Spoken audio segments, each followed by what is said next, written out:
You are listening to NUFC Talk Radio, the voice of the Toon Army. Live daily on the website, on YouTube, on BAB, and on every online radio directory. NUFC Talk, the voice of the Toon Army. Hello. Happy Bank Holiday Monday to everyone in the UK, and happy Monday to everyone who isn't. Good evening, obviously, and welcome back to your Geordie football show on NUFC Talk TV with Michael Grahamslaw, Iain Mackay and Tim. Iain, I'll start with you, buddy. How is it going? It's all good. Not bad. Been in the shop today. Bank holiday. You're expected to be rushed off your feet, but you had all afternoon to watch the Forest-Chelsea game as well, so win-win. Absolutely perfect. But what about you, Tim? You all right, bud? Good, mate. Good. I didn't see the Chelsea game, and I don't know if it was on the same time, but I've been watching the snooker. I've been enjoying that. Fair, yeah. Snooker on all week with Boaky's partial to that as well. Has it on in the background quite often while I'm talking. I've got my eyes on your books. Early membership in there, gifted membership from Prosaic, and that has gone to Choppy, rewarding and for getting in there nice and early. Absolutely fantastic Prosaic, mate. And thanks to everyone who is in 32 minutes past 6. And we have got an action-packed show to talk about, because quite a lot's happened in the football this weekend. Have you recovered from the Newcastle win, Iain? Do you know, I had really enjoyed it. I nearly didn't go. And if I'd seen the lineup, I probably wouldn't have gone. I'm sitting there thinking that I would have had about 6 or 7 of the bench playing. But, we weren't brilliant. Fortunately, Brighton weren't brilliant. At half-time, I thought it was going to end up about 6-4 to somebody, and I couldn't have picked who. But, yeah, 3-1 was fair enough. Pleased that Minte missed that one right at the end. Yeah. But we missed a few sitters after that as well. So, no, that massive 3 points. Just look at Tottenham winning at Villa and Forest winning at Chelsea since, and you see how big those 3 points were. Yeah, everyone spoke about 42 would have been enough, with Villa effectively dropping the ball against Spurs and Nottingham Forest picking up a massive win at Stamford Bridge. Maybe, just maybe, it wouldn't have been. Of course, it all lies on West Ham. Tim, how you feeling, mate? We're a bit happier after the weekend's result, aren't we? Aye. I think relieved because of the whole relegation fears. And I know some said it was unlikely, but the results, like you say, this weekend have shown that, you know what, it was up to us to do what we needed to do. You know, because if we hadn't, then yes, it would have been a bit nervy. So relieved for that. I was happy for Eddie on a human level, because obviously it hasn't been easy for him. And I was really happy to see 4-4-2. And I was on here before the game slaughtering the lineup, like you're saying, Iain. But yeah, I didn't know it was going to be 4-4-2. So once I seen that, I was absolutely chuffed. Yeah. Super shot that. Yeah, it was us in there with lots of compliments in early on. One for Iain Mackay. Hello, Iain Mackay, you handsome excuse of a man, and he's not the first, and he won't be the last to say that during this episode. I'm blushing. Just, never mind us, we're not here. Yeah, it's fine. I would prefer to be a handsome example of a man rather than an excuse of a man, but there you go. Thank you, Wazza. Thanks for the super chat, and thanks for stroking me ego. You're very kind.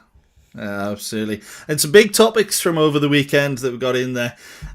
We do have a few of them down to talk about, but Choppy in there. Shame about Kyle not making the playoff final. Yeah, for those that pay attention to the National League, or haven't been in this case, otherwise you'd know. Kyle lost 2-1 at home to Boreham Wood on Sunday, unfortunately, and that sets up Rochdale versus Boreham Wood as the playoff final in the National League.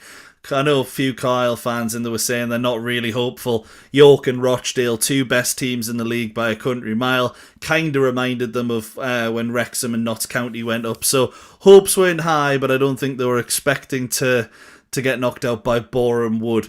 But no. How exciting would it be to have Boreham Wood in the football league? Because that's a side I don't think I've ever been there. Can anyone correct me on that? You're right. It hasn't. I think it's great, and I'll tell you what. I'll put my weight behind the campaign for there to be 2 automatic promotion places in the National League. I think 100%. It's ridiculous. It's ridiculous that York and Rochdale have that final on the last game of the season, and Rochdale have got 107 points, and they've got to go all the way through their playoffs to be able to get promotion. Everything else is 2 up plus a playoff. Why not that? I think that would be right. Although, fingers crossed, Rochdale will be making sure that they do bounce back up. How many points we won't have Boreham Wood. Sorry? It's 107 points you say Rochdale have got. How many points have the team below them got, like? Is it a massive 90, so it went York City with 108, Rochdale with 106, and Carlisle United in 3rd with 95. But to avoid the playoffs, you basically needed more than 70 points, and obviously the championship, etc., is going to that same structure by the looks of things of 2nd and 3rd qualify for the next sort of playoff round, while 4th to 7th will play each other. That looks like it's going to come in at some point. I'm not sure on the actual date, but that'll be something very interesting as well. But for me, I completely agree. In 1st and 2nd in that league, the National League is almost tougher than the bottom half of League 2 at the moment, just because there's so many good and big clubs in that section. Obviously, we're not big clubs in the regards to Newcastle, so you could even say Sunderland, etc. But you look at the Southend, Scunthorpe, Carlisle, York, Rochdale, Hartlepool. There's a lot of teams in there growing up who were staples of the Football League. Yeovil in there as well. So, a lot of teams had their stint in what is now the Championship on that list that you've just listed out there, Michael. And obviously Luton were in the National League. They went all the way down there and then bounced all of the way back up and into the Premiership as well. So just to show that there is movement in the football pyramid. Sometimes you start to think that we get into the Premier League and go straight back out again, but further through the pyramid, there's genuine competition to get into the next league, and it's close enough for you to be able to make a good fist of it. Do you know, I watched something today, or I think she's called Stunt Peg, and she was with the Rochdale fan going into that match at home to York, where Rochdale took the lead to leap from York into first place in the 5th minute of injury time, and then York equalised after that to sort of jump back above them. But the guy from Rochdale was saying they've been in existence for about 113 years and they have never, ever, ever won any trophy whatsoever. And they're not going to this year because they're going to be runners-up if they get promoted. They're not going to win the National League. They've never won a single trophy. Isn't that incredible? That is mad. That is mental. So they've always been the bridesmaid sort of thing and never the... I think they've been into Division 1. I don't remember them ever in the Championship. So I think they've been into League 1, but they must have gone up in 2nd or 3rd place because they haven't won that title. But they stuck in Division 2 for about 35, 40 years before they got relegated. Yeah, that's got to be a stat somewhere. The longest reigning club without a trophy to their name. I took a look there, and all they've got is basically the equivalent of the Northumberland Senior Trophy for their area. So yeah, absolutely mental. And Lion Point makes a massive point in there as well. By the way, the fans cost them the match by storming the pitch. 100%, 95th minute. You cause all of that disruption by coming onto the pitch, and then York go and score in the final minute. Honestly, perfect. Chef's kiss. Do still hope they go up through the playoffs though, but Boreham Wood being up there as well would be absolutely beautiful. Was I back in there with a super chat as well, by the way, petting mine and Tim's ego too, but that's all he'll do. We still appreciate it, buddy. Thank you very much. And thank you for the super chat once again there. Mick Binley in there, just to keep it in with what the video's called, etc. as well. We'll be talking about it more in the 8 o'clock and the 9:30 shows. but we'll mention it on your Geordie football show as well. Evening, Iain, Michael, and Tim. If it's true about Eddie, we all support NUFC, so need to get behind him and the team, see what the summer brings. If he F's up, he's gone. I wanted him out, but let's see. I'm personally in exactly the same boat as you there, Mick. I've wanted him out for a couple of months now.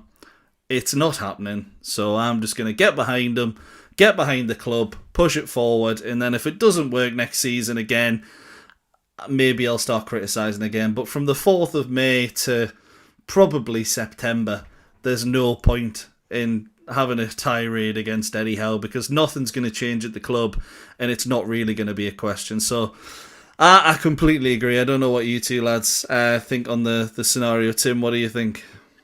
He's got to go, Michael. No. Come on, do it. No, like, I agree with that sentiment. You know, I do, in what you're saying, Michael. Absolutely. And like I said, at the weekend, I was pleased to see him get that win. I must say, at the same time, when I heard the news that it looks like he is staying, I was a little bit gutted. And I was gutted that I was gutted, you know, because I've always been massively supportive of Eddie Howe. I will always say he deserves a lot of respect. And I will always respect him. And at the same time, I just feel like it was time for a change. And it's not to say he's done a bad job. He's done an amazing job, but I just think it's came to the end of its cycle. So I was thinking like, I know speaking to Peter about it, we're going through all the reasons why he could stay and do well and should maybe go instead. And there's a lot of things we'll get into, but I do think it's time for a change, and there's other managers available, quite a few actually. And you look, will they be available in a year's time or 6 months' time if we made a change then? Maybe not. So it's a bit disappointing in that way, but at the same time, like I said, at the end of the day, he is a good manager. You know, he needs to just find that momentum again and find some tweaks to his management as well. And maybe we can go again and get back up there. And it'll be fascinating to see what we can do in the summer, because there's no excuses now this window. Yeah, I completely agree. Let's be honest. Bad season doesn't make a bad manager. What he's done in the past shows that he is a good manager. We just need to get there again. Personally, I don't think it will happen, but there's no point in being negative until we get to this point maybe again next season, in my opinion. Iain, what do you think on the scenario, Matt? Well, no, I'm in the same boat. Like I said, a few weeks ago, if he stays and we make some purchases and then he kicks off the new season with a few wins, I'm right for Eddie back in again, you know, of course. But I can't help feel a little bit, I'm a bit gaslit, if that's the right expression, because we lost 5 on the bounce. We played against Brighton. I mean, you know, we played better than they did, I suppose. But, you know, Verbruggen made a couple of howlers and we scored from both of them. Pope made a couple of howlers and got away with it. So it was really fine margins during that game. And yet my eye test is telling me that you've got to pick Hall ahead of Burn. You've got to be able to find a space for Voltemade. You'd probably need Ramsey instead of Joe Linton in that game. But then at the same time, I know Burn played okay. He was pretty secure. And I love Asula, what he's doing up front. So where do you put Voltemade? But I can't help feeling that because we won one game and a lot of the journos are there saying, you see, he's a genius. You've just got to trust him. He's picked the team to win that game. There were other players he could have picked for us to win that game, possibly more comfortably. But, you know, I'm a Newcastle fan, and I was there. I was delighted to see us score 3 goals. A couple of really good ones. Burns' header was fabulous. So, you know, I think it might be easier next year to have a better season with Eddie because he's got 1 game a week, not 2. And we've seen that he's very good doing that. If he's got an upgrade in his squad, why not? We should be going for Champions League qualification. And that's buying us a year to decide what the hell to do the following season, isn't it? Yeah, 100%. Let's be honest, it was always going to be hard in a World Cup year to do the amount of replacements that Newcastle actually need. For those keeping track of the scores on the doors in the Scottish Premiership, Hearts have equalised against Rangers at Tynecastle. Stephen Kingsley, the defender, with a goal to tie things up after going into the 60th minute. Massive game in the Scottish Premiership there. But back onto Newcastle and Eddie Howe, I'm completely agreeing. I think, the World Cup is maybe a major deciding factor for them, but I do also agree about the weekend as well, because a lot of things that happened during the game, we were sitting there, we were going, second half specifically, we were sitting there and thinking, yeah, we're going to throw this away in the usual fashion. We didn't. Credit to them. And Howe coming out after the game and saying he's picking players that he knows he can trust, sort of rings through to me of, he's not saying he can't trust these players, but they've not proven it to him. And I almost look at Brighton and Herzl saying exactly the same thing 7-8 games ago and go, hang on, in the same day, you've gone, I'm only going to play players I can trust, and you've changed the tactic, the formation. Let's be honest, it was a tweak of a 4-3-3, just with the left winger basically moving up and closer towards the striker, and the right winger just being a bit more deeper to help out Miley. So it was still it was close to 4-3-3, but it wasn't the 4-4-1-1, and it worked really well on the day. For me, the fact he was willing to change things up and is sticking to his guns, it tells me probably that there's going to be a lot of outgoings. Maybe these players still have a chance to impress him, because Wissa's still getting on at 60-odd minutes, despite, the misses. And I'm not encouraged by any stretch of the imagination, but I think we'll be okay next season because of it. And I don't want to go into a season thinking, we'll be okay. I want to feel ambitious about it, but I think it's definitely eased my concerns a little bit, just the willingness to change things up. What do you think, Iain? Because obviously you're saying you had a bit of concerns.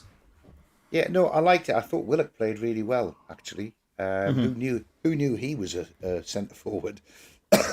But actually, when Wissa came on, I know he missed that sitter, but that was a really good break by Hall. I'm hoping that's helped Eddie trust him going forward a bit. But Barnes' goal was created by Wissa chasing down a ball he had no right to get, really. Mm-hmm. He forced Van Hecker into a mistake. He approached Verbruggen and did enough to get the ball back to Harvey Barnes, who was the coolest man in the ground, to take it back before he blasted it in. I'm half distracted by what Chris is saying in the comments, who is not coming back to watch Newcastle. He's going to go and watch Gateshead until Eddie Howe is sacked, and thinks that we've got no chance next year because Isak's not coming back. Chris, I think you're jumping the gun a little bit early there, because you haven't seen who we buy in the summer. And for me, Newcastle's my team. It doesn't matter if Bruce came back. I'd still be supporting Newcastle. And I say that as Gateshead being my second team. I'm not tempted to get a Gateshead season ticket, even though I can't get a Newcastle one. So, yeah, what do you think about that? Is it time to... I mean, if you sat through the Ashley years, you can't decide to walk out and not come back until Eddie Howe is sacked. That's ridiculous, isn't it? It feels it to me. I mean, let's be honest. The one thing, and he makes a good point about the goals, not where they're coming from. But for me, I'm looking at things and I'm going, right, we've got Asula, who has got, 5 in 500 minutes or something. That's really baffling. I don't think he'll do much more. But Wissa and Voltamada with a full pre-season behind them, whoever stays will probably get 10 plus next season, in my opinion, playing as a striker. And we're also very likely going to come in and buy another striker. You don't need someone to get you 30 goals a season to get Champions League. Let's be honest. Bournemouth look like they could get it this season, providing if Aston Villa win the Europa League, they finish 6th or whatever. But there's plenty of clubs out there. Look, I'm not going to compare us to Arsenal, but you don't need a hardcore goal scorer to finish up there. We've been heavily reliant on Isak in the past, let's be honest. We've got to change that up. We've got to do things differently. I don't think we have a chance of... I don't think we will finish Champions League, should I say. I'm confident on him getting Europe for us, but I still think there's going to be too much to do in a World Cup summer for Champions League. So I think Europa is probably more likely, in my opinion. But Tim, what do you think, buddy?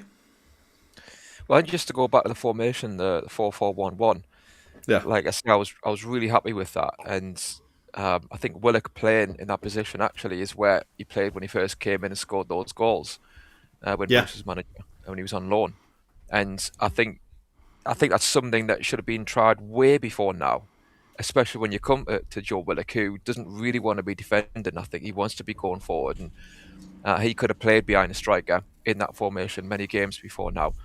But it worked really well. The fact that Sula and Willock are both pacey meant we could really press Brighton and get in behind them. And you could see just having two players up there further forward, the problems it caused Brighton, just the mere presence. And I think, again, it says something about making sure that you don't have just one striker isolated. We'll go back to Nottingham Forest playing two strikers recently as well. It's the same thing. The negatives is that the second half comes along, and I think that was the time when, okay, it's not necessarily about getting at Brighton because we're already winning. It's about controlling the game now. And that's where I just think bring Voldemort on in the number 10 position. You've already set the team up in this formation. So you just need to do like for like, take off Willock, put on Voldemort, and Voldemort can control the game and see the game out that way. It's not about changing things up massively. You don't have to flip-flop between different crazy styles. It's just, to me, a bit of common sense. And we hung on, credit to them. But it was all a bit last-ditch, wasn't it? Last-ditch tackles and stuff. And again, it's the same weaknesses that we saw where we've conceded. And even though we won, it did just reaffirm my feelings after the game that I thought it was time for a new manager. I really didn't like the change where we ended up almost 5-4-1. Like we decided we're going to hang on for the last half an hour and invite Brighton onto us, which we did. And actually, that nearly backfired so many times to the point that Minter he'd score that chance 9 times out of 10. For us, he just happened to put it over the bar. I didn't want to do that. When I saw Hall coming on, I thought he was coming on for Burns, so we could push forward to get to get back on the attack, having just conceded. We needed to seize the initiative, not sort of give it up and do like that we did against Arsenal when we said, you can come at us, but we're so secure at the back, you won't get a sniff. Well, Brighton had several sniffs and we escaped. And the Barnes goal put a bit of a gloss on to make it look like it was a comfortable win. It was anything but comfortable. I think it'll be interesting to see who he gets to play away at Forest. Forest, another team in fantastic form. Still need a few points to make sure that resurgent West Ham and Tottenham can't catch them. And if they do knock Villa out on the Thursday, I think they might be well up for showing off on the... It'll be a celebration, won't it, when they have the next home game on the Sunday? So we need to be good on Sunday.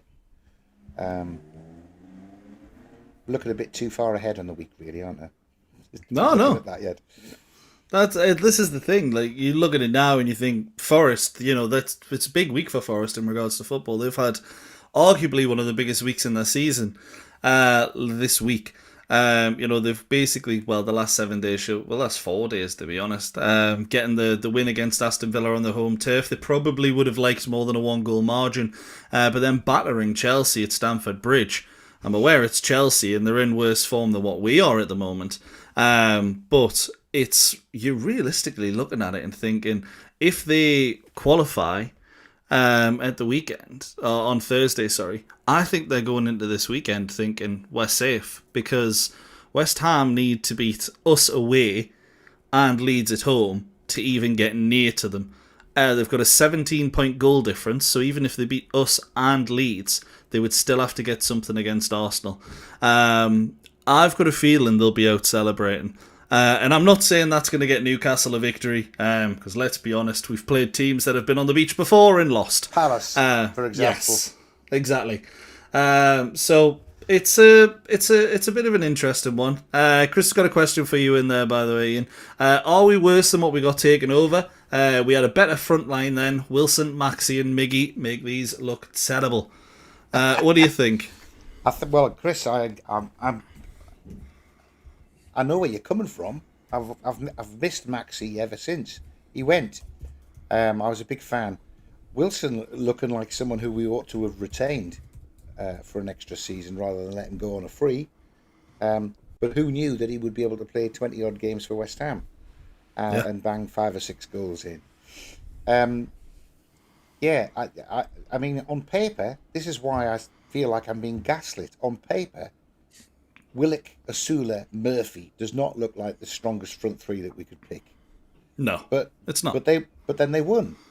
You know, they won it, and Asula was fabulous in the first half. Some of those dummies that he did and round the back. I think he was fantastic. He looks fantastic on the right. Why can he not play right wing? And then there's a space for Voltemada up front. Why can we not try that? Because this lineup won. That's why, which is why I feel a bit gaslit.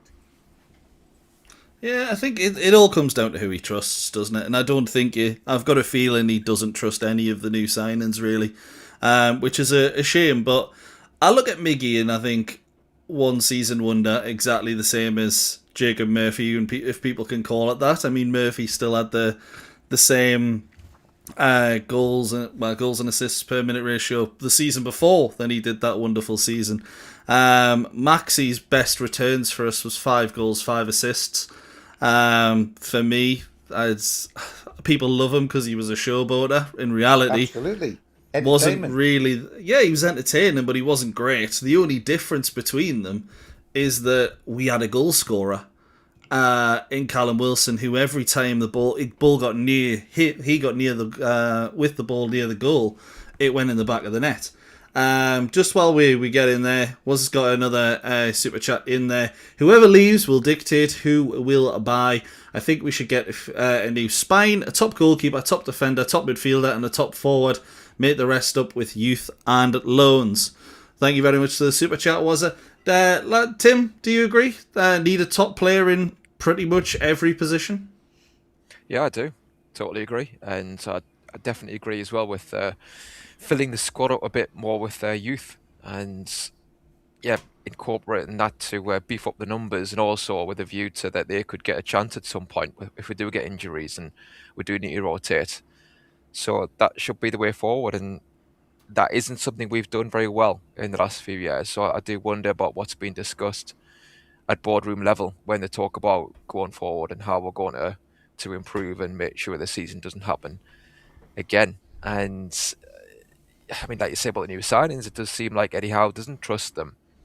And, I mean, we've been some of the players we've been linked with, I do like, and I'm assuming Eddie Howe wants these players. So I want to kind of temper my negativity, if you like, with a bit of enthusiasm as well, in that, like some have said, it could go well and we could turn things around next season and get back to how we were in the first few seasons under Howe. So I hope that does happen. I'm just a bit not cynical maybe, but skeptical as to whether we will pull this off in the summer, because is Eddie Howe ultimately on board with making a lot of changes? Because he's quite conservative in nature. Is he going to be able to go along with that? He doesn't have any choice, Tim. You can't help it, because there's four or five of them out of contract. And if it's Tonali and Gordon that are bought, that's 7 that he's got to buy. He must know that Nick Pope's getting to the end of the road. Ramsdale goes because he's on loan, so he needs a keeper as well. That's 8. That's big changes, and he has no choice in the matter. I think part of it, Iain, is he's so meticulous with who comes in, isn't he? So I get what you're saying. Like, it's out of his hands in that way, in that the player's going out, and ultimately we have to fill in those spots. I just wonder about, when you've got so many spots to fill, I think ultimately you have to maybe take what's deemed a gamble here and there with maybe a younger player in the opposition, because you can't be completely meticulous and get all your first choice targets in all of these positions. Do you know what I mean? There's so many to fill, and how open is he to that? To saying, yeah, I'm on board with that signing, and I'm going to integrate him, because he hasn't done that with Volamada, who wasn't obviously at the top of the list. It didn't get a pre-season to work that out though with him or Wisser, did he? But I mean, that's where Wilson is under the microscope. If presumably he has this two sets of lists as to whether we get into Europe or whether we don't get into Europe, of players that have been scouted, been checked out, made it onto the list. I mean, surely that's a short list that they'll work their way down in each position, which should shortcut a lot of the mental gymnastics that they would be humming and hawing over whether they go for somebody or not. Presumably these guys are on the list because they've been checked out, at least to a cursory degree, to get to a short list. Yeah.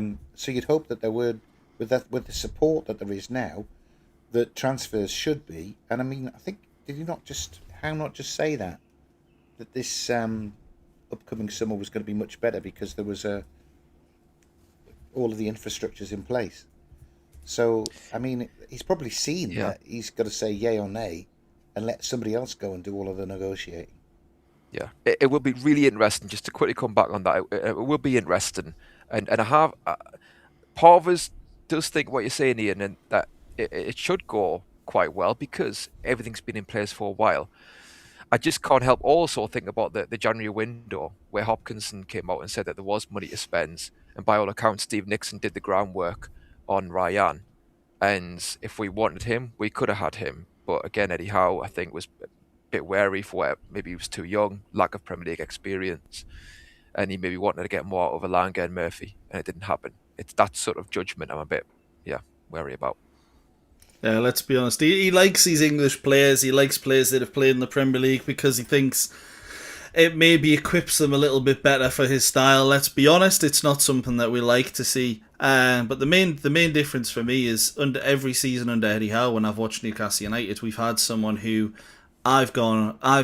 we've watched a game and I've gone, no, if we get the ball in the box, we'll score. We've got a goal scorer in there, whether it's Wilson or it was Isak. Well, both of them. That season, both of them were fantastic, wasn't it? Yeah, that's what I mean. And then I sit there sometimes and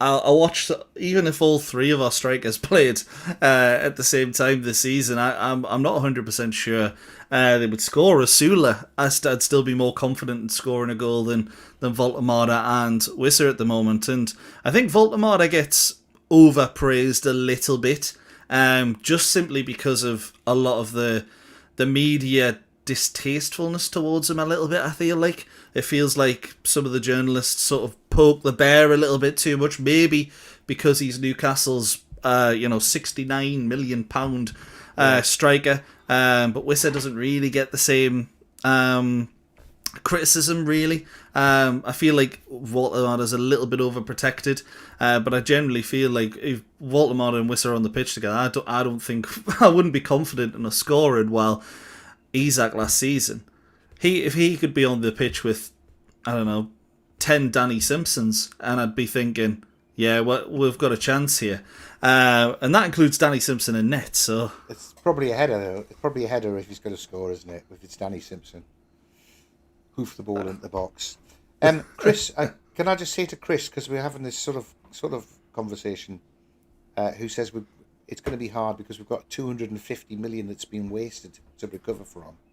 I think that's very harsh on our transfer business last summer, because I don't think the Chow money was wasted. I don't think the Ramsey money was wasted. I think he was a fair price. And we may well have overpaid on Voltemada, but he either comes good or we get nearly all of that back when we sell him, so that's not wasted. Wisser, I can't get away from at the moment. He looks overpriced and underprepared. But, you never know what it's like next year. He could be the man that will come in and do the 20 goals. If he's fit and he's got the confidence from the World Cup and he has a full pre-season, why not? That's what we bought him for. He just couldn't show it because he was injured. So I don't think we've got a 250 million hole in the transfer budget because we've wasted it. I agree we've overpaid for some of those players. But yeah, they're not all dead losses, are they? Chow's not a dead loss and Ramsey's not a dead loss. No, absolutely not. Let's be honest.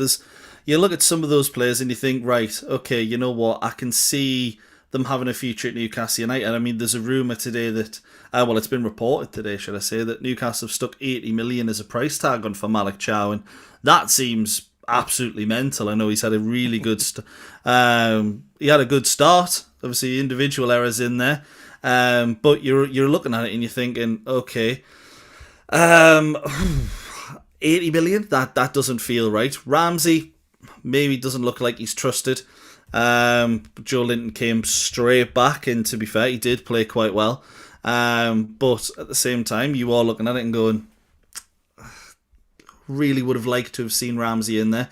Did like Ramsey when he came on, to be fair.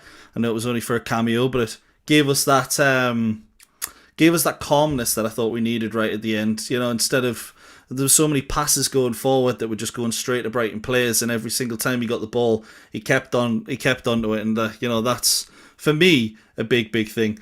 Yeah, just one in there. Big thing saying Voltemada has hardly played this year.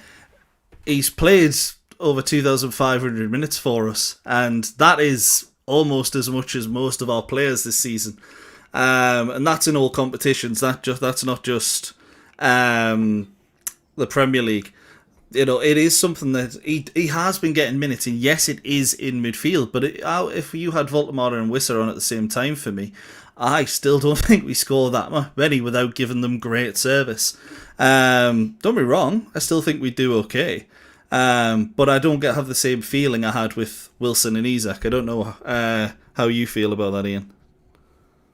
No, I don't. I mean, I was encouraged in the 15 minutes at the end of the Arsenal game that they seemed to link up once or twice. But I mean, you can't say therefore everything's going to be fine and they could be the front two next year and score 30 goals between them. Can't say that at all. But I've seen enough of Voltemada both up front and in midfield to think there is an absolutely cracking player in there. We just have to be able to change. Whether Eddie Howe can change, we have to change to be able to harness those skills to best effect. If we don't, he'll move on, and we will look very, very silly when we've got, I don't know, a Robert Lewandowski type player in 5 years' time that we had and didn't use at all. Maybe not quite so embarrassing as Joselu, but he might be bigger than Joselu, won't he? I mean, I think he's 100%. I think he's such a brain on him, so intelligent and such good close control. We've got to be able to harness that. I think for me, Voltemada either suits playing at a better overall team than Newcastle United, because let's be honest, as a ball playing side, we're not very good. And you can say that's down to house signings, you can say it's down to whatever. It doesn't really matter at the end of the day. It's where we are. We're not a very good football playing side.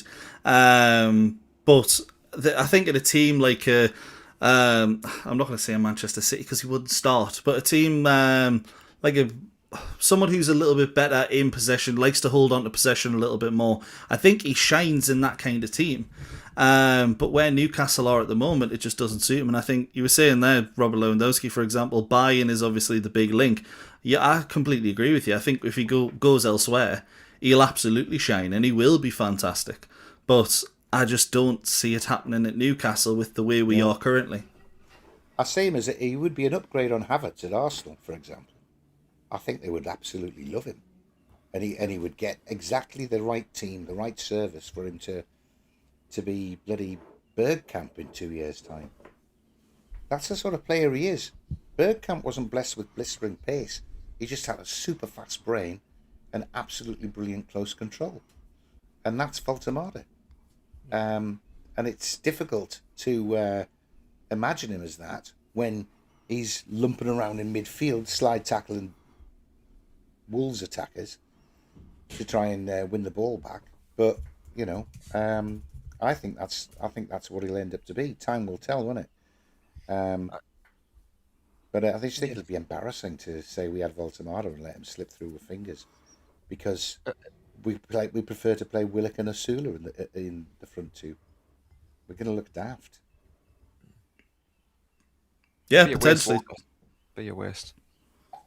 Yeah, 100%. For me, it kind of feels like we've looked at what Arsenal did with Kai Havertz, where they moved him into midfielder. He's one that's always had a bit of a what is he going to do? He's, 6'4" or something like that. Not a striker, not really a number 10. They've stuck him in central midfield. As I say, they're a much better attacking side with us, so they can kind of do that. But he's had seasons where he's got 9 goals from midfield. I mean, looking at it for Arsenal, I think he got 20 combined goals and assists when he was playing up front. Dropped a little bit when he was playing central midfield, but he does that so much. And I think that's what Newcastle. I think Eddie Howe in Newcastle originally saw in Voltemada. Not originally, but when we've moved him into midfield, and it's just not worked out like that. Unfortunately, he hasn't got that mobility that helps you in the midfield battle.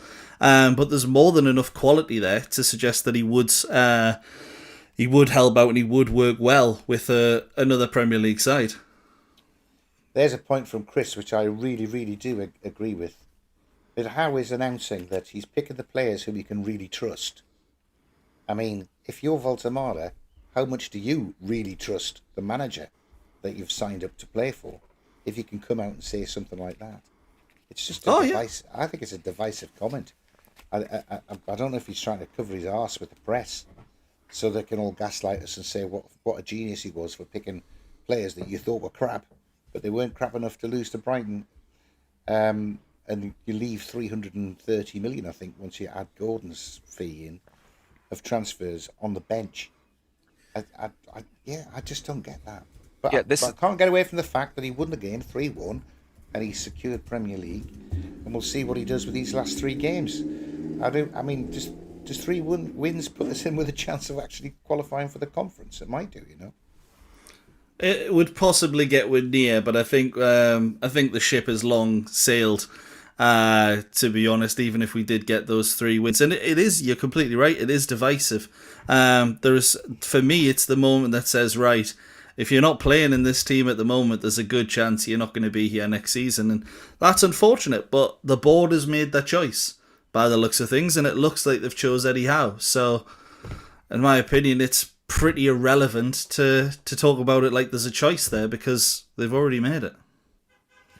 They've made that choice. I just think, does Eddie Howe really, did Eddie Howe always fancy Voltemada? We all know he was whatever choice, 6th choice on the list. It just feels like he's never really fancied him. And this is what I mean about bringing players in for a lot of money, in this coming summer. How much time are these new players going to take to be bedded in? And if they do eventually start playing games, how quickly are they going to be taken out of the team if ultimately Eddie Howe deep down doesn't, quite fancy them? And I think with Voltemada, against Brighton, okay, fine, go with Asula and Willock, because it worked first half. I haven't got an issue with that, because it was a tweak to the tactics. But again, it doesn't mean you have to just be one way. The second half comes along, we're losing control. It's Brighton that got a lot of the ball. So bring Voltemada on to get a bit more of the ball back. It's not about going gun-ho. It's just being flexible. That's all it is. It's not being wedded to one way of playing. Just a bit of common sense, to be honest with you, I would say, to bring Voltemada on in that second half. Just like for me, it was common sense to bring Lewis Hall on in the second half against Arsenal. Yeah, I think for me, I understood not bringing Volt on because I thought we needed pace up front on the counter attack, and I thought Gordon should come on at the time. I thought it would be Gordon to replace Willock. When you're in a position where you kind of are playing that counter attacking style of football, I'm not sure it really suits Voltemada as much. But Chris makes a great. Sorry, Mate. Just not up front. I would have Voltemada, I would have brought him on to be the link with somebody like Gordon up front. Do you know what I mean? So you've got that link between where we can still counter, but not give the ball away so cheaply. Yeah, sort of the middleman between the defence and the attack.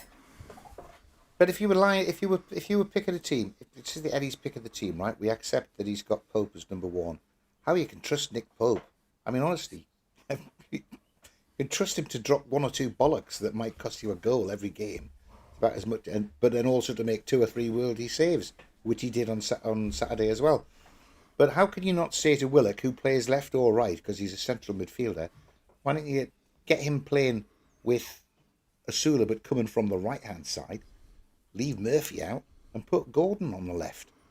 I mean, does he not trust Gordon anymore? Because he seems to have trusted him all season and picked him first. He's one of the real favourites, isn't he? Yeah, it definitely seems that way. I mean, I said a few weeks back I didn't think Gordon would play for us again. I do question his fitness levels that he didn't come on, because it was kind of the player that we were needing. What was I saying? Row, row, row your boat gently down the stream. Hallelujah. No, it's just my opinion. That's all. If people don't like it, fair enough. I'm not really that arsed. Football's about debates. It's about opinions.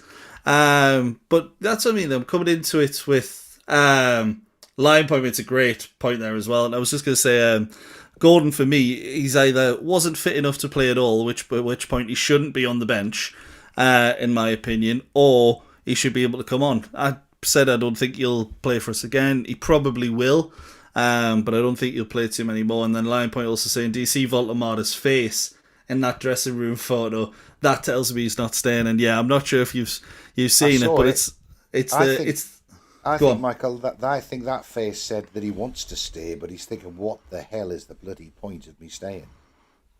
He won't want to give up on his first signing, his big signing into the Premier League. He hasn't even completed a season yet. He doesn't want to disappear as a failure after a year. And he seems to get on really well with the rest of them when you see him in these interviews, when they're chatting together.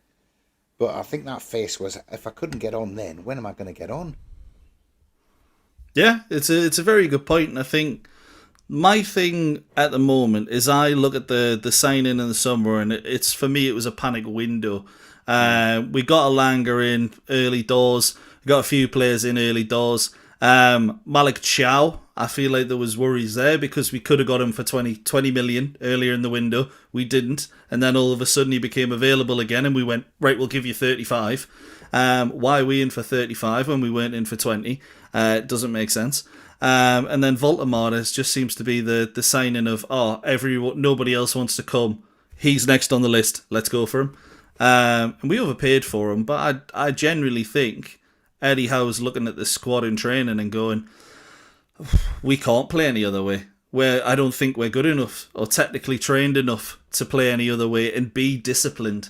And do I agree with that? To a degree. I do think we should have tried stuff way, way earlier than what we have. But he is so set in his own way of, right, we need to be perfect at this plan A, that I think realistically, he's not going to change that unless he has to. At the weekend, he had to. And it's worked, unfortunately. Because, I don't think that'll see too many changes. But I think that's why Voltemada isn't playing. Because he doesn't fit that one plan A. And he was just a panic buy. So it is unfortunate. I can see him going. But hopefully, as you were saying, we've got a better back room behind us now and stuff.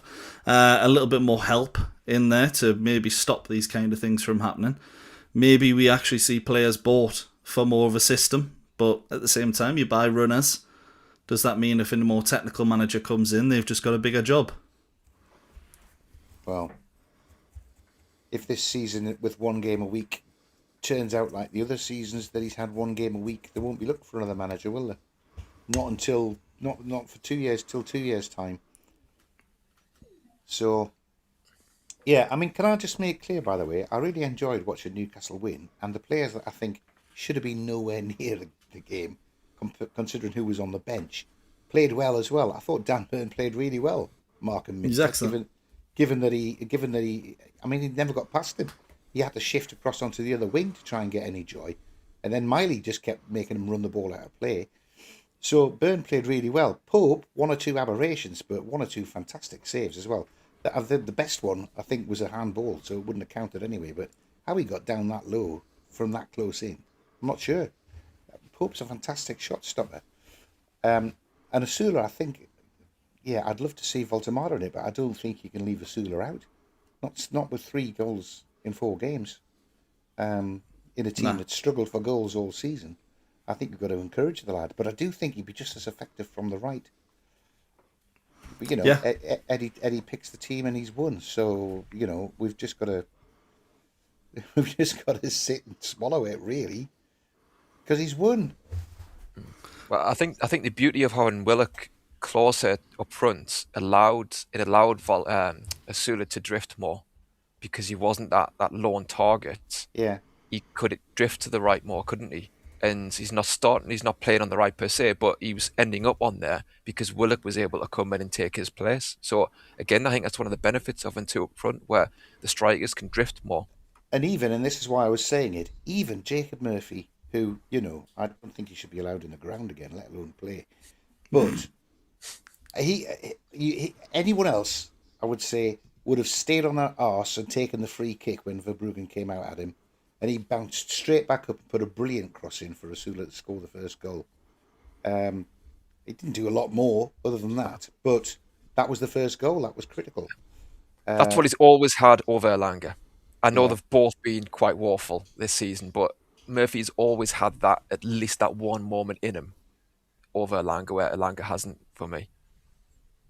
Yeah, I completely agree. And that is the thing. We always say, look, he's going to be one of those players, Murphy, where he puts in 12 crosses.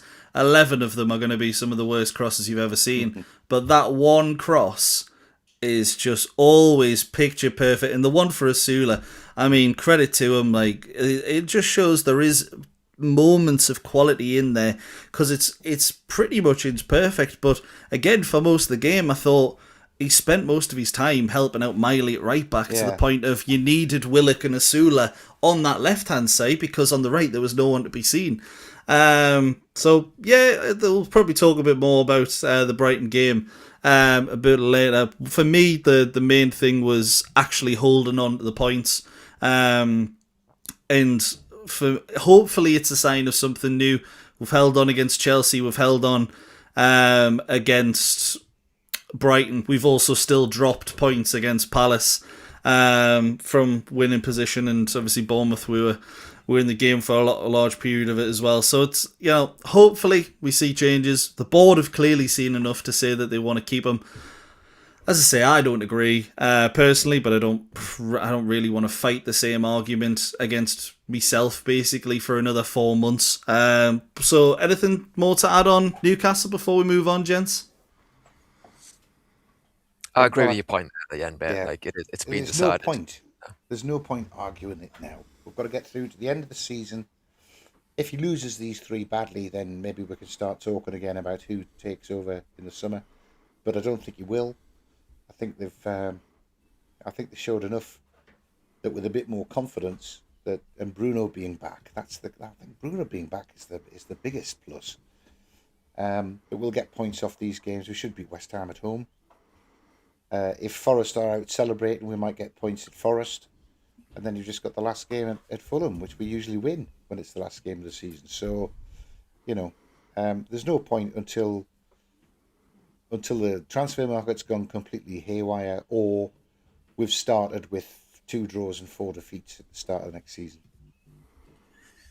Just one final thing, Mike. It's so much like I've said before, but I'm back with the Sir Bobby last season. And it's not as toxic as it was then. The support sounded really good in the ground against Brighton, but we're in that same position where, like you said, Iain, if they start the season badly next season, then you know for a fact there's going to be rumblings, and it's just not an ideal situation in that way. I think you just got to look at our members here. Truls is never going to change his mind. Chris Hoskins isn't going to change his mind. Just because we would pick up a few wins.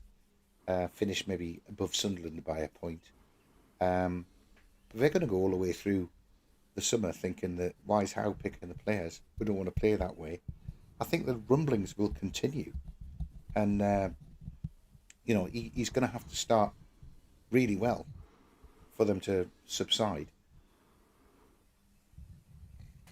Yeah, 100%. And one thing I will say I am not understanding is people thinking that I'm defending Howe. I've not said one thing that defends Eddie Howe, which is absolutely mental, by the way. I've said for about 3 months to get him gone. There isn't any defending him whatsoever. However, the decision has been made, whether we like it or not. Another super chat in there as well, by the way. Adrian Pickett, but could, barring an unexpected turn of events, refer to not getting Europe in some form?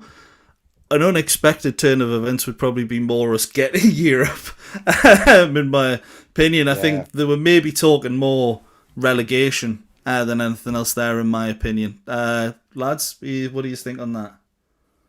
3 embarrassing defeats is an unexpected turn of events. Leapfrogged by Leeds, Forest, to finish, or maybe even by Tottenham as well, to finish just above the relegation zone. You stay up on goal difference ahead of West Ham. That would be an unexpected turn of events. But I think it's a long shot now that we've had that win under our belt. That's what I mean, 100%. What do you think, Tim? I just think that they shouldn't be looking at the last, 3 games now, isn't it? And they shouldn't have been looking at the last 3 or 4 games. They've seen enough this season. What happens from now to the end shouldn't really have any bearing on what they decide is the best thing to do. And like I say, even though we won that game against Brighton, and I was very pleased with that, it still cemented my thoughts that it was time for a new manager because of how the game played out. So I'm actually really kind of frustrated and a bit disappointed in the board, where we're supposed to have these CEO and DOF, who are the top men, if you like, the brightest minds around financially and football wise, where they are still umming and ahhing at this point in the season. I do find that a little bit amateurish if they're still viable and open to a change depending on what happens in the last 3-4 games. I find that, like I say, a bit amateurish. Yeah, I completely agree. If the last 3 games of the season are deciding what you've done, when realistically we've got nothing to play for, there's a massive World Cup summer on there. It is honestly amateurish as it gets. Let's be honest, they should have made a decision a long time ago. I would have said months ago even, knowing what is coming in the summer. And that's what makes me so confident that what people are saying is true about Eddie saying, because, as I say, you can't go into a World Cup summer knowing that, right, we're going to have so many players missing for most of pre-season. Those that go far in the World Cup, Bruno probably make the knockouts, few others. Malik Chow, Voltamara might as well. They're going to miss the first or second week of pre-season. So you're sitting there thinking about who you could bring in. Most of these players are going to wait till the World Cup ends anyways to move, and it really is scary if we do get rid of Howe this late. And by this late, I mean end of the end of the season. It should have been done for me much longer ago. It hasn't. Looks like he's staying. That's all I'll end it with. Just us pointing out, and some in there in the chat have beat me to it as well. Hearts have pulled it around against Rangers, and the Scottish Premier League is looking very, very tight. But Rangers probably out of the reckoning now on 69 points. Hearts on 76 at the top of the table. Lawrence Shankland with the winning goal. We'll talk a bit about the relegation battle, because for me, 2 sides this weekend rested a lot of players. Aston Villa and Nottingham Forest. Villa rested 7, Forest rested 8. Although I think both sides showed how you can approach games where you've rested players. Nottingham Forest rested 8 players immediately on the front foot against Chelsea. Got a goal within the first couple of minutes. Iwanyi hasn't played all that much this season. Looked absolutely incredible up front. Third choice Forest striker. While Aston Villa pretty much just rolled over for Tottenham Hotspur. And it's a real shame to see that. There was no pace in the team, no running off the ball. 1 shot on target in the 96th minute. Is it almost one of those where Forest got it right today, resting 8 players, but still had the attitude to get the win and get the momentum, or was it just a benefit of playing Chelsea, do you think, Iain? I think playing Chelsea's it's a great time at the moment to play Chelsea. It is. I don't know. I think Awoniyi, you see, is not in their Europa League squad, so he's got a real point to prove when he gets a chance. And he is a good striker. 2 years ago, before they got Wood, I think Awoniyi was their main man, wasn't he? And scored quite a few goals. But I think there'll be a lot of players who aren't first choice that were playing today that think that if they have a good game, they've got a really good chance of getting to play against Villa or of coming on as a substitute against Villa. So there's a motivation in who he's picked, and they were excellent. They were all over Chelsea. Chelsea scored the best goal, by the way. I don't know if you've seen that yet. The overhead kick. Jack Incredible. Pedro is wonderful. But it's just the first 96 minutes that they were pretty rubbish. Yeah. Yeah, and I don't really know what Villa were thinking. I'm wondering if Emery's thinking, right, I'm going to put everything to win in this Europa League again,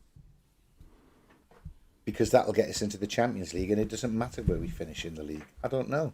It seems when you're trailing 1-0 after the first leg, that seems a bit of a gamble to me, when picking up a few more points in the Premier League would guarantee you the Champions League. But, you know, Emery's... I don't know how many times Emery's won that Europa League. Is it 3 or 4 times he's won it? I think it's a little more, to be honest. I'll double check just to be doubly sure. But he's definitely won it at least. Let's see. So Europa League 4 times. Right. 4 times. Runner up with Arsenal as well. Right. So yeah, I mean, he's not only got to knock Forest out, starting 1 behind. Yeah. He's got to win. He's got to win the final as well. That gets him Champions League. I would have said, taking points off bloody Tottenham would have been easier. I know they've got horrible last 2 games. They play like Arsenal and City in the last 2 games, or Liverpool and City. They've got horrible finish. Yeah, they've got a bad finish. But yeah, I don't know. I don't understand. Do you think they underestimated Tottenham at all? What do you think, Tim? Well, I think when you mentioned those fixtures that Villa have, I didn't realise that, and that is surprising. That Emery obviously would know the fixtures they have, so you would have thought that you've got Tottenham. Let's get the 3 points here, and let's really cement our place in the top 5. I know it could be more, but yeah, let's do that now, and then we can concentrate on the second leg, because we're playing Arsenal, Man City, Liverpool, and we might well win those games, but we might well not. So that is a bit surprising. Maybe it's about the glory, isn't it, winning the Europa League as well, and Emery would prefer to do it that way if he could. I understand being ruthless, because we've called for this, haven't we? We've called for rotation. And we haven't had that, so Emery is doing what we want for Newcastle, and I don't want to kind of then criticise him for that. But yeah, I think it did seem, I didn't see the game in full, but I've seen the highlights and I've heard people talk about it. It sounds like their minds were totally on the Forest game, and yeah, it is a bit at home, aren't they, Villa? So they're playing a Spurs side who haven't been great this season, obviously. Yeah. So it is a bit surprising from that point of view that they kind of seem to phone it in a little bit. I'm just checking, absolutely. Tim, I didn't want to mislead you, right? They had Tottenham at home. They play at Burnley away next week. So you pick up 6 points there, don't you? Whatever. Yeah. Pick those 6 points up. You're in the Champions League, basically. Because the last 2 matches are just gone off again. Man City, or at home to Liverpool, away to Man City. That's the last 2. Unless he's thinking the Burnley game itself would be enough, the 3 points from that. Potentially, yeah. Just going to show you the other side of the coin here.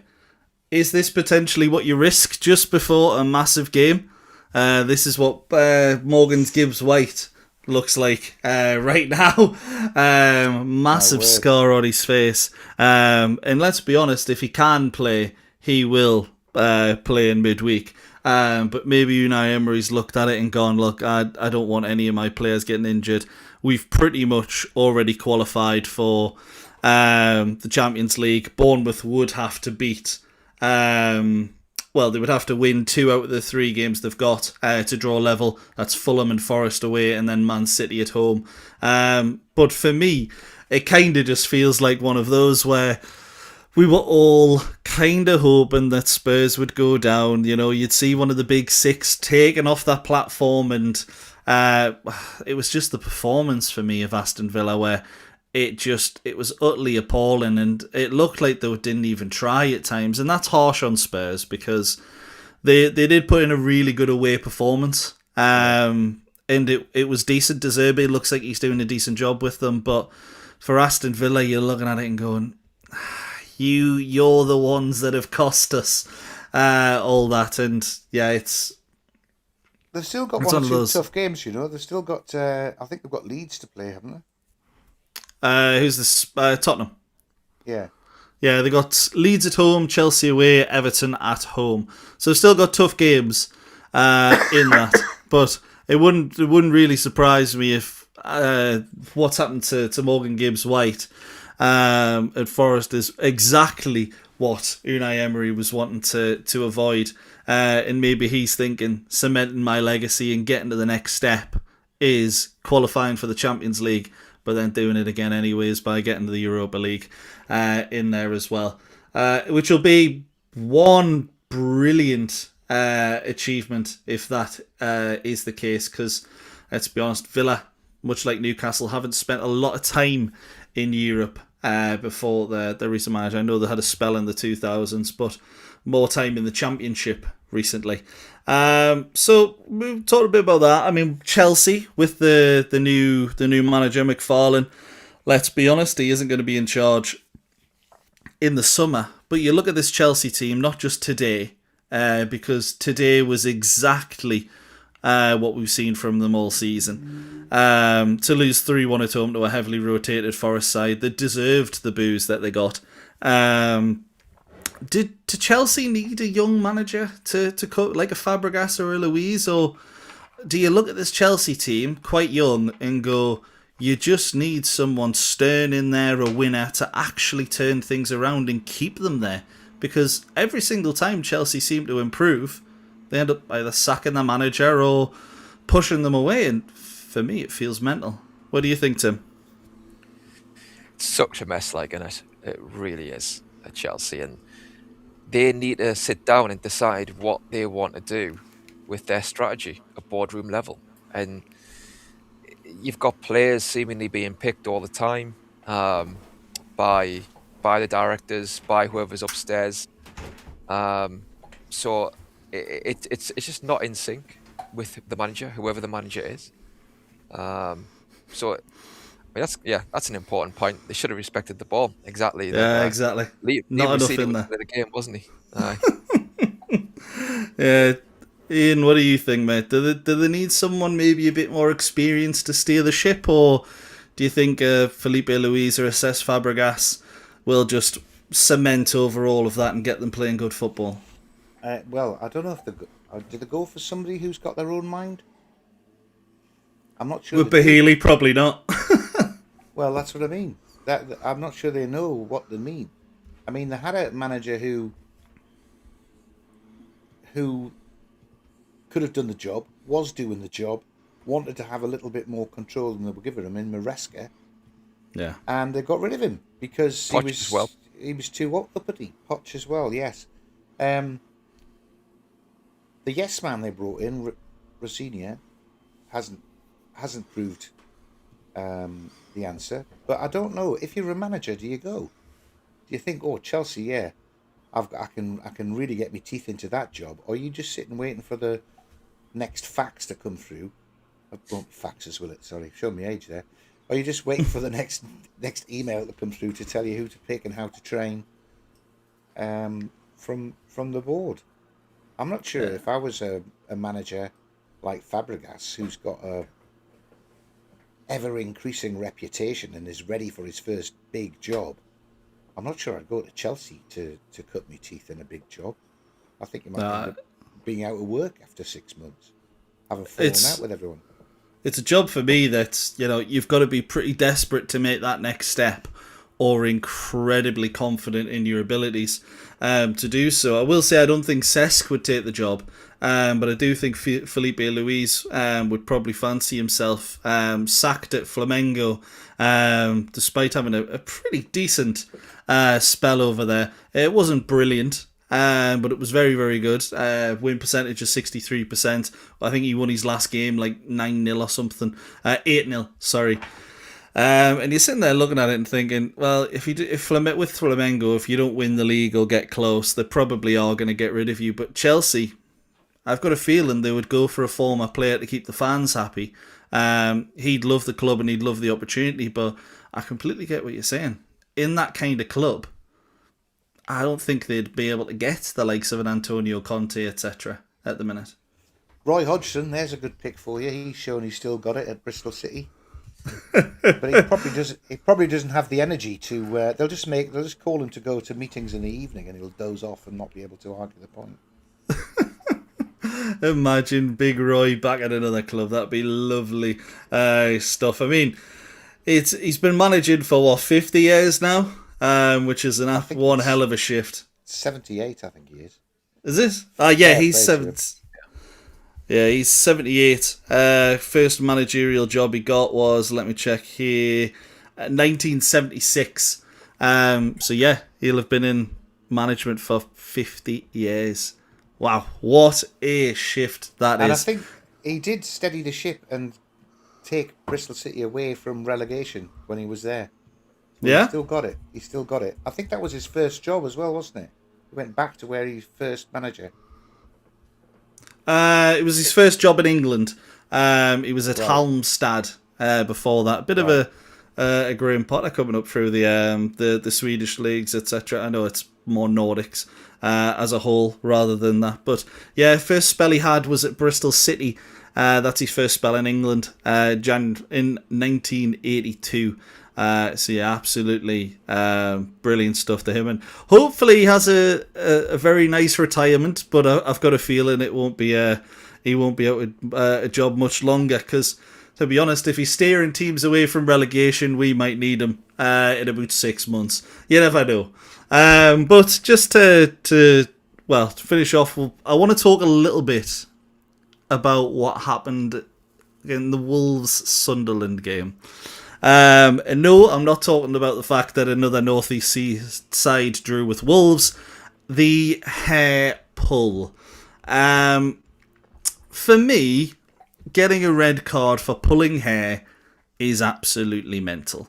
And they'll feel hard done by the result, but Dan Ballard gets sent off for pulling the dreads of Tulu Aradakare.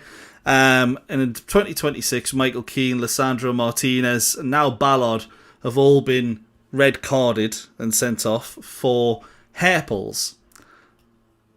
Is a hair pull really violent conduct, Iain? And do you agree with it? Or am I just being maybe awkward? I don't know. I think they've made the decision that it is, and everybody is aware from the publicity that it is. Yeah. So I think for Dan Ballard to do it, he knows what's coming, because it is violent conduct. Now, the reason why they've just got to say it is, if you pull the hair, is that we've seen one or two instances. I know where, what do you call him? Was it Romero who pulled Calvert-Lewin's bun out? It wasn't really a hair pull. It was a sort of a reach out, and he sort of pulled his little scrunchie out of his bun. That wasn't violent conduct, but because it was a hair pull, he was sent off for it. The thing is that if you grab a hold of let's say you grab a hold of a Cucurella as he's flying past you, and effectively give him whiplash by just yanking him back by his hair, and he's up like that, that's what a hair pull is. That's violent conduct. And if you start having degrees of violence that you're trying to put into hair pulls, then you'll end up getting more challenges like that. So I think it's right that they've made that decision that it's violent conduct, and therefore it is. Don't pull anybody's hair. Don't even just tug a little bit on one dreadlock. That's going to get you sent off as well.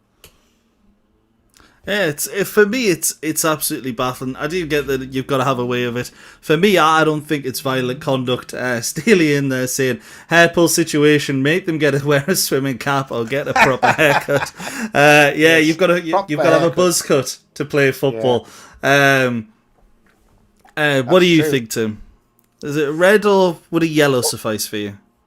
Well, I think, like, first of all, I do think it's a little bit weird that anybody would go for the hair. Like, if you're a defender, I mean, just playing football myself when I was younger, it's like I never had the inclination to go, you know what, maybe the shirt, but not the hair. It's just, I don't know. Like you say, It's Ian, weird. everyone knows that the scrutiny now is that will be a red card. So, you shouldn't have done that. At the same time, I agree that it goes back to common sense. It's down for me. The referee should be judging, what is deemed violent conduct and what isn't. So they can have a look on VAR for the want, and if like you say, and if someone is being really tugged with the hair, like Cucurella, where it's like, I think Romero did this for Spurs 2 years ago in the penalty box where Tuchel was still manager. I think it was that game where um, Cucurella was really yanked down by his hair, and I think that should have been a red card. But if it's just like a little, like you say, pulling someone's bob out, like Calvert-Lewin, there's different degrees, isn't there? So this is where it goes back to common sense and giving the referee authority to make that judgment call. 100%. For me, if it's just an automatic red for the incident like the other day, I mean, for me, seeing a Sunderland player getting a red card, I'm fine with that. I don't mind that. But in fact, I enjoy it. But the manner of it, to know that Newcastle United could have players sent off for maybe grabbing the shirt, but the hair goes all the way down there, and you pull the shirt, you pull the hair, then you could get a red card for it. And for me, that's absolutely mental. But you'll still get decisions which you think, well, that's ludicrous that he's given a red for that, like Fab Shah headbutting the Southampton player whose name I've forgotten. Bertrand Diaz. Yeah, that wasn't a headbutt, was it? But he got a red card for it because it looked, the foreheads came close together. It wasn't a headbutt. Technicality. It's an automatic red card if you're doing it. And I think that's where the hair pulling comes in as well. They just don't want anyone to try it, because there will be a line crossed where it then becomes dangerous. And if you're sprinting and somebody stops you by your hair, that's a really dangerous way to be brought down. Yeah, like that's a car accident, isn't it? Yeah, I guess you're running in. It's just a quick pull back. But again, it comes to what Tim's saying about common sense for me. And I just think what we've had, Steve makes a great point again. Half of them haven't even been pulling hair. It's just fingers getting caught and they need it tied back. For me, it's I don't mind if they're grabbing the hair and full on yanking it back. But you're grabbing a shirt.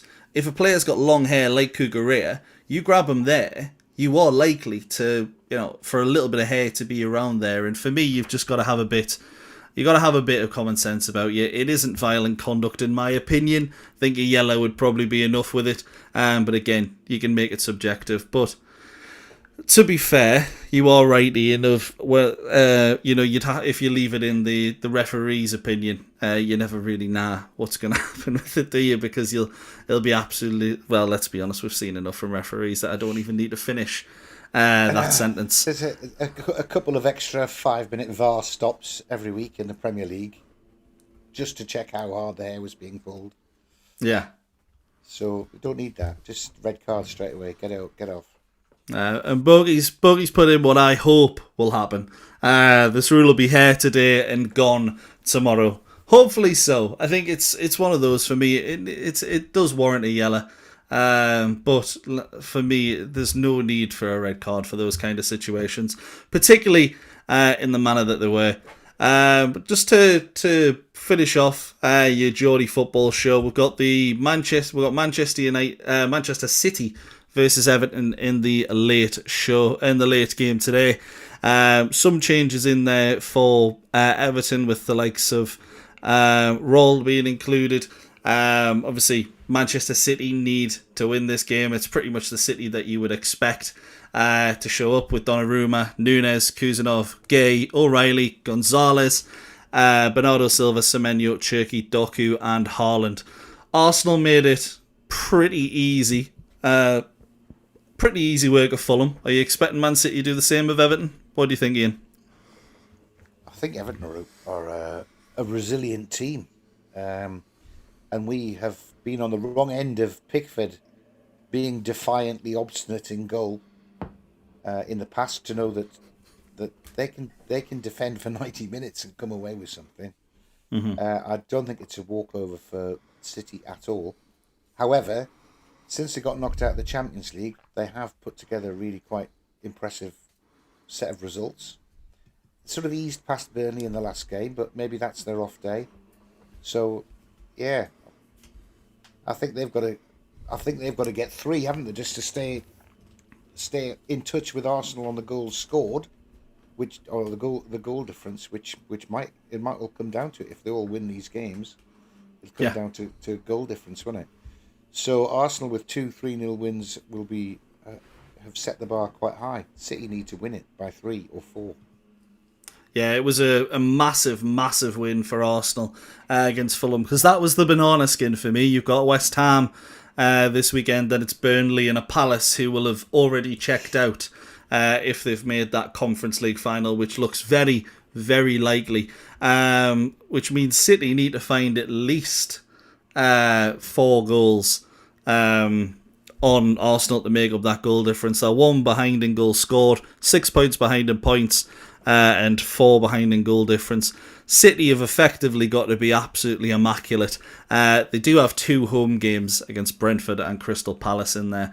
But away at Everton, who've been poor at the Hill Dickinson, this is one where you could maybe see them getting the goal difference up, Tim? Or do you think Everton could hold on? Everton could maybe hold on, I'm thinking, because my gut feeling has always been that Arsenal actually will do it this time. So, like you say, Arsenal's fixtures are really good, aren't they? And I expect them to win all their games. So I'm thinking, well, okay, if my gut feeling is right, where are Man City going to slip up? And I think this is one game, if you had to pick one, where they could. And we saw Everton dismantle Chelsea. Obviously, Chelsea are what they are right now, totally different to Man City, but they broke their kind of hoodoo, didn't they, at the Hill Dickinson, where they had struggled before then, I think, Everton. Mm-hmm. And I think they're going for Europe. And if they win this game, they're still in with a shout for getting Europe or Everton. So they'll be up for it. Their fans will be up for it. So this will be a test for Man City tonight. I mean, you do expect them to win on paper, but it will be a test for them. Yeah, 100%. As you mentioned there, Everton can go level with Brighton in 8th. If they do qualify, if they do win the game today, obviously it seems unlikely, but even a draw would put them into 10th and level with Chelsea in 9th, which I will say won't be enough for Europe. The only way that 9th would be enough for Europe this season is if Crystal Palace finished in 8th and won the Conference League, and they've made it perfectly clear they've got no intent of finishing anywhere above, let's say, 14th with their performances recently. Absolutely abysmal. Is it not Palace that have a song that they always finish 12th? Because they finished 12th 3 seasons running, and they could do it again this year, which is mental. Yeah, 12th again, who gives an F? We've won the FA Cup. Is what they were chanting for months last season. And to be fair to them, what a spell, what a time that was.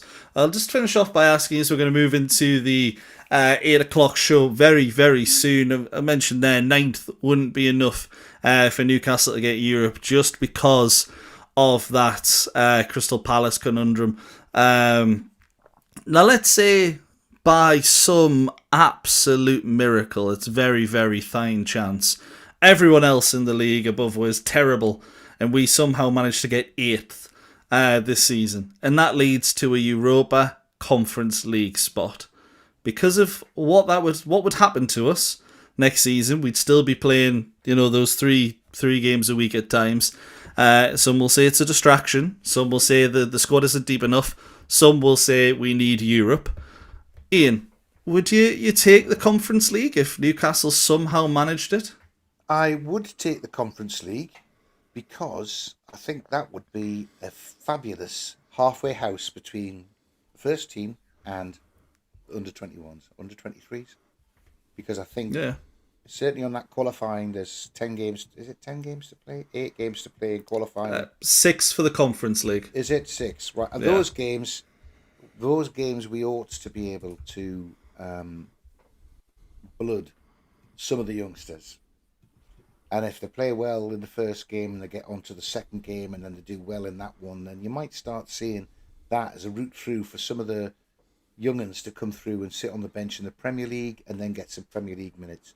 So I think it'll be a really useful exercise from that. Of course, we're picking the first team as soon as we get into the knockouts because we want to win the bloody thing. But I do think that we need to get into playing twice a week as a muscle memory, all the players in the squad. But I think we would have, given another, albeit less spectacular transfer window, because we'll have to comply with the 70%, won't we? Because we'd use the youth more, that we'd have enough to rotate to get through to the latter stages. Okay, so you would definitely take it though. I would take it. No reservations. No reservations at all. Yeah. Why would you have any reservations? Because what are your issues? The squad cost ratio, 85% for not qualifying for Europe, 70% qualifying for Europe. Oh, so you just break that and pay another 5 million fine like Chelsea got, if it comes to it. Well, it is. It's not horrific, is it? Yeah. The aim ultimately is to be used to that ratio season after season, isn't it? That's ultimately the aim. So I think for me, I agree. I didn't think this initially early on in the season. I thought, maybe just sack that off. But no, I would definitely take it, because also the lessons that need to be learned this season are still fresh in the memory in terms of like rotation, not being able to cope with 2 games in a week. So Eddie Howe has got that, in his mind going into next season if we do have Conference League. And maybe it would nudge him more to adapt a bit better. And if you win the trophy as well, obviously it guarantees Europa League football the following season. So that is also a really good route, and potentially an easier route to get Europa League than the league. Yeah, 100%. And obviously it all comes down to the FA Cup winner. Monkey in the saying 6th is Europa League, 7th is for Conference. Because New England have got the 5 Champions League spots, because the EFL Cup winner is already guaranteed to finish in the European spaces, that drops a spot down. It does require Man City to beat Chelsea in the FA Cup final, but that looks more nailed on than Burnley going down at the moment. So, but again, as I say, Newcastle getting anything close to Europe is a big ask, because let's be honest, it would require other teams to be terrible and Newcastle to be perfect, and we've seen far from that so far. But Tim, just to clarify, would you definitely take it? I would. I don't think it's going to happen, but yeah. No, definitely. As I say, I don't think it's going to happen. I don't think there's any chance we catch up with those above. But I've seen a lot of people saying that even if we did, they probably wouldn't want to.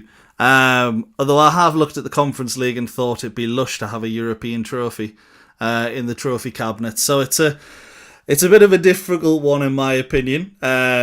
But obviously we've just fluked a win against Brighton, some are saying, so let's not talk about winning 3 more games on the trot.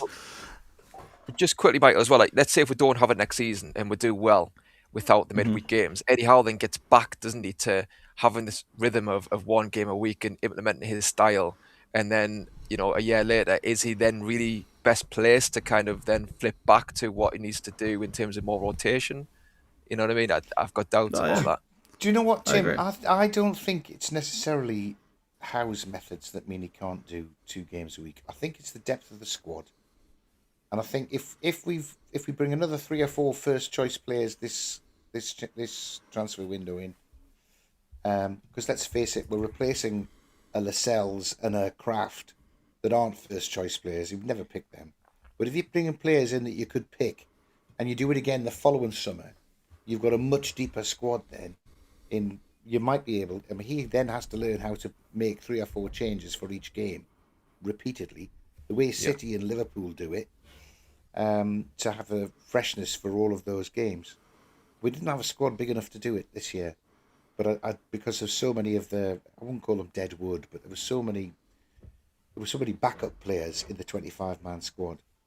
But one of the advantages of City having 2 first teams in their 25-man squad is that you can interchange them and keep it all fresh to cope with more than 1 game a week.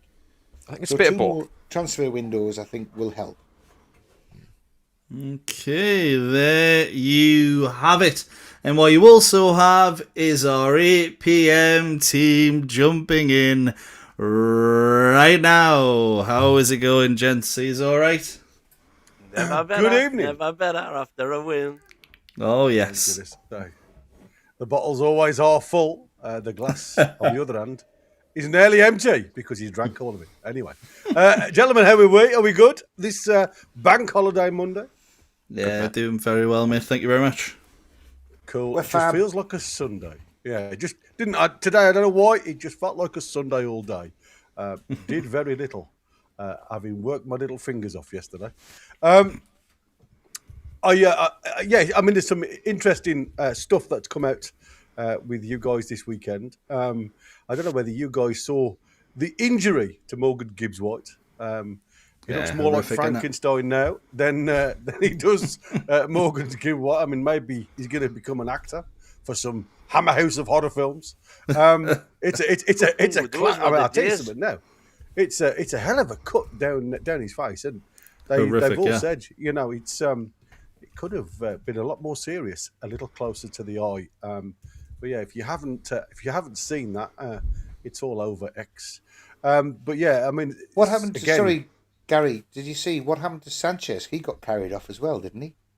Both of them were substituted at the same time. It was a coming together between the 2 of them. Yeah. So he got a cut head. Gibbs-White got a cut face.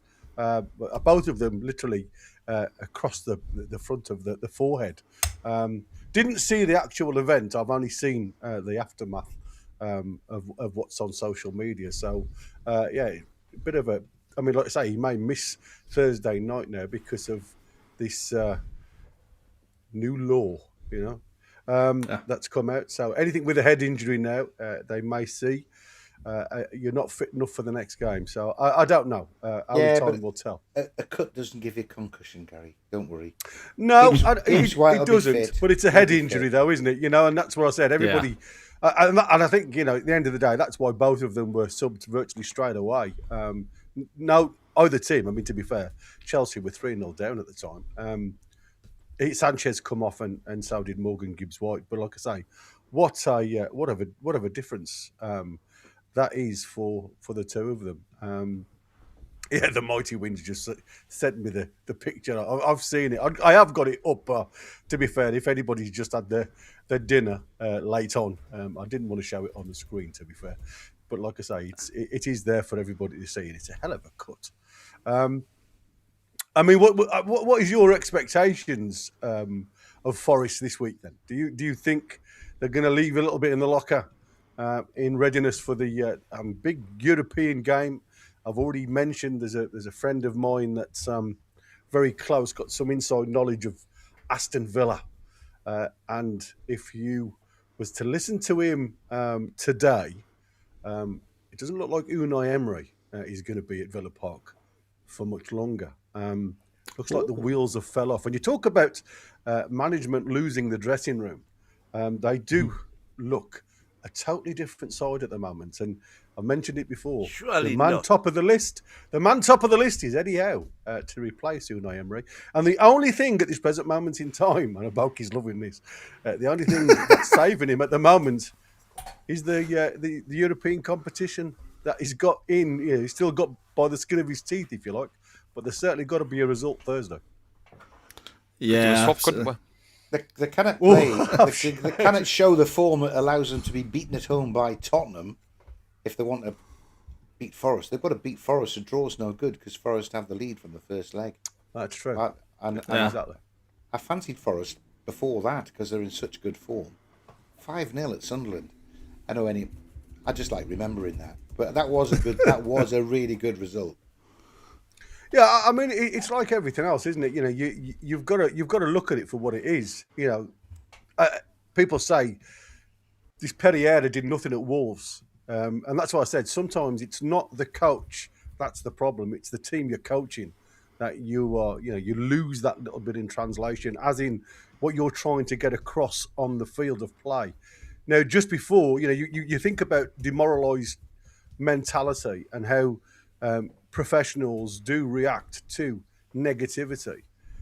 This lad has gone in there literally expecting the drop, if I'm honest with you. Very difficult to think of anything else the way Forest were playing. You know, they could have easily dropped into that bottom sector at any point during that period of play. Well, and yet he's turned them round. He's the fourth manager, isn't he? He is the fourth manager this season, yeah. I do like the way you called him Perrier when everyone else calls him Pereira. But Perrier is what the Wolves fans call him because it rhymes with derriere. Derriere, yeah, exactly. and that was just to come across with the accent, you see, because it's your derriere. I'm rubbish with names. I must admit. I'm glad I even had the chance to even pronounce anything, if I'm honest with you. Yeah, but it just does go to show, though. You can go from one team and look absolutely out of your depth, and then walk into another one. And to be fair, he looks at this present moment in time like a European trophy winner, if I'm honest with you. Well, to rest 8 first-choice players and then go on 3 up at half-time at Chelsea is, or was it 2 up and 1 in the start of the second half? Start of the second, yeah. Very, very good. Very good. Yeah, he certainly got them going. I mean, everybody's saying it's Chris Wood, our old ex-player, that seems to have made the bounce, but Chris Wood come on as a sub today. He didn't come on until after they were 3 up today, though. Exactly. Michael's hoping that they go out to celebrate having qualified for the final on Thursday night. Get a bit peevy. And they only start coming back Saturday night, so that they're not really up for much on Sunday. I'm hoping it just goes full hangover and they lose Elliot Anderson somewhere in Thailand or something. Yeah, I mean it could be funny. It really could. I mean, like I said, they are up, and like I say, every game now. I don't know, they're not mathematically safe yet, but it'll be hell of a job for anybody to catch them now. To be fair, is it something like 10 points now? They're in front. They're 6 points ahead of West Ham. Yeah, that's right. Sorry, I was thinking of Chelsea. There, it's Chelsea who are 10 points now behind Champions League, isn't it? So they can't mathematically do it now. And there you go. That could be obviously another shift in management. They're still looking for a manager at the moment, aren't they? Yeah, it looks like they're going to have a pretty difficult summer. They'll need Aston Villa to actually qualify on Thursday for any chances of making the Champions League. So, because if Villa finish 5th and win the Europa League, that's the only way that place goes to the Premier League, apparently. So, one of Bournemouth, Brentford, Brighton, Chelsea, maybe even Everton, depending on today, could end up getting in the Champions League because of Aston Villa going through. So, because we're not involved in that, let's hope Forest win instead.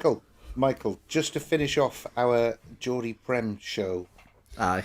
I think you ought to remind everybody that I think it was the first or the second one we ever did. When we went through the people chasing down the Champions League places, we decided it was Chelsea that were going to miss out. And we were... Yeah, we did. We were absolutely right. We knew it. Yeah, we knew they were... Even a broken clock's right twice a day. Exactly. You just took the words out of my mouth. And that's why people come and watch us, mate, because... we're not always right, but sometimes, twice a day, we are. Gentlemen, thank you so much for starting us off tonight with the Geordie Prem show. As always, it's been a great listen. Great solo effort as well, mate, for your markings for the Brighton thing. Yeah, that was again. Thank you kindly. Very, very interesting scoreline. I mean, very, very high scoreline, Michael. I wasn't expecting that. Yeah, by your standards. Hey, look, I was in a good mood, all right? I don't expect to be in a good mood for the rest of the season, so yeah, I was going to say, let the most continue. of it. Yeah, let it continue. Gentlemen, like I say, thank you so much, and I'll see you soon. You are listening to NUFC Talk Radio, the voice of the Toon Army, live daily on the website, on YouTube, on BAB, and on every online radio directory. NUFC Talk, the voice of the Toon Army. Right then, let's get on with it. No, Tina, she's lost in the hills somewhere on this bank holiday. So having a bit of a time away. She did say that she was probably going to struggle to get back in time. So we will see how we get on. A lovely bank holiday. Absolutely. And that is it, isn't it? I mean, we are literally. Is this the last bank holiday now until August? Have we got another one at the end of end of May? Yeah, because it's May Day, isn't it? And then you've got Whitsun. Crikey, Mosey, I even forget now with all the kids being off school and everything else. It's like, woof, here we go. So just the three of us tonight, myself, the Mighty Wyn and Boaky. So let's get on with it. So just when you thought you'd written the season off, emotionally checked out, and started Googling nice beaches for August therapy, Newcastle United decided to turn into prime Barcelona, well, at least Blythe, for 45 minutes and beat Brighton 3-1. Absolutely typical, right? 1 minute, we can't defend a throw-in. Next minute, Dan Burns turned into a hybrid Paolo Maldini and Alan Shearer at set pieces. And now we've got a narratives again. Eddie Howe equals Keegan and Sir Bobby. Touchline beef that looks like it belongs on Love Island. And suddenly there's belief creeping back in like that one mate who only texts you when we win.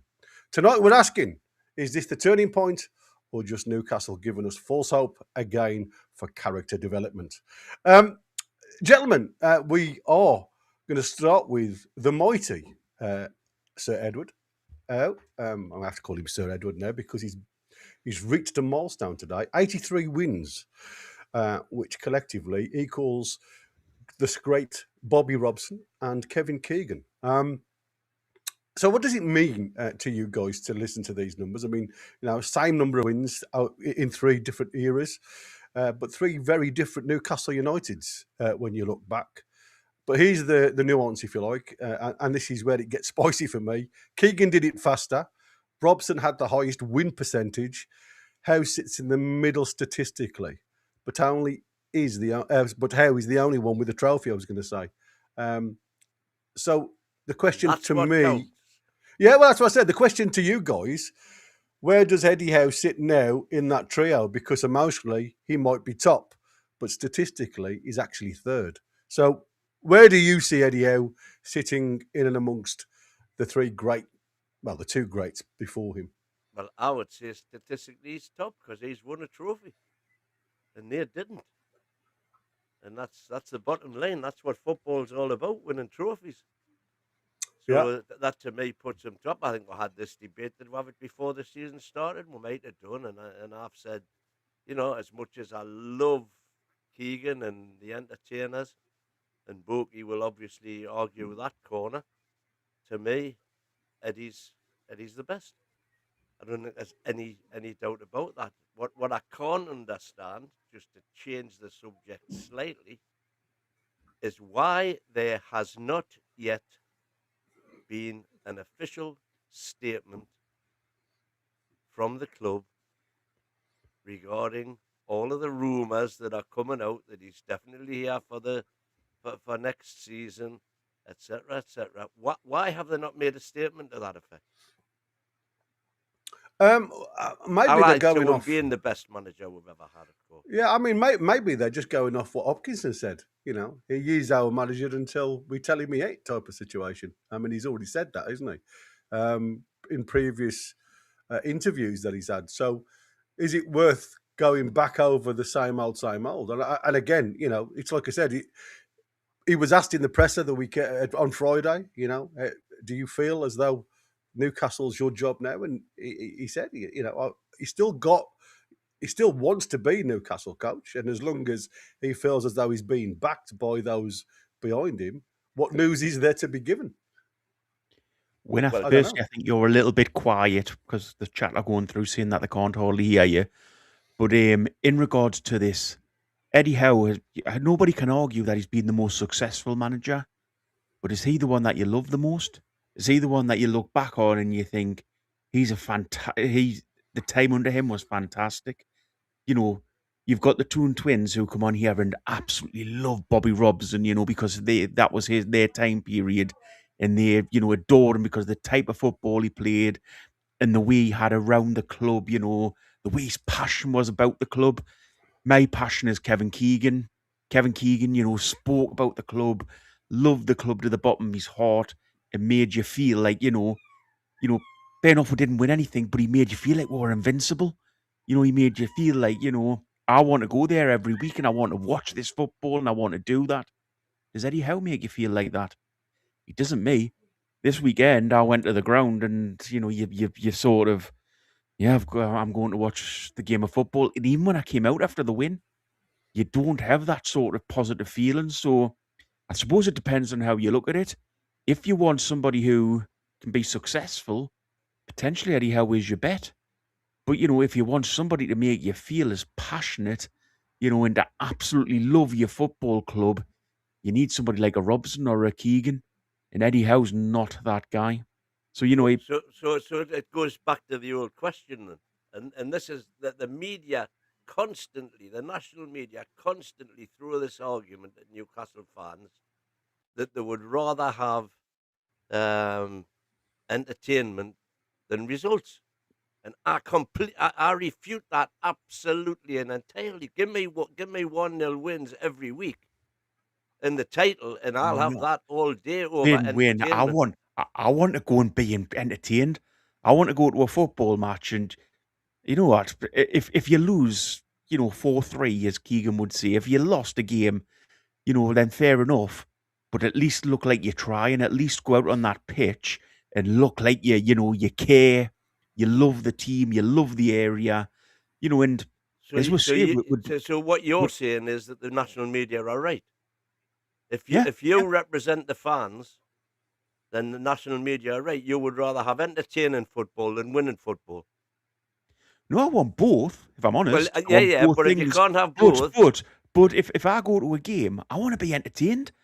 I want to go and actually watch football. I want to go and, feel entertained. Did you? Were you entertained? But were you entertained against Brighton? Did you come out that game thinking, yes, come on, that was a brilliant game. I loved that. I didn't. I came out of it thinking, we've got a result and we've got away with it. And that's the way it's felt all season. What we need is passion, we need love. You need to go to a ground and, absolutely want to watch football. And that doesn't happen under Eddie Howe. So you would rather that we played brilliantly on Saturday, and all lost. The chances had gone in, and we got beat 4-3. 100%. Right. Well, that's 100. I just completely different sides of the page. No. You're saying the way we played on Saturday. I don't want to play that way. I want to play to go out and win a game. We went out there and. We went out with the same formation, 4-3-3. We went out with the same tactics. And do you know what the most disappointing? Do you know what the most disappointing thing on Saturday was? We went back to there's 3 players that were available to Eddie Howe that were here when he took over, and he played all 3 of them. Yeah. He's bought new players in since then. He's we've had a chance to completely change our tactics, and he didn't. He didn't. I know what you're saying, Gary. He played slightly differently, but he didn't. Well, it was a 4-4-1-1. I mean, you couldn't get any different to what we normally play. Wait, was it? But what was there a difference in that team? Was there something that made you think? No, basically what he did was, because things were going bad, he regressed rather than trying to progress. And play your new players, get them out there, give them a chance. Get Wisser on the pitch, get Walter Marder on the pitch, get Alanga on the pitch, let's go for it. What did he do? He went back to the old. So Dan Burn left rather than get Dan Burn left. Beat, Dan Burn left back, Pope in goal, Willock on the right wing, Murphy on the left. Sorry, Willock on the left wing, Murphy on the right wing, J7 in central midfield. There was no change, He's had a month since we've dropped out of everything, and what change have we seen? basically what change we've seen is he's went back to what he had before. He hasn't progressed any player, that you want to see. Surprise, it was successful. Was it successful? Did you enjoy that game seriously? Yeah. Did you go into that game? I must admit, I was on the edge of my seat, and I don't think it was pure excitement. It was 3-1. It could have been a lot more. It could have been. It could have been a lot less, couldn't it? Yeah, exactly. It could have been a hell of a lot tighter. Again, it was exciting, but probably for all the wrong reasons. It was a thanks so much, mate. The three wise monkeys. Good evening, you hunks. I don't know which one is see, speak, and hear. I don't know which one of us it is, but we'll all do it. I don't mind. I don't mind speaking for an hour and a half, if I'm honest with you. Listen, we're going to get into Brighton. I mean, listen, I've only brought it up because I just think it's a great, when you put yourself in, regardless of this season, which has been poor. I think when you get up into those figures, I mean, it's took him more games, if I'm honest with you. And those are, things that you have to also take into consideration. 162 games, Eddie Howe got 83 wins. Bobby Robson. Oh, sorry, he beat Bobby Robson. He was 188 games for Sir Bobby. Eddie Howe's done it in 176 games. So he sits bang in the middle for me. But again, the years was totally different. Like I said, when you look at Kevin Keegan, just out of criteria. What's that? Does it include cup games? So is it Premier League games or? I mean, the figures that I've got, mate, I hadn't gone that far. I've just asked for Eddie Howe's wins per against. So I don't know whether this is just Premier League or whether it's also cup games as well. If I'm honest with you, it's 176 games. Thank you, agreeing with me. Exciting losses over boring wins. Nonsense. Yeah, well, that's what I said. I mean, it could mean that either way. Didn't really say. Yeah, I was going to say it could be. It could be taken either way, and clarify, I mean, even you. Monkey Sputum will get it. Yeah, clarify. Would you rather let in the chat boring wins or exciting defeats? Just stick it in the chat. Boring wins or exciting defeats. I think you have to slightly clarify that in. It's not always going to be exciting defeats. It's exciting football, and sometimes you'll win and sometimes you'll lose. And that's the thing I miss, Okay. Yeah, but I also go back to the Wenger days. Successful football over exciting football. Successful or entertaining. Take your pick. I look at and there was a really good program on one of the the multiple channels you get now on TV. I can't remember which one it was, and they were talking about the Wenger days, and they were talking about the Invincibles. So that's a team who never lost a game throughout the whole season. But there was a pundit on there, and again, forgive me, he was back in the good old days, who was talking about, I was going to say, was it Lee Dixon? Lee Dixon. He was the old he right was back. in the team. There you go. Yeah, that's what I said. It was Lee Dixon. And who was the other one? Curly hair, blonde, Pardew? Pardew is not Pardew, that's our keep. Begins with a P. Ray Paula. Yeah, there was the two of them doing a bit of a podcasty thing on TV, and they were talking about the Wenger days. And both of them said it came out of the dressing room, the fact that it was more or less a must not lose mentality than to go out and entertain the crowd. That was the feat towards the end of it. Don't lose. And I think, if I'm honest with you, from what I've seen, and we're going to go on to the Brighton game next, from what I've seen of Eddie Howe, especially in this game, didn't quite work the last game. It is a must not lose mentality. And he set out a team in this 4-4-1-1 system where, again, if you look at Newcastle, and I think this is where people struggle, and I've said, St James's Park isn't a fortress anymore.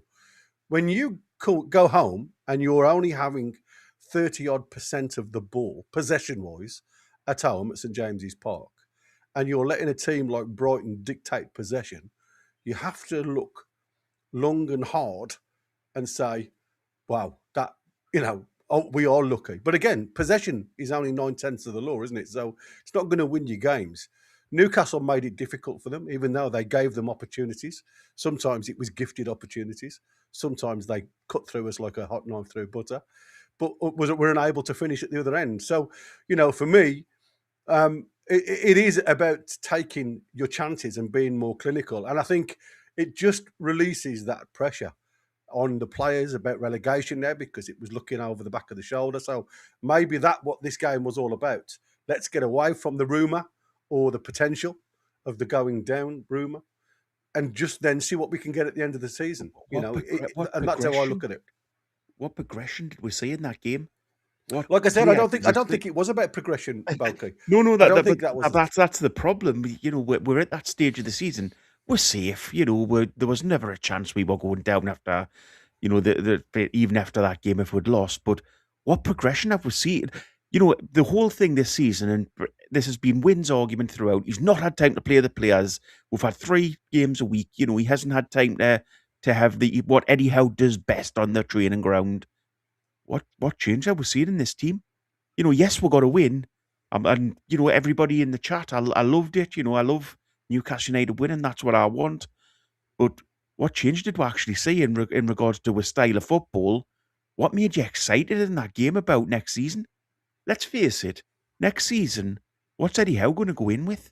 He's going to go in with the same old 4-3-3. He's going to go in with these same players.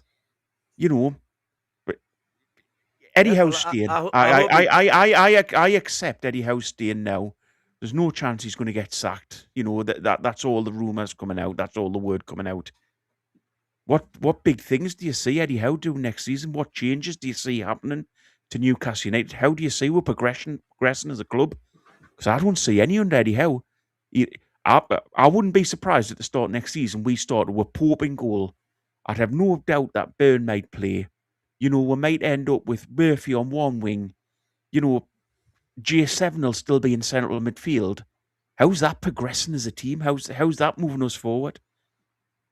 Yeah, I understand. I mean, you can see from this. I was going to put some momentum stats up there. You can see second half was same old as the second half. Yeah, dire in the second half. Again, that 2-team situation that came out where we were literally holding on. And the one thing that I must give Eddie Howe a little bit of credit for, he did change it once they'd scored. Again, it's reactive more than proactive. He changed to a back 5 there, and fair enough. I have no issues with that. But again, he's waited until they get that goal before he's come and reacted to something. And again, you can see the momentum shift in this team was absolutely incredible. Go on, Wyn. What was you saying? No, that was you. I think I pointed that out in the reaction that the momentum chart for the match on Saturday was completely different to what it's been in the past when we've been pretty good on that, but not getting results. There we've just been dogged, sat back, done the job, and got it over the line, which is what we've been crying for. If we'd managed to do that for the rest of the season, we'd be in second. What I mean? Let's be honest. The reason we got it over the line, as you say, is Brighton weren't as clinical as other teams have been against. Were they? It wasn't that we played different in the second half. It wasn't that we had control of the second half. It was that Brighton didn't put the chances away. That's the big problem. There was no real change in the game. The only change was we got lucky and didn't concede another goal. And, the 3-1 made it look a lot more comfortable than it actually was. And me and you were at the game, so don't pretend that wasn't the case. And don't pretend the crowd... Don't pretend that the crowd were not crapping themselves throughout until that third goal went in, because we just thought it's going to be the same old, same old. I mean, I must admit, Michael was giving me the feedback with the crowd because I didn't have that on because it affects me concentration. But he was saying that the crowd seemed very up. The crowd was good. Around me, the crowd was good all the way through. All the way through. No, the crowd was in a worried state until we. But that was in the second half, I would imagine, though, Boaky. Yeah. First half, fine, but that's always been the case. Second half, it was sort of the same old panic as normal because you didn't see Eddie Howe making the substitutions he should have done. You didn't see, we're going, why not go positive in that second half? Why didn't he do that? I don't get how people are sitting justifying keeping him here for another season simply on the fact that he won't work up. Yeah, the one thing you're absolutely spot on just with the how clinical they were. Yeah, both on 13 shots, 6 on target for Newcastle. You score half of what you're attempting. I think that's a good return, if I'm honest with you. XG up compared to previous games, which again, creation was there. And I must admit, you look at what we tried to achieve. And again, that wasn't conceding goals. And I think that's what nullified the momentum a little bit in their favour. Because we were, what it reminded me of? Typical Nottingham Forest last season. Counter-attack football. Just hit them on the break with a little bit of pace. And I must admit, I thought Willock and Asula actually came into them, into their own game, where, you wasn't asking too much of Willock to get back and do the runs behind. And defend box-to-box midfielder, which is the way Eddie Howe likes to play. He sat him up alongside Asula, and what that did to Asula was allow Asula to run the line a lot better than I have seen Asula run the line previously. He was coming out to the right-hand side, he was working that channel, and bless him, that left centre-back, Bayaglu, whatever his name is, he was all over the place, beat him twice on a dummy. And that to me is, credit where credit's due. But like I say, when you look at the stats, certain things that you start looking at, you start saying, well, you know what?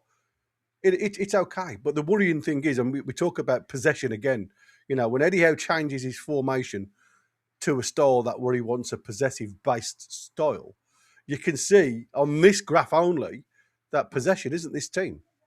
You know what I mean? We concede far too much possession. And against teams the likes of Barcelona, where we've conceded, like I say, possession away from home, that's where you're getting hammered all of the time. Do you guys see we're keeping Willock the same this summer? Do you think he'll be somebody that'll stay? Because if 2 not, seconds, guys. Just off camera for a second. Why when we started that game, why didn't we start with Wissa instead of Willock? Why wasn't Voldemort instead of Willock?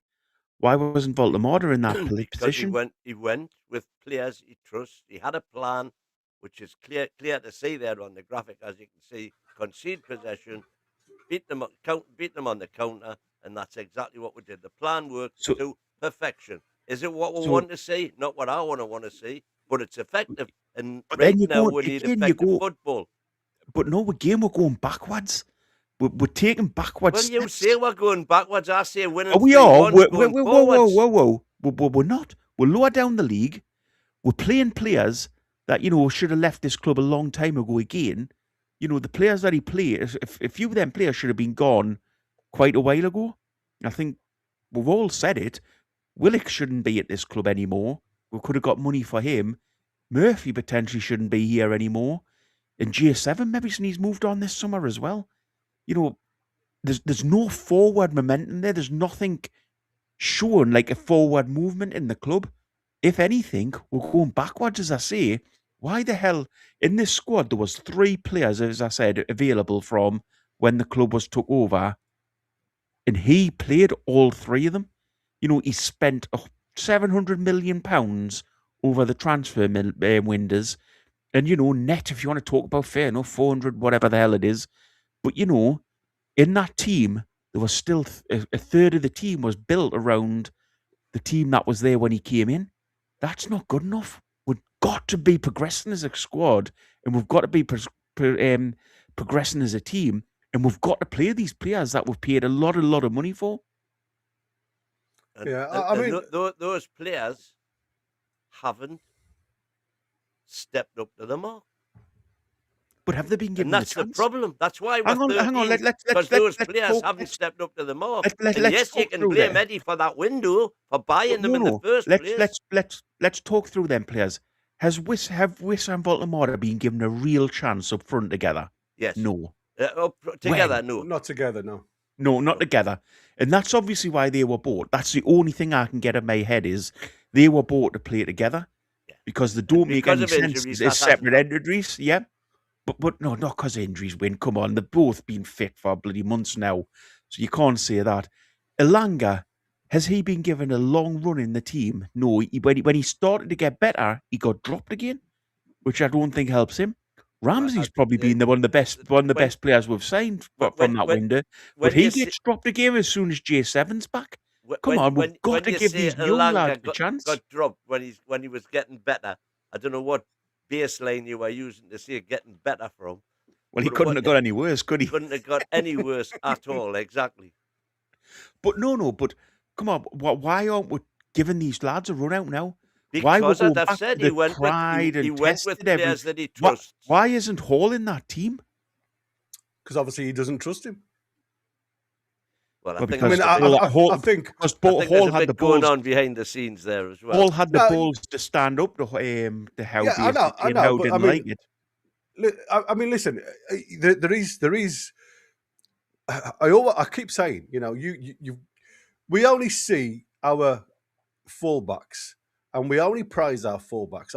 I've yet really to hear anybody praise our fullbacks for defending, right? We praise our fullbacks for actually getting the ball forward and progressing the ball forward. And like I said, I think what I'm not disputing whatsoever that there hasn't been a little rift behind the scenes with exactly what you said, Boaky. He stood up to him, he's opened his mouth. He certainly wasn't happy with that tactical change where he was blamed. And that's what you've got to cut the red tape here and you've got to take the gloss off it. He was blamed for conceding goals, and that's why there was a change. Tino, who to me was probably the worst out of the two of them, goes to left back, and he brings on Trippier. So, when you say it's a tactical change, nothing happened in the game apart from players switching. So it was the same setup. So he's gone back to this mentality of playing players that he trusts. And I think that, if I'm honest with you, that to me, he has thrown players under the bus by saying that, by actually even coming out in the post-match conference and saying, that is the team that I trust. I only pick, he's mentioned before, and we've all questioned, I don't pick players on price tags. I pick players on performance that I see in training. That to me has been evident. And I must admit, I'm going to throw this on the screen now because the one thing was quite evident at the end of the game was the only man in the lineup with all the PIF celebrities on the field of play of the kick around. There was one man not smiling, bless him, Big Vault. He just isn't happy at all. And again, can I just say on that, Gary, as well? You watch back our last goal against Brighton. You watch back how Hall celebrates. He puts his arms out to celebrate and then goes back into himself. There's no sort of facial happiness in there. He was on the pitch playing for Newcastle United, but he wasn't playing for Eddie Hall. And you look at the rest of that. Eddie Howe. You look at the rest of that team. In previous seasons, every player would have been jumping on top of the player that scored. That didn't happen. It wasn't a proper dressing room celebration. It wasn't a proper goal celebration. As I say, there was body language there that was really, really worrying. I think, like I say, I think sometimes you can overthink certain things. It's like Eddie Howe. I'll Connor, bless him. He sent me a text earlier on, and he was Eddie Howe did. Connor sent me a text earlier on, and he said, what was interesting is Howe said that they have been working hard in training with Asula to get where he is, and then he come up with the two questions. Is he not working hard with the other two strikers? And again, it's a valid question. I have no idea because usually when you set out striker drills, there is certain ones. Some of my lads in the past would stay an extra 10, 15 minutes to get certain things spot on when everybody else was in the dressing room having a shower. They'd still be on the training field having a go. And then he goes on to say, are they putting more effort with him? Because obviously it's a Tyndall and Howe boy rather than, credit elsewhere type of situation. And I said, and this was my return reply to him. I think that's taking his answer literally because, as I just said, all strikers get the same drills. The difference is it's how you approach and behave during those drills that you're given. Is he the one who is being the one that's shone and being the one to run that next 100 yards where the other two have, not really pushed themselves? I haven't got the answer to that question. It was just an opinion of mine to address back, because, again, and the other thing is, do you drop players? It's like Voltamada. When he was scoring game after game, there was no way that Osula was going to get into the team because Voltamada was doing the job for you. Don't forget, Voltamada went 20-odd games without scoring a goal. And I'm not saying he was the problem. I'm just saying that is, unfortunately, when you're at the point where you want to buy a result. You couldn't buy a result if you had 100 quid in your pocket. So Eddie Howe has to do something different. Now, when Osula, who's literally our third choice striker, came on board, we all went, what the heck? You've spent all this money. And again, even the Mighty Wyn, when he sent me that video the weekend, was so confused about this lineup, as we all were. But the one thing that you have to say is continuity with Osula, because he's been the one, he's not been the prettiest to watch, but he's been the one that's getting you the goals. Now, one goal, it's never enough with Newcastle, but one goal, for me, is a foothold in the game, because the other team have to then come and create something to get in and behind. And because he's changed the system a little bit, every time Brighton overloaded, especially on the left-hand side. I mean, Minte was awful on the right-hand side. And that's what I said. We can knock Dan Burn. And that's why, if you look at the system, it's not just Dan Burn. Everybody forgets that the other lad that was helping him out massively and didn't commit himself going forward was J7. J7 and Dan Burn were the reasons why Minte had nothing of that first half. Absolutely outstanding. Them two banks of four. Everything was coming down the right-hand side and the biggest, or their left-hand side. And that was my concern, was the fact that I think Miley at some points was getting overloaded. But again, even though he committed himself at times, Miley, he still had the mentality to get back in the right position. And then obviously you've got you could say, the ideal winger with Murphy just in front of him that was doing a similar role to what J7 was doing. Yes, so these two banks of four, go on, mate. With a really tight dressing room, there's no sort of leaks or anything like that. There's no way that, if there's anything comes out of there. I knew the team in the morning. Yeah. And actually put the team out in the morning that I knew was going to play. And, you can guess a team once, but it's been a couple of weeks now that I've got the right team perfectly on. You don't get that if every player in that dressing room is fighting for each other or fighting for the manager. The reason that comes out is because they have let it slip on purpose. It is incredible. The whole thing came out, and that was pretty obvious to a lot of people, and a lot of people picked up on that, and then a lot of people picked up on the teams that are coming out now. That's not great for a manager. If you've lost the dressing room to the degree where there's information slipping out of it, then that's a major worry. Yeah, 1-0 to Manchester City, by the way, if anybody's interested. What's that? That very point. What, the leak? 100%. Oh, absolutely. Yeah, the mold. Hang on, it helps our channel a little bit too. Exactly. Yeah. We've become professional ITKs. Yeah. But you're right, though, Wyn. I think, like I say, if we are knowing the morning or the evening before the game, then so are they, the opposition. It's just not good for the game, I don't think, for the sport. So it's going to be an interesting one.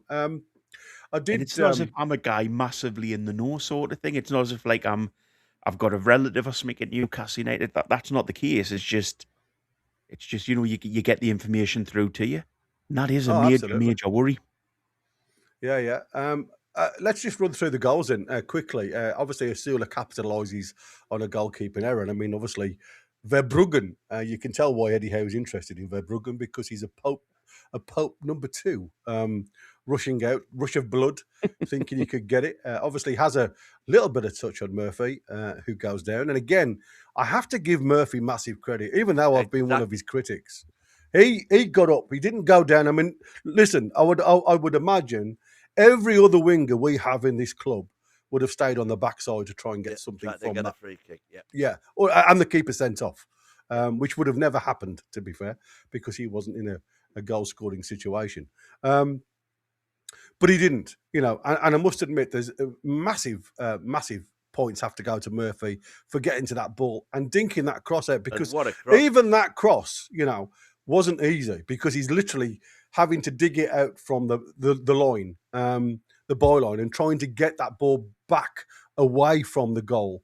And it was a perfectly weighted cross for Asula then to obviously get his head onto it and score in an open net, if you like. And that was really interesting, because there's been Wayne Rooney. I've just got it on the other screen, so bear with me.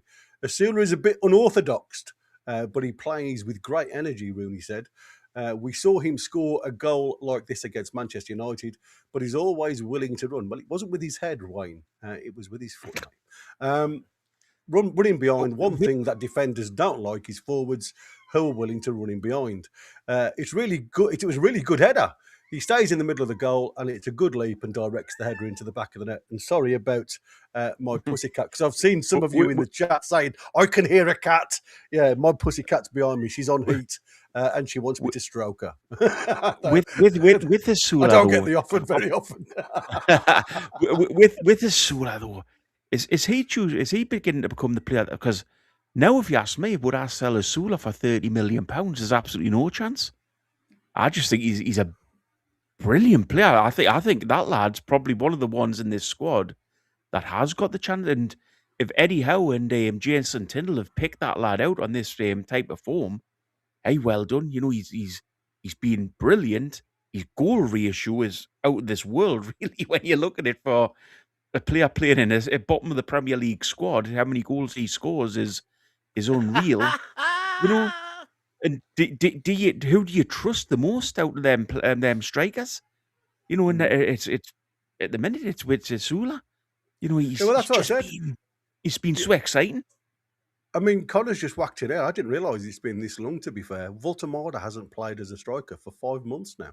I didn't think it's been that long, but obviously being he has for Germany. He has for his country. Yeah, exactly. But what Rooney goes on to say, you can get better, direct, raw energy, but can you chop it and come out with maybe bring one of your teammates into play? And again, are we seeing Asula just looking down and not looking at what's around him at times and getting the bigger picture? Because, you know, there's a part of me that thinks strikers should be selfish and be hungry for goals. You know what I mean? And there should be no other teammate anywhere near you, if you like, unless there's a sideways pass or you haven't got the balls to shoot type of situation. I think that should be his. But Wayne Rooney saying that he's showing good signs to be a striker in the Premier League. So maybe you're right, Boaky. Maybe they've always seen something in them that, we talked about Murphy being the key to the car for Isaac. Or we're beginning to see the same again for Asula. You know, is Murphy the one that Asula's charger? Exactly. You know, but I don't see how anybody can sit here and call Asula. I just think he's been such a revelation in the last few games. How many goals has he scored? You know, to me now, he'd be the first striker choice on the pitch. I'd have Voltemada on next to him 100%. But Asula would be my number 9 man. Well, he's miles ahead of Wissa. He's absolutely he's down Wissa the road waving at the fence at Wissa. Yeah, that was another criminal miss, my preferred team on Saturday would have been Walty behind Asula. Mm-hmm. Gordon on the left and... Do you just think...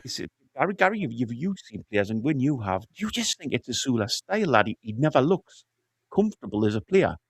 That's what I said. He's never likely. He's just Mr. Chaos, isn't he? He's lanky. Yeah. That's Captain Caveman. He reminds me of. It's like, right, when he's got the ball, you know, you haven't got a clue what's going to happen. And like I said, hang on? Can I just have a chat here? Can we put Michael's chat up, because I don't think this will ever happen again. Well, I haven't seen Michael's chat. Where are we? Asula. There you go. That one. No. The 40 seconds ago or so. My God, I agree with Boaky. Oh, there you go. Yes, I love it. Michael and Boaky agreeing with each other. I like it. Michael, there you go. it was always going to happen. Be my second striker. That's what Connor's just said exactly the same. But he is saying because Howe's coaching is so exceptionally good. Yeah, can't score for New.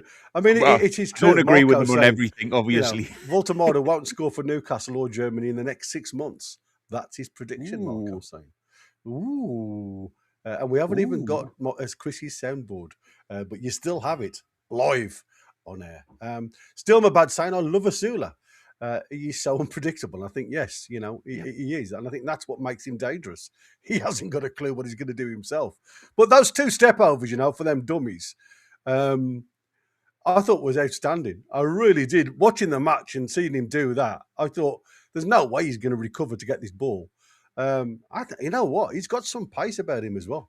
I thought, like I say, he brings something totally different to the game, and I absolutely love that. Connor's saying he should stay as our number 2, maybe 3, as he wanted to leave last summer for game time. Now, again, is he going to be... I mean, some of the things that he's come out and said for his time at Newcastle have been outstanding, I must admit, been really good and been very positive, especially recently across social media. And like I say, he's certainly got the bit between his teeth now. And I don't... How old is he? How old is he? So 22, isn't he? 22, 23 now. Yeah, he's probably 23. So he's the same age as Wisser, really. You think of Wisser as being the more experienced player, but he's I think we've got to do that one quickly. Oh, we've got to do this one, haven't we? Sorry, Voldemort. Vaza! 5 gifted memberships. Thank you, my friend. They've gone to Aaron Robson has become a member. A. Thompson 96 has become a member. Carl Webber has become a member. McGilly Face has become a member. And Darren E.C. Jonesy has become a member. There you go. Thank you all so much for becoming a member. Gifted to you, obviously. So if you could do a massive favour to Wazza, who supports us massively, give him the thumbs up and say thank you. And also continue with the membership when it goes. Because like I say, we do come live and proud virtually every night of the week. Well, we're on every day of the week, barring one. So like I say, you always get some content from us for your monies, your hard-earned cash.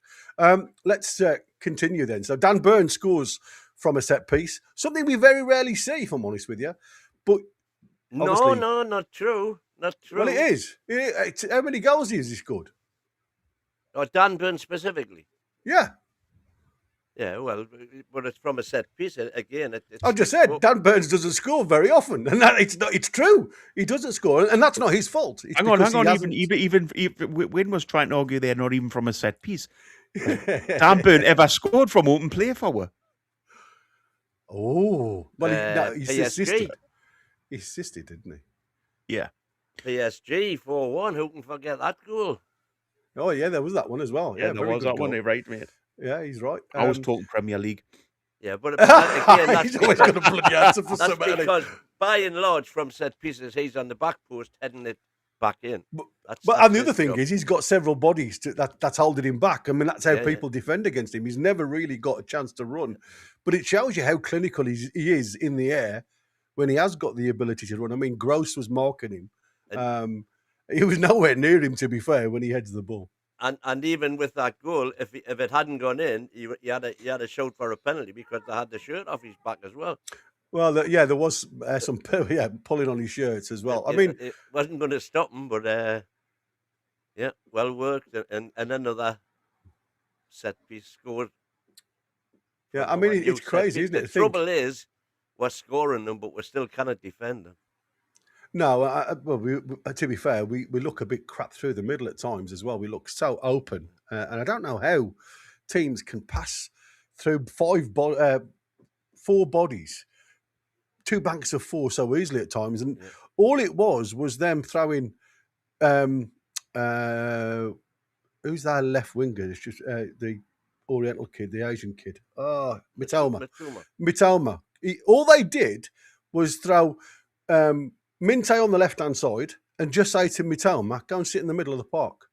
Because they had nothing. Down either wing, they had absolutely nothing coming into the box. But Mitoma then coming and playing in the middle, you had both Tonali and Bruno trying to pick up these bodies. And it was like, well, who do we pick up? Because Tonali was sat in between 2. You know, you've got Belieber then who walks off the two where Tonali is, and Tonali's just saying, who's marking me? And that's where you need, for me, and this is why I criticise the likes of Bruno. Bruno's a great captain when it comes to that momentum on the field of play. He's the one that will push you on the field, no problem. But I haven't seen yet anybody screaming at somebody, like the likes of Willock, to come back and help in the midfield when they change the system. And that's what I said. It's great when you're breaking and they lose the ball, but Brighton ain't a bad side. I mean, they've been our bogey side for a hell of a long time, especially at the Amex. Well, they're on a 5-match winning run. Well, that's what I'm saying. I mean, they're not a bad side.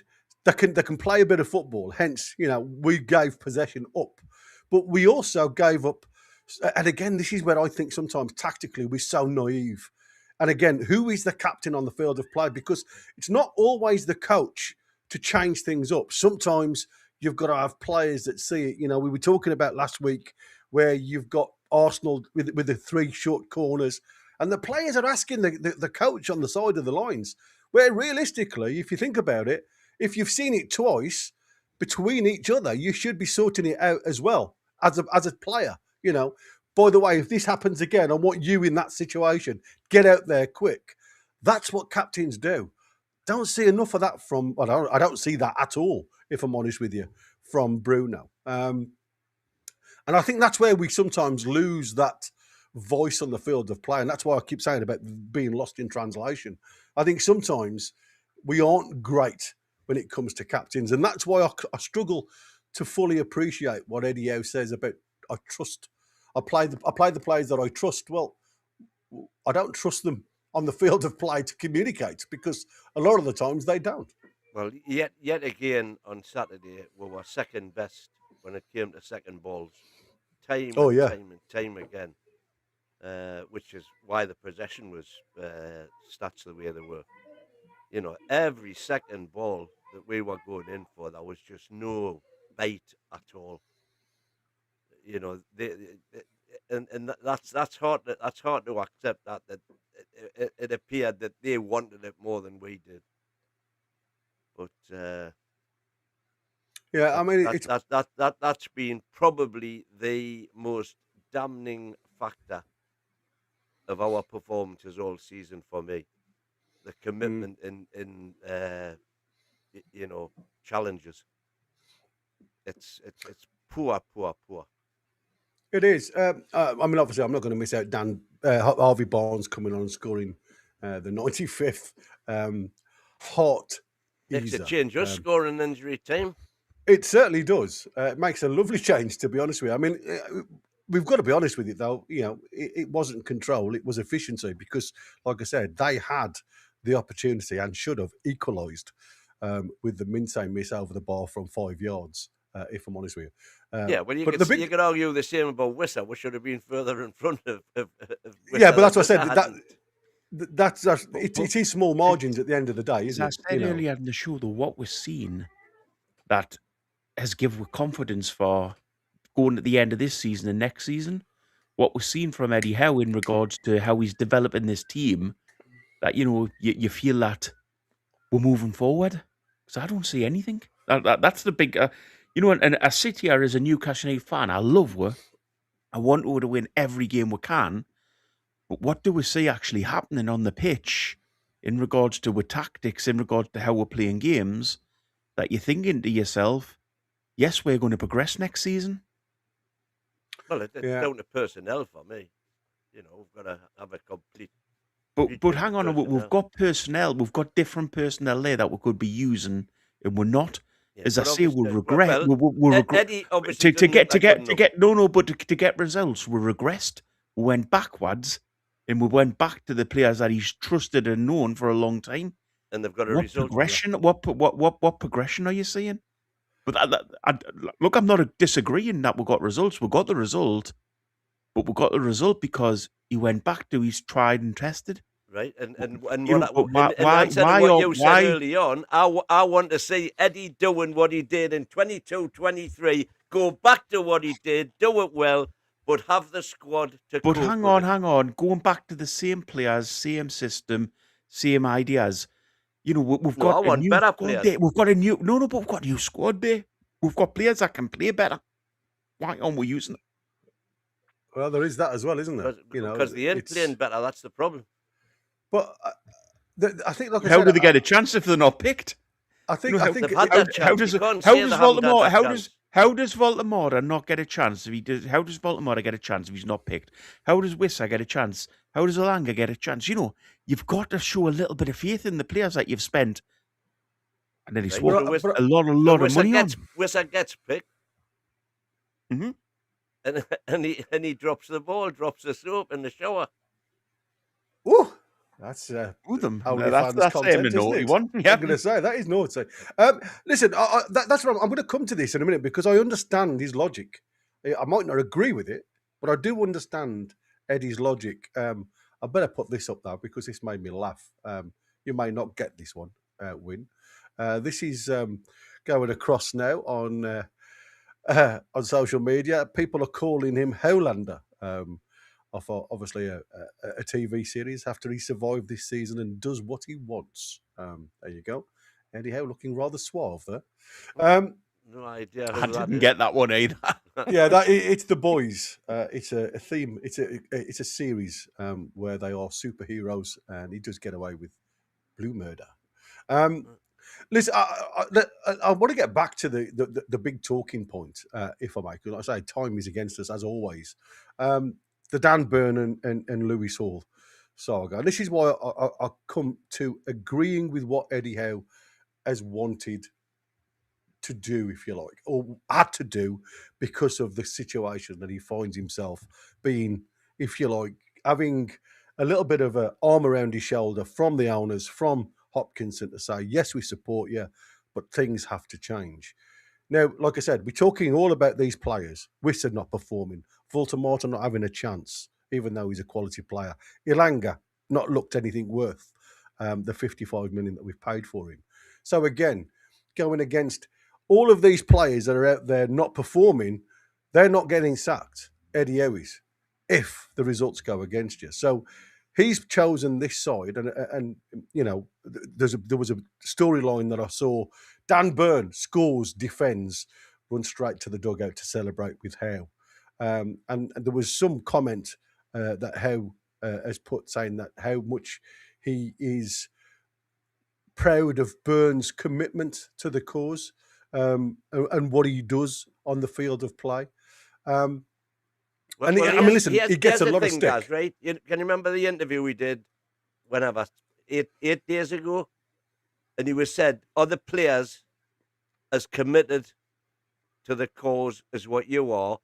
And he took like 7 seconds, but it seemed like an eternity 7 weeks to answer that because obviously he wasn't prepared to just come out straight out and say, yes, they are, because he knew they weren't. Yeah. And like I said, but the players on the pitch, he knows they are. But I also understand he couldn't. What's that, buddy? Do you want to do the super chat that went through just from Wazza? I didn't see that. Was I looking elsewhere? That one. Let's get Gibbs White. He's damaged goods. Yes. I'll tell you something now. If we have got time, I'm going to come to some really interesting news that I saw today. I started that one before when we're talking about it. He said, Young Hall can say his piece, but he's crossed the line. It doesn't matter who you are. It's the manager who makes the decisions, like it or lump it. Like I said, discipline has to be in the house. Hang on. If discipline has to be there, but there's also got to be, if you're the manager, you've got to be willing to take. If you're picking players and they're saying there's problems, you've got to be willing to listen to them a little bit. And I think that's where the clashes came, is that, you know, Halls came in and said, I don't agree with this, and Howe's went to him, you know, you go with what I say. And that's a little bit of a problem. That you know, it's not a problem for me. It is, I mean, let's be honest on here. Sometimes we go to a point and you get pulled back a little bit, you know. But you've got to have that. You've got to have a say. You've got to have, if you're a bloke and you're going out and playing football, you have to have the manager has to be willing to accept. Sometimes you're going to have a little bit of criticism for him. Yeah. So this is the very same Boaky who said many times early on this season, Gordon should play where he tells him to play. Doesn't matter what 100%. he feels. But that's a different situation. Is it? 100%. Because a player who wants to play for a football The manager club, has to say it or he doesn't. Correct? No. Or not? No, but a player who wants to play for a football club should be willing to play in any position. You know, if I went to, say, Chelsea or somewhere like that as a footballer, and they said, you're a striker but play in goal, I'd just want to play for the club, so I'd play in goal. A player saying, I don't really like playing there is a whinge bag. A player coming out in the dressing room at half time saying to the manager, you know, this is the issues we're having, you know, and the manager disagreeing with them is a completely different circumstance. I mean, listen, I think there's a lot going on behind the scenes with Anthony Gordon, and like I said, it's well, for there's me, a lot going on the scenes behind with a few players. I agree with you. Wissa's in that category. Yeah, he is, and again, I think he's also. I think there's time for Wissa, and I think that's the reasons why he did that interview. I think he's literally got the Oliver Bowl out asking for some more time. If I'm honest with you, that's what it feels like for me. Lads, sometimes at a club, is there just a time where you need a change? You know, is there just a time that you think to yourself, we can see things aren't going great, you need a change here? And is that what we're missing this season? Is that what we're rolling into next season with the same issue with that? Well, you know, everything under Howe's been, you know, good. You know, there's been good times, but are we just now in a tumble, and somebody has to make a decision that a change has to be made? Like I said, I think, or not, as the case may be. Yeah, well, I think that's what you've seen this season. I think you've seen a lot of failures with change under House, you know, and I think that's why Piff and the CEO and Ross Wilson, the first real season where they've all come together, and it's not been a great season for the coach. We know that. Nobody will ever deny that. I just think they just want to make sure that this is a one-off rather than a downward spiral for Eddie Howe. If this is just a bad season and there's some players that's not working, then let's just clear out some of those not willing to do the extra yard. I mean, talking about Dan Burn, I mean, I was going to come across this, but he's just thrown me the quotes that Dan Burn said post-game. People having a go at Dan Burn for saying this game was for Howe. I mean, again, this is, you know, everybody's saying about this is Dan Burn, one of his favourites type of thing. And obviously the fans aren't happy. And not mention the fans after the Brighton match. Also fans saying, where was he when losing as no player faced the media then? You know, apart from Trippier was only the player, if I'm honest with you, that's chosen to stand up for the club, if you like, and discuss certain situations. But, you know, for me, we talk about him losing the dressing room. I think he's lost some of the dressing room. I don't think he's lost all of the dressing room. I think there's certain players that will still fight for him. I'm just looking at the time. Who are those players? Well, it's the ones that he picked on Saturday. Really interesting drama. That's the massive problem, though. Yeah, his favourites. His favourites, I still love him, which is great. But the players who, you know, he should be playing for this. Let's be honest. Wissa should be getting a chance for this club. Baltimore should be getting a chance for this club. Elanga should be getting a chance for this club. You know, they've had chances. Future. But well, to a point. But have we played to their strengths? Has Eddie Howe set his team up to their strengths? No. Well, and that's a big problem. Every time, I would say. Well, he has for Elanga. Yeah, Elanga's been awful when it comes to the strengths but I'm saying for the rest of them, has Eddie Howe set this team up to? Has he set it up to Baltimore's strengths? What are Baltimore's strengths? Brilliant ball passer. Brilliant as a number 10. When he's got it. Not great. Not a number 9. Not an Isaac. Eddie Howe's kept his team as an Isaac. In order to incorporate him, he dropped him back. Eddie Howe I think it was a massive Isaac team. Yeah. Has kept this team as an Isaac team without an Isaac, and that's a big problem. No, I think there should have been a shift with Volt. If I'm honest with you, they shouldn't have Voltemada as the lone 9 in this team, and I think that was, like I said, it shocked me to see him scoring the way he was, very nonchalantly at times, and I was like, oh, I'll eat my words. He's a much better player, a striker than I expected him to be. And then the wheels fell off a little bit. The honeymoon period was over, and I think that is the situation where Eddie Howe then should have looked at it and said, I either need to change the system to suit, or I need to change the player. And then, because he's a quality player, Voltemada, with his feet, technically gifted player, but he's not a midfielder. And I think Eddie Howe gambled, as he did with J7, and with J7 it worked because of his stature. It's not going to work with Voltemada. I mean, Voltemada the hasn't problem got with that upper Voltemada for strength. me is that he's found out, as a lot of players do in their first seasons, that the Premiership is physically a lot more demanding than where they've come from. And that's absolute rubbish. That's rubbish. It's not rubbish, man. The number when of he times, when he came in, when he was playing the problem up top, is his confidence has been smashed. He was by playing the manager. up top for 18 games, and every ball that went to him bounced off him. Whether it was in the box or whether it was in the box or whether it was outside the box. What crap! What absolute rubbish! The lad showed class in the way he finished goals. The problem was we didn't develop our game around him from that point. Freely admit up to the fact Premier League quickly caught up with the type of player he was. But at that point, Eddie Howe should have been changing the system and changing things up to introduce Voltemada's type of style into the game. He didn't. Or was it exactly the problem was tried to do and failed?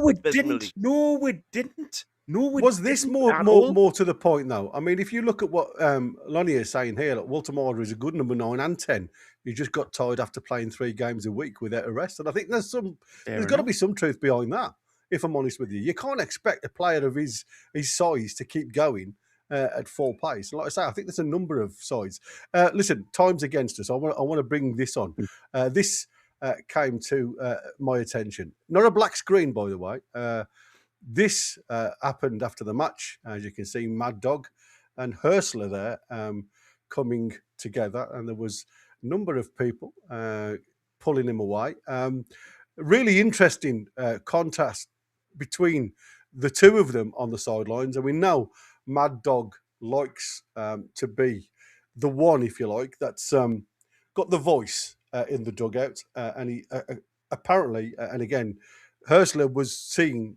I kept on saying, I wonder what Hurstler's doing with the fourth official, because he was constantly speaking to the fourth official, and rumour has it, it was some of the comments that Mad Dog, Jason Tindall, was throwing towards the dugout post goals, which didn't go down very well with those. So I mean, everybody's saying it's Tindall that refused to shake hands. Somebody's saying it's Hurstler's refused to shake hands. I don't know how to go on. If we're wanting brickbats for Tindall, here is the biggest brickbat you will ever get. His bar on Gosforth High Street, his bar, Palomine, went in there post-match for a celebration drink.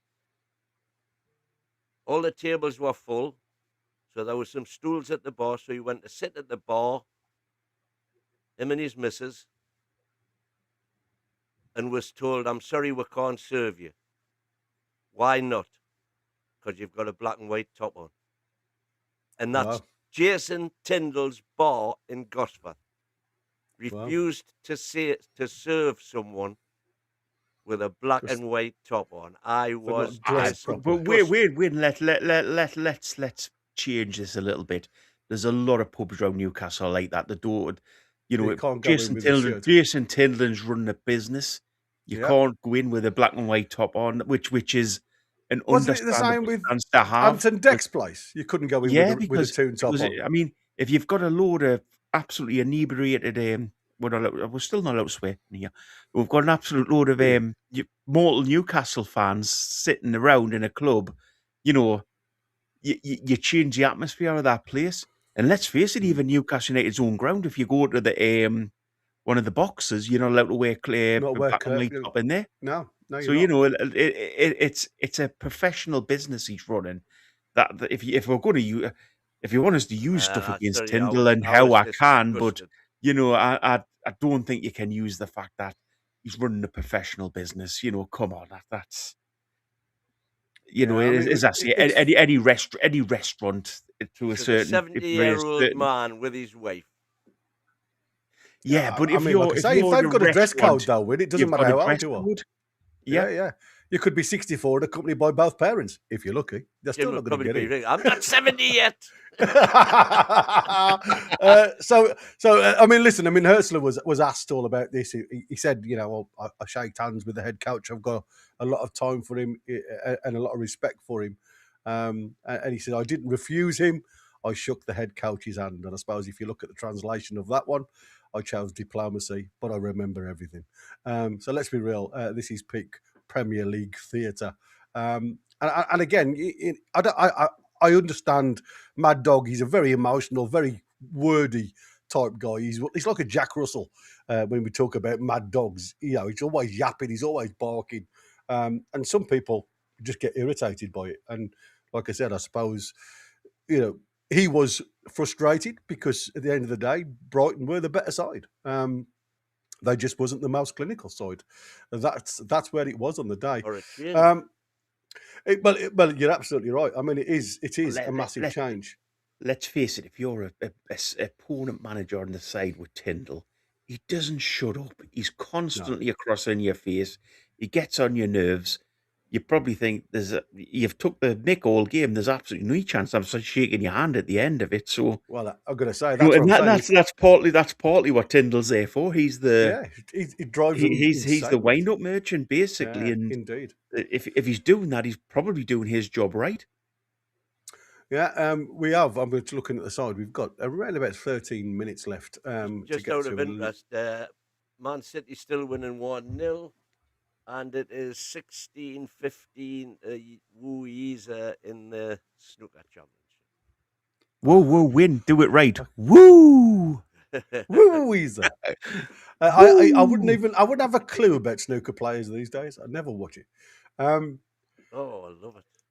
Do you? I must admit, I've seen that some of the highlights, and that is about as much as I've seen. I must admit, there's been some crazy decisions made, especially with that black hanging over the pocket with all the reds around it. That was strange. Bloody hell! That was longer than a football match. Well, that's what I'm saying. I wouldn't have watched that. That would have been off. It took them longer to get it, even with extra time. Probably in most games, it took them longer to get that frame finished.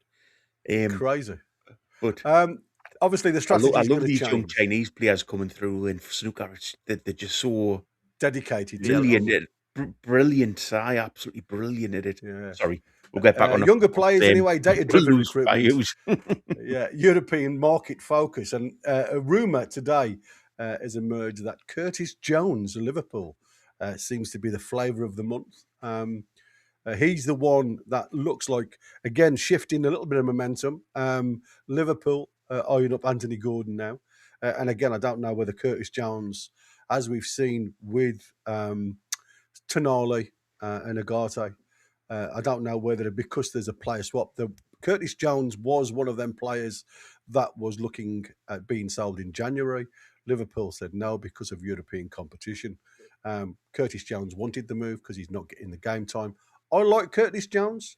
I think there's a player there. Where he fits in the Newcastle system, I'm unsure, but there's definitely a player there. He's looking at defensive reinforcements and obviously the midfield rebuild because Tonali's still a lot of question marks. And the one thing that come out of everything that I read yesterday and today, Tino Livramento, obviously, he's still refusing to sign a contract.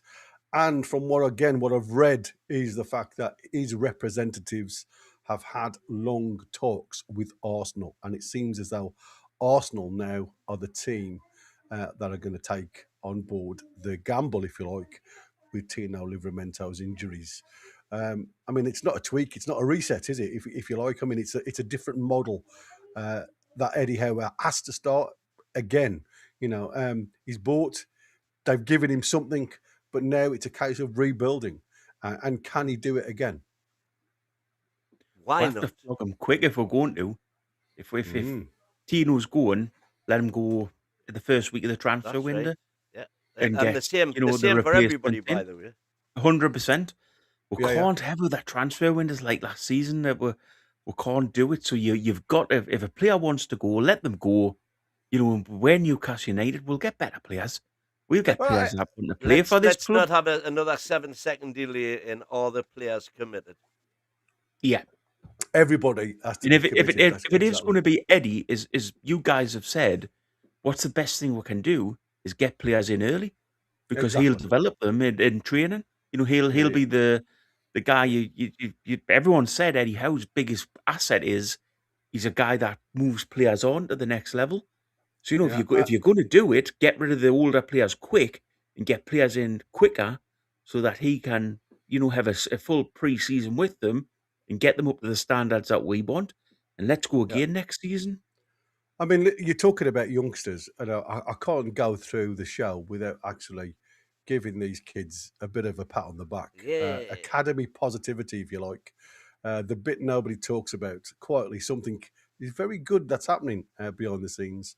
Under 18s actually beat Manchester United 2-0 to stop United winning the league. 4 straight home wins now. Players that are emerging. Rory Finneran, player again. I know you guys don't look at a lot of the academy stuff. Rory Finneran playing in a number 6 for me at this present moment in time could be one of the players of the future. Alfie Hutchinson, another player for me that's doing really well. And this is a name that I'm going to struggle with. Mwaya Garnham. I don't know whether that's his first name or surname. I have no idea. But he's a young kid who, again, you know, under 18s, I said, this could be the future, nailed down for me at that age level. This matters to me because if recruitment is shifting younger, this pipeline really becomes critical within, again, future-proofing Newcastle. So to you two, before, like, obviously we start looking at bringing in the Alpas Niners. I know, like I say, you guys don't really look into the academy. When you talk about the Manchester clubs having these really tight academies, always producing quality footballers, something like this, a result like this, surely puts our lads now on that pedestal. Well, bear in mind, this is now 5 years into the project, and now we're starting to see them come through at under 14, under 15 level. We won the under 18 competition that we're in the summer. So the green shoots are there, let's say. But it's still going to take a long, long time before we get to you're right. Players you're right. coming straight through into the first team. But I mean, it sounds promising, and I think that's the thing, isn't it? You know, it's bright to think that the future literally is round the corner, and we, you know, there's potential form. Boaky, have you got anything to talk about regarding that? Or is it just something that you've done? Well, my fields have been the same all season. The truth is, you've got to give them a chance to see if they can do anything. You know, if they're not getting in the team, how do you ever know? You know, as I say, it's a broken record I get called out for. So Karabag, why the hell didn't we play some youngsters in that? Carling Cup this year, why didn't we play some youngsters in that? You know, give youngsters a chance. Do we want to do the Super Chat win? Sorry, yeah, do that one. That would be was saying Boaky. Put as many balls as you can. You get you loopy lad, snooker. You know what? I think that was I think they were the words of the late great Dre and John Virgo, who was a great guy. But I think as well, should we do the old song? Here you pot back for the yellow, green, brown, blue, pink, and black. Oh, there you go. Loopy kids are we. We are snooker loopy. Well, two of us are. The other one isn't at all. I've got a few stories here, guys. Go for it, mate. So is PIF pulling out of Live Golf after 12 months? What's to say they don't do the same at NUFC? Different and with portfolio. This, no reason to change how. Imagine if we lose Walter Tonali and the whole Walter and Tonali, and then Eddie Howe brings in some athletes. He fails, and Bruno leaves with him next summer. Wonder what we will be left with. Just going on to what you were saying there about the Live Golf thing. Don't forget, the Live Golf was literally just a money waster. They just wanted to prove how big they are in sport, that they can just go and produce something that could potentially bring in, the PGA players that have been doing the rounds for years and years and years. So that was just a sense of power. But they realised it wasn't going to go anywhere, and that's why they've pulled out. Well, that's what Niall's saying. He's replying to that, saying golf and Geordie, because in the long, it's losing money. Live is losing money. They're not losing money with us. Far from it. On the back of that question, can I ask a quick question? Because I thought of this the other night. If Newcastle United go out and want to build a new stadium, what's in it for PIF to do that, for the amount of money that's going to cost them to do it, just to get us, how do they get their money back from funding a full new stadium? Well, from the revenue on a week by week basis. But the revenue isn't going to be. I was going to say it's going to be hellish long term for that. Yeah, long term. But that's what they've said they're in for, the long haul. Yeah. Golf and Geordie saying in answer to Niall, and that's been said for the last 5 years, but here we are still talking about it.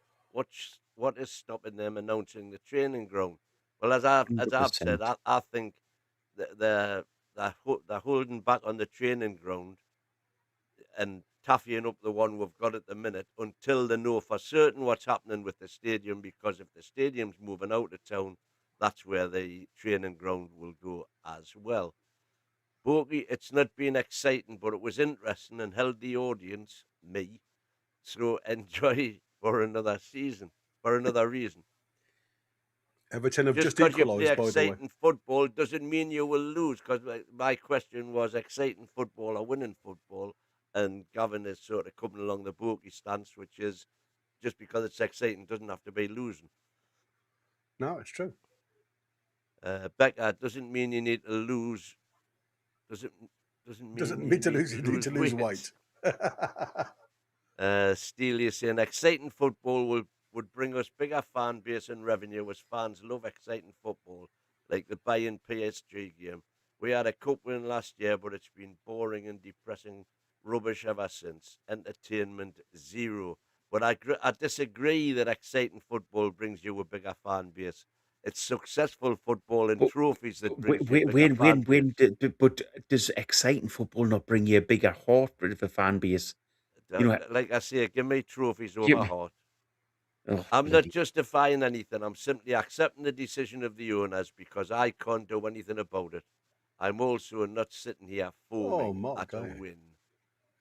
Mark Gay's just done a back pass. I'll tell you something now. If he was in a black and white shirt, he'd be as bad as Wissers. Miss, I'll tell you, that was a bad one. I've just been having another look at it. Barry scored for Everton, by the way. It's 1-1. Oh, wow. It was an awful back pass by Gay. Oh, wow. A total mess of a back pass. A lot of gooners very happy now then. Not one of our defenders fills me with confidence. And when Hall came on, Minty was unmarked until the end. And how Minty scored, he will never know. Deary me. Or words to that effect. Gary, they win again, blaming players over the manager who can't get the best out of them. Sorry, you say he's the manager who's in process, but this season has shown he isn't improving players. And Chris Hoskins is saying, Gary, and that's the problem. That's the problem. Saying about the players in your squad, put no faith in how to buy new players. He's putting the blame on his signings. There we go. Right then, just going to 1 minute before we hand over to the late crew. Again, my cat is going mental by the side of me. This is potentially the clothes that we will be wearing if you want to buy them next year. We're going to have the barcode of a different stature come back. Pink and black is going to be the other two, second and third strips. I quite like them, I must admit. I certainly like the black one with the wall effect, if it's true. I'm not 100% sure about the pink. No, but I don't like the only men wear pink. That's the rumour, isn't it? Well, let's see. Anyway, the boys from the hood are in the building and ready to rock and roll, as always. Let's see. Hello, everyone. Welcome, one and all. Welcome. How is it going? Very well. All good. Is Crystal Palace on? Is the Premier League still on right now? Today? Yeah. Still on. Crystal Palace playing? Not Crystal Palace. It's Man City versus Everton. I'm seeing Chris's top looks very Crystal Palace. Oh, no, man. This is America, man. USA of A. But we shall get into that. Lovely. Thanks, lads. Appreciate it very much indeed. Let's start with the late night show right now. Have a good one. Gaza. Take care. And See you later. Shout out to Christina. Hope she's all right. We'll see you on the next one.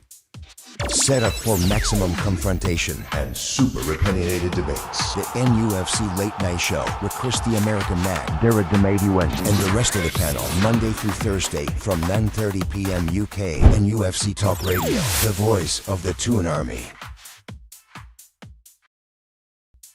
Hello, everyone. Welcome to the Late Night Show here with me, Kevin, and the Mighty Wyn. Jamie should be joining us as well. Hopefully, he will do that. But either way, we're here to get started with the Late Night Show. Newcastle United won finally. That's a positive. We finally won. Decided that we ought to win one out of the last 10 games or so. I'm assuming Kevin will be delighted to talk about that, and we're back and all that rubbish. I will keep you grounded, of course. Now, the big story today and yesterday, really, is that don't forget to subscribe, smash that like button, help the channel grow, etc. Come on, help us reach our goal. 10 super chats. Been live since like 12:30, man. We only got a few super chats. Haven't even met our goal yet. Highway, come on, let's get to it. Let's finish our goal. 10 super chats. We still got an hour and a half set to go in the Late Night Show all the way until 11 p.m. UK. There's Waza, of course. There you go. Appreciate it, mate. It says, oh no, it's a Buff Bill from the heart of America. There you go. Lovely. Listen, we invited Jefferson to come and talk with us, of course, from the 90s Mags. And I think D-Man is going to be joining us later in the week. But Jefferson, he didn't want to come on. He says bank holiday. All right, it is a bank holiday. It is a fact. But, you would assume bank holiday, more of a reason to not do anything and show up and face the music. Jefferson hasn't shown up because he's doing his thing, I guess, whatever. Interesting, because I wanted to put him with Kev, I guess two different sides of the coin, and have their views and speak. Because on one of the shorts of our channel that gets put out by people that does social media stuff, and where he called in on their reaction, and he called in a reaction. No, it was a short of Kev speaking, talking about he would sack the players if he could instead of Eddie Howe. And Jefferson commented on there and called Kev a Muppet. And Iniesta had commented on that post by Jefferson and said, you need to get on and, set the record straight or whatever, something along those lines. Where Jefferson said, I've been trying, but they don't want to put me on. They want to keep me out and that type of sentiment. And we don't censor anybody here. Anybody is entitled to say whatever they want, as long as they're not insulting anybody. The only one that gets to insult here is me, Wyn, because I'm justified. Simple as that. But he was supposed to, I thought he said he's been trying to come on. The thing is, people come on at the if there's a spot available. There's no nitpicking. There's no you come here, you come, unless people say I can't show up, that day. Let me put me here, whatever. But there's no nitpicking. There's no separating people based on their views, etc. So I didn't tell him that I was going to put him on with Kev because of that. But I saw that comment, and I said, you know what? Let's put them together and see what we can come up with. Well, Jefferson has bank holiday, according to him. Or not according to him, it is bank holiday in the UK. But whatever, you know what I mean? He didn't show up to face the music. Another one that was scared that didn't want to show up with Jamie Smith, but he just showed up just now because I was calling Jefferson out. So he just, let me get my laptop real quick. He was scared. But I'm just saying, Jefferson, the door is open. Just because you couldn't get on the channel the last few weeks doesn't mean that we're censoring you. It just there was no opening. That's just the bottom line. But nobody's trying to censor you. And, come on, face the music, man. Face the music. Face the music. Have your say. This is the only YouTube channel, Newcastle United related, the only one where you can come on and have your say, whatever you think of the manager, the team, or whatever. The only one where the true voice of the Toon Army. Because there's so many of us, so many type of us, all together, mingle together. And, even if we're going to come here and look as confused as Jamie on screen right now. But, Jamie, did we wake you up from your nap, mate? Or what? Oh, you muted, man. What a rookie, man. What a rookie. Anyways, there you go. Come on, man. Come on, Jefferson. Face the music. Face the music. And I've been agreeing with you most of the time, by the way. So I don't know why, you have something against the channel all of a sudden. But actually, let me ask you, since Jefferson couldn't, bank holiday. It's bank holiday for King Kev, Jamie Smith, and Mighty Wyn too. But they're showing up. So I don't know. Maybe different type of bank holiday in London that he couldn't make it. But what do you think, King Kev of Jefferson, a regular contributor of the channel, when there's no bank holiday, apparently, that called you a Muppet because you said something very odd, to say the least, though. You said you would rather sack the 23 players as opposed to the manager. Well, he took... Oh, my God, you're mute now, Kev. Now you're muted, Kev. So he took offense to that, and he called you a Muppet. A Muppet or Muppet with a T? Is it? How does that work? Muppet. It's like one of those Muppets that you make talk. Miss Piggy and Anna. Oh, okay. So is that's an insult in the UK? Yeah. Like, give me an equivalent, like in proper English. I'm talking about US English. Give me a. Well, that's not that bad actually. We have reinvented the numpty word here, and also twat. So now it doesn't mean what it used to mean back in the day. King Kev, are you there? Anybody there? Come on, man. What's up with this? Can you hear me now? Yeah. Jamie, you're knackered. But King Kev, there you go. I'm on. Yes. Yeah. I didn't realize any of this. I mean, I've been called worse this week. I've had a nightmare this week by the sounds of it. I didn't realize I was called a Muppet, or I was even on a short, if I'm honest. But to be fair, you can be used. Any footage that you're on, you can be used for anything, including OnlyFans. So it's fine. I'm not complaining about it. I don't mind. But also on the one I hosted on, was it Thursday when I hosted? Somebody commented saying in that comment I was an idiot. I wasn't going to go over channel on something else, and I actually responded just saying thanks for taking time out of your day to be so kind. And it wasn't that show though. It was like the last week or something, because I was on that show when you said that inflammatory comment. But to be fair, so when I said that, I did follow it up with that never happens in football. The manager always goes first. Just preferably, I would rather let Howe have a rebuild, is probably what I meant in realistic context. Is I'd rather some players leave and new players come in, and then Eddie Howe gets to rebuild.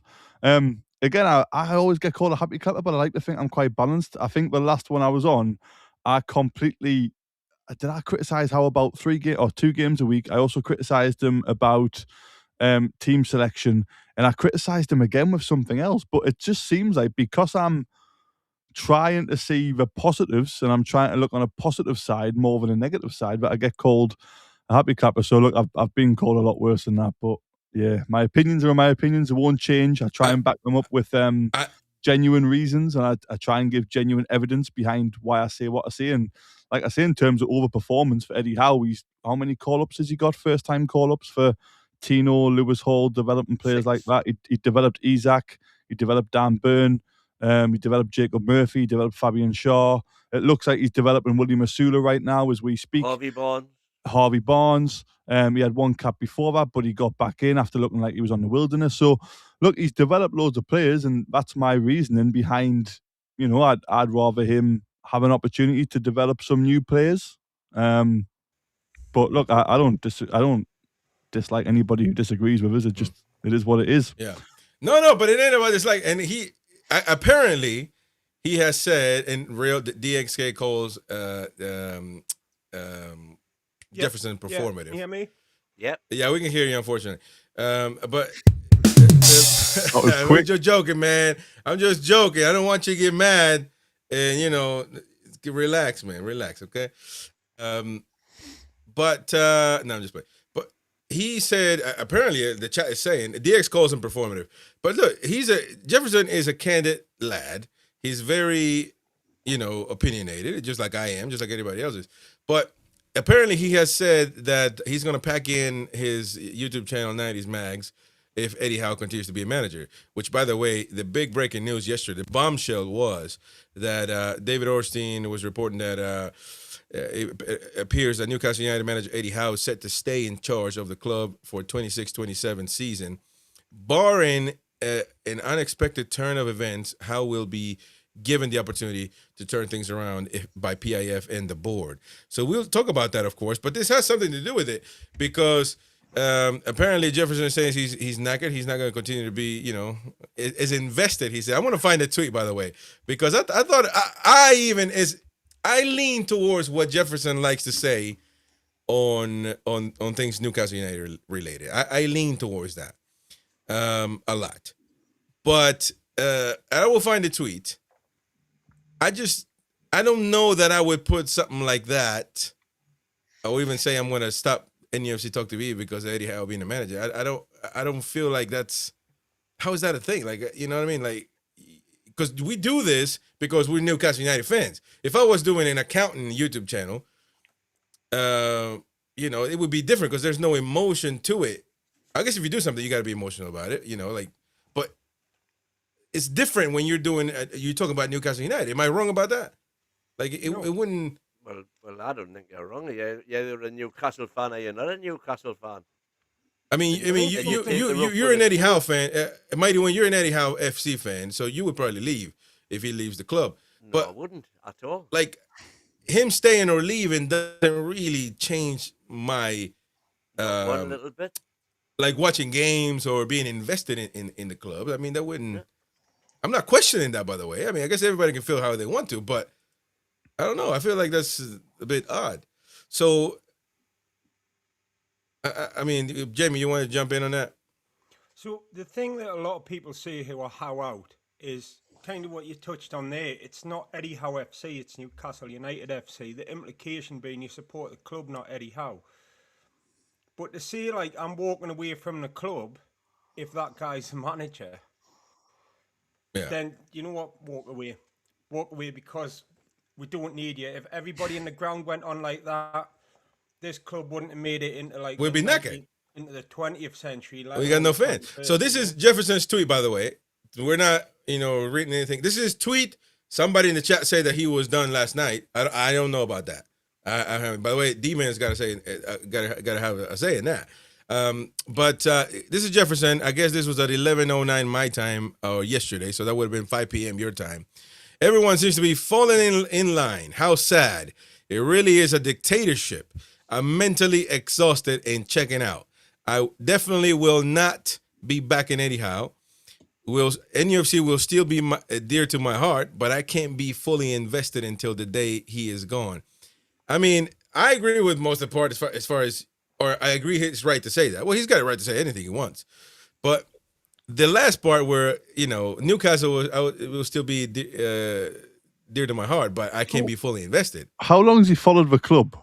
Like, you can't 30 years. 30 years. He's in 90s max because he's in the 90s. You can't just give up on your club. Like, I don't understand that concept. Well, that's almost like the hate for Eddie Howe is bigger than his love for the club. And I don't even get, I get you can want Eddie Howe out, right? And I get you can want Eddie Howe to not be the manager. I completely understand that thought process. But like, to be that strong about it, it's either performative, where he just wants clicks and shares and retweets and comments to make it blow up and become a moment. Yeah, he either wants that, dang. or there's a serious question around like I don't understand that statement at all. Like, it must just be. I've never really met Jefferson, but he must just be a very intelligent man, where he's going to get lots of traction on a tweet like that, to where it gets him more popular. So it's very, very more clever, than me. Definitely cleverer when I'm using the word cleverer. More clever than me, clearly, to become No matter what cleverer, Kev. bigger on social media. But I don't understand why you would hate a man that much. Who I got slated for asking a tongue-in-cheek question about this season still in the top 10. In our lifetime as a Newcastle fan, this is still a top 10 season. Not saying that this is a good season, but Eddie Howe, the other 4 of Eddie Howe seasons were also in the top 10. So why do people hate the man? If you want him gone, I get it. I get it if you want him gone, but the disrespect of like the sheer hate just makes no sense unless it is to get social media. Yeah, but for example, Connor, he says he's saying he's behind the club, not Howe. That's fine. You can want Howe out. He's not behind the club because he's leaving. He's not behind the club at all. I mean, he didn't say he's right. Let me be fair. He didn't say he's not. Hold on. Let me be fair. He didn't say I'm leaving Newcastle United as a fan, or but he is saying we'll still be dear to my heart, but can't be fully invested until the day he's gone. Newcastle, you are fully invested. It's a working class team in a city centre. I'm trying to play devil's advocate, man. It's been crap for ages, right? But like, honestly, you are fully invested in this club or you aren't. Newcastle isn't like any other club. This isn't like a casual thing. It's in your blood. Like, it genuinely ruins your weekend. In your blood. And it absolutely makes your day if you win. It's not a chicken out half support club.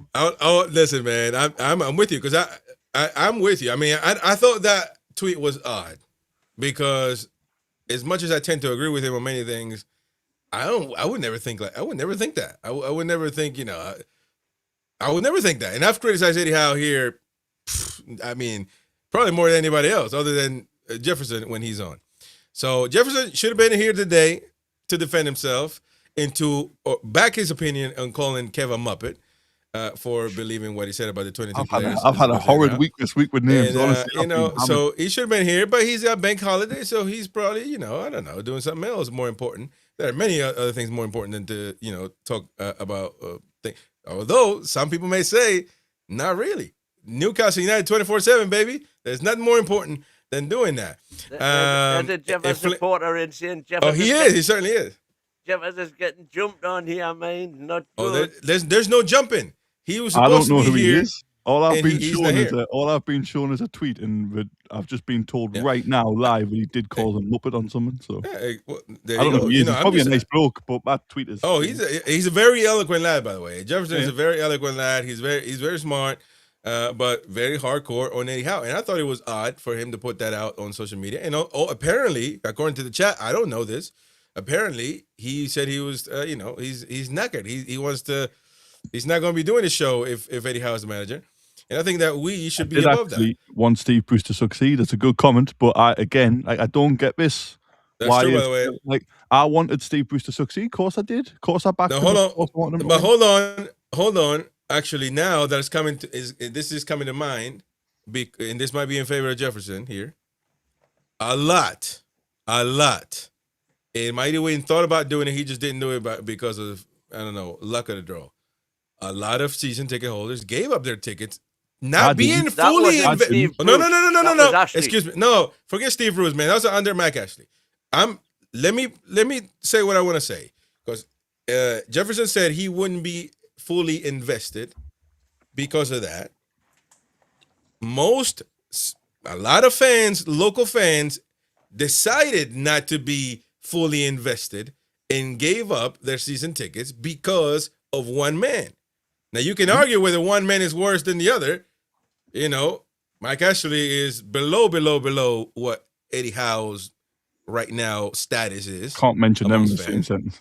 So I agree with that. But at the end of the day, it's true local fans that stop being fully invested. So where's the difference here? For me, for me, there's not a massive difference, but there is a slight difference in context. I'm assuming them fans didn't go because go because they wanted to make a statement about not backing Ashley ever again, and they needed new owners, and they felt that they would have a voice. I understand you want to have a voice about Eddie Howe, but it's not that all of this season is Eddie Howe's fault. Part of it is, and again, I say that part of it is Eddie Howe's fault, but I still get called a happy clapper and all this stuff. But I'm trying to be balanced as always. But that Mike Ashley thing was slightly different, I'm assuming. But just for context, I never ever said I didn't cancel my season ticket. I kept it through Ashley. I actually used to drive up when I lived in London. I used to drive up every weekend to watch championship matches under Mike Ashley.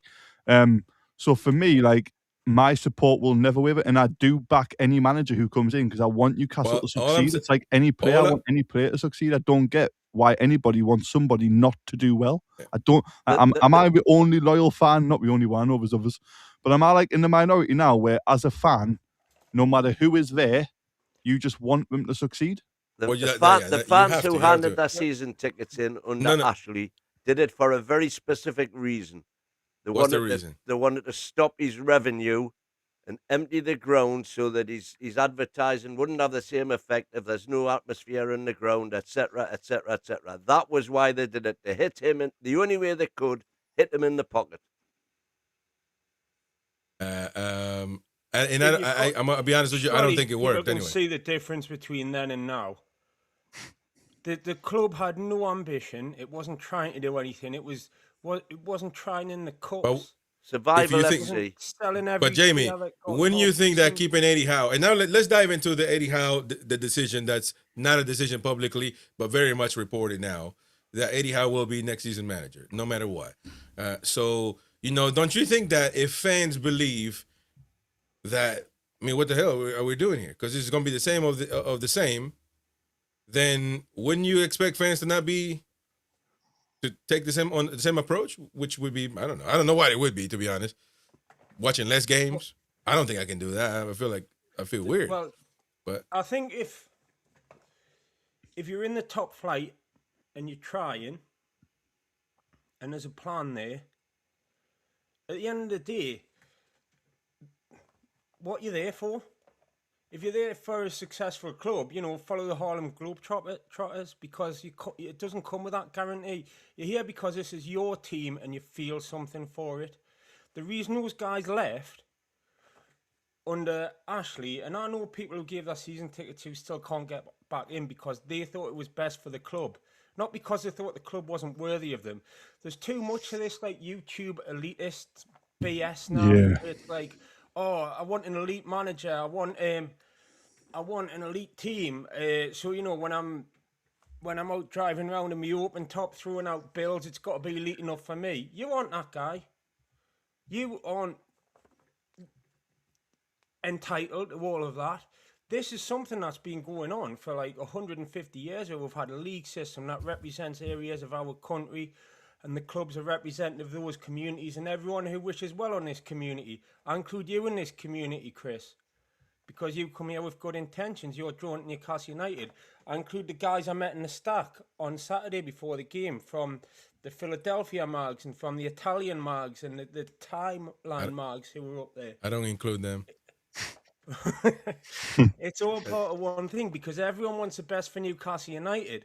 And everyone needs to go out and read The Prince by Machiavelli, because the shirt is black and white, but life isn't, right? There's shades of grey.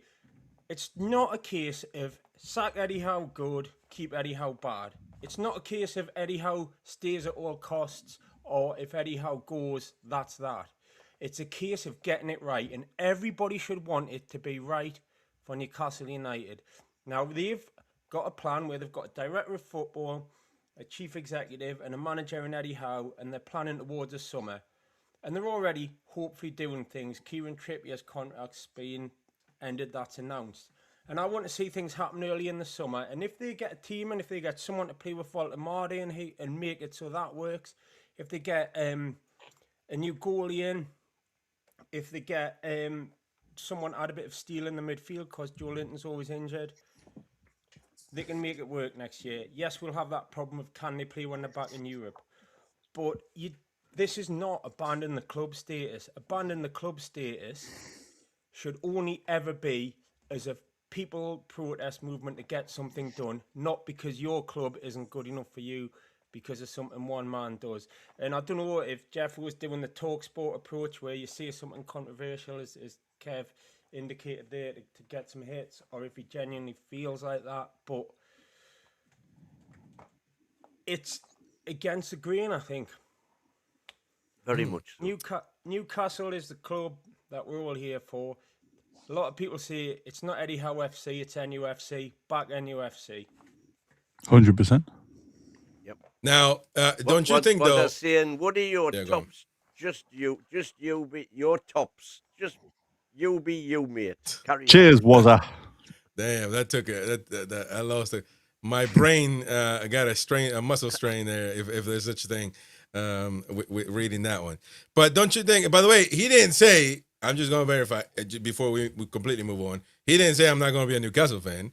He said I won't be fully invested. So you take that, do what you will. I mean, I know the three of you here. Well, I'm sure he's allowed to do something with Bank Holiday Monday. I'm sure he's not just hiding. He's Yeah, no, I'm not. I didn't say he was hiding. By the way, he's just not here.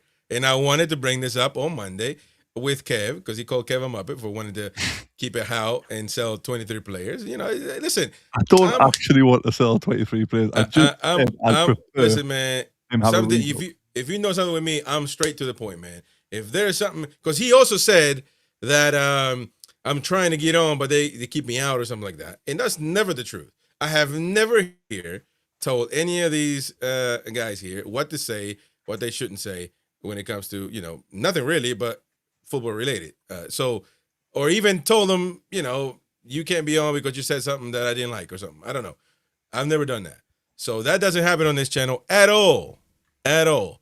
So whenever Jefferson is available and, if we got time and the slide is open, he can come on and have his say. Now, the big thing here is that Brian goes in here, say, we're on a journey with lots of ups and downs. Enjoy the ride, man. I will support Eddie until he or the board decide he is to go. Yep. Yeah. Well, no, that's I don't know about that approach either, man. We as fans need to not be brainless and have a say, and have an opinion on what's going on. Not just say, these people are out there and appointed, they know the best. No, what do you think? That's what we're here for. Our job is to support, right? Like, our job is to support the team no matter what. So again, you don't have to be brainless or you don't have to just follow. You can have your own opinions, and it's fine to share them. And there's loads of people I know who have different opinions to me, and you're very polite about it and you talk about it. And the problem now is what Jamie said, the social media world, and this kind of just where we're at. It's like you used to go to a game, right? You would support the lads for 90 minutes, no matter what, whether you thought they were a good team, not a good team, good player, not a good player, good manager, not a good manager. And when you go to a pub afterwards, you talk with your mates and some other people who might not fully agree. You have a bit of a pint, you have a laugh together, you say, right, cheers, lad, move on. The problem now is it's just so much extreme opinion in one side, this side. And I said it on a previous one, and Jamie's just said it there. The problem with a situation with Eddie Howe, when we were losing all the time, obviously I like Eddie Howe and I want him to succeed. He's given me the greatest memories ever in my lifetime as a Newcastle manager. So I think that, again, is quite a fair thing to want. But there was a period where it was quite great for me as a fan, because I thought, well, it's not working anymore. We're not playing well. I don't understand what's happening. This is great. My emotion is saying I don't want it to happen, but I can understand if it happens at the end of the season. I think I came on here and I said, look, if he does go, I just want it to be a nice, respectful thing. Well done. Thank you very much. A new manager comes in, back into the hill, get quite excited. I don't understand the hate for somebody who has give us so many good times. I don't get that. the hate and disrespect, I guess. Now, listen, that hate can also come from frustration from fans not seeing anything change. Yeah, but you've got to be emotionally intelligent. You've got to be emotionally animosity, intelligent enough as an adult and it can to be able to turn understand. into animosity if things don't change. But the thing is here, because Jamie mentioned something about fans going overboard on the other end, being performative or doing the talk sport thing and all that stuff. But we can't have the other way either, which is the Mighty Wyn type of things. Everything is going to be all right, and there's still a chance of us to win the Champions League. He said, all that crap. We can't. It makes no sense. And now, today I saw, and it reminded me of what Craig Hope said. Put out something today where he called Eddie Howe an elite coach, and come on, man. I mean, I think that's also going the other way. Because he said, responding to somebody that commented on his video, surprised you say that, mate. I'd say back in Howe, an elite coach who has delivered success way ahead of schedule, and then he continued on. It's showing ambition, he said, and continue on and on and on. Which, of course, he's done great things, Eddie Howe. But he's no elite coach. And I don't think none of us here can argue that. I mean, unless we really, want to just have an argument. But come on, man. Because we can't go the other way either. Of course you would keep Eddie Howe because he's an elite manager. Define elite. Elite are who are, man. Come on. Let's not play dumb here. We know who are the elite coaches in the world. All right? Well, how many of them are there? Okay. Give me. Then that's fine. Then don't say elite. 5 elite coaches who've not had a blank checkbook. Oh, that is a great question. But elite coaches manage in elite clubs with a big bank account. That's just they go hand in hand. So you're trying to find a needle in a haystack. So you can have Allardyce, for example, is a championship promoting coach if there is one, right? Or one of them. You get demoted. You probably appoint Allardyce, see what he can do. That doesn't, just because you can do well in a poor team, doesn't mean that you are elite.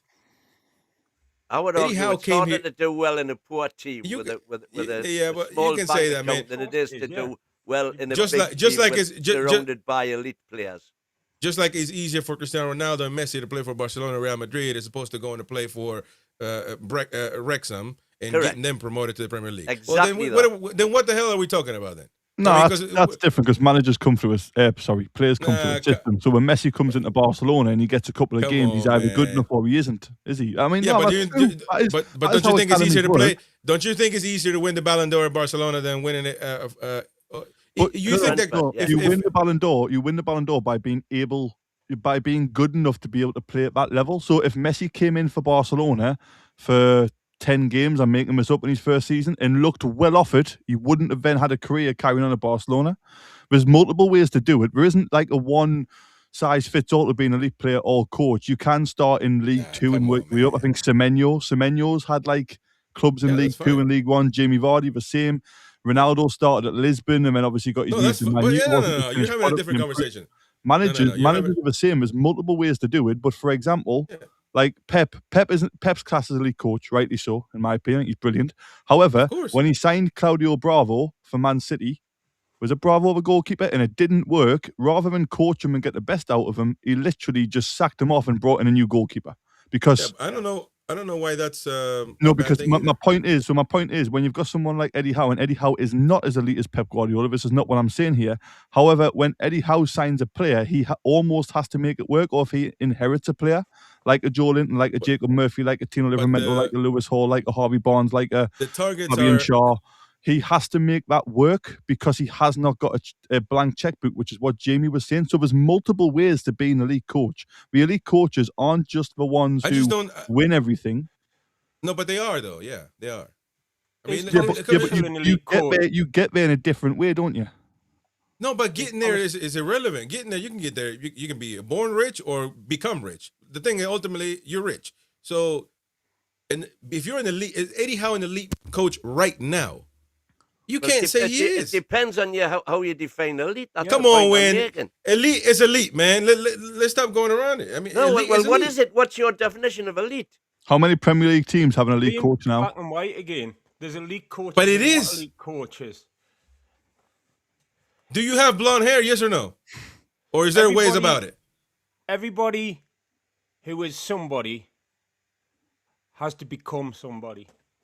Yeah, but you talk about process, progress, and all that. Perfect. Eddie Howe can be an elite manager. I don't know about the future. What would make him elite? Going to a proper club where they have a proper bank account So and winning accolades. So he can't be elite in Newcastle. He can do it United. here. No, he can do it. We can never He has get to. an elite coach. No, he can do it. Because we are not a proper club. No, we are a proper club. What I'm trying to say is, don't try to go that route. You ain't gonna win regardless. But you can. Yeah, but listen. But you know what I mean. You know what I mean.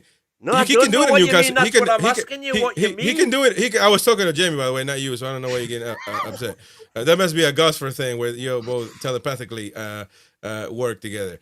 But listen, he can do it here. He can win the Champions League. He can win the Premier League. He can do all that. And all of a sudden, we become an elite club. He becomes an elite manager, and everybody's happy. But what are the reality, the probability of that happening? So what is the in other probability words, for Eddie Howe to become an elite coach, he's got at Newcastle United. He's got to win the championship, anywhere, win the Champions League with anywhere. Newcastle United.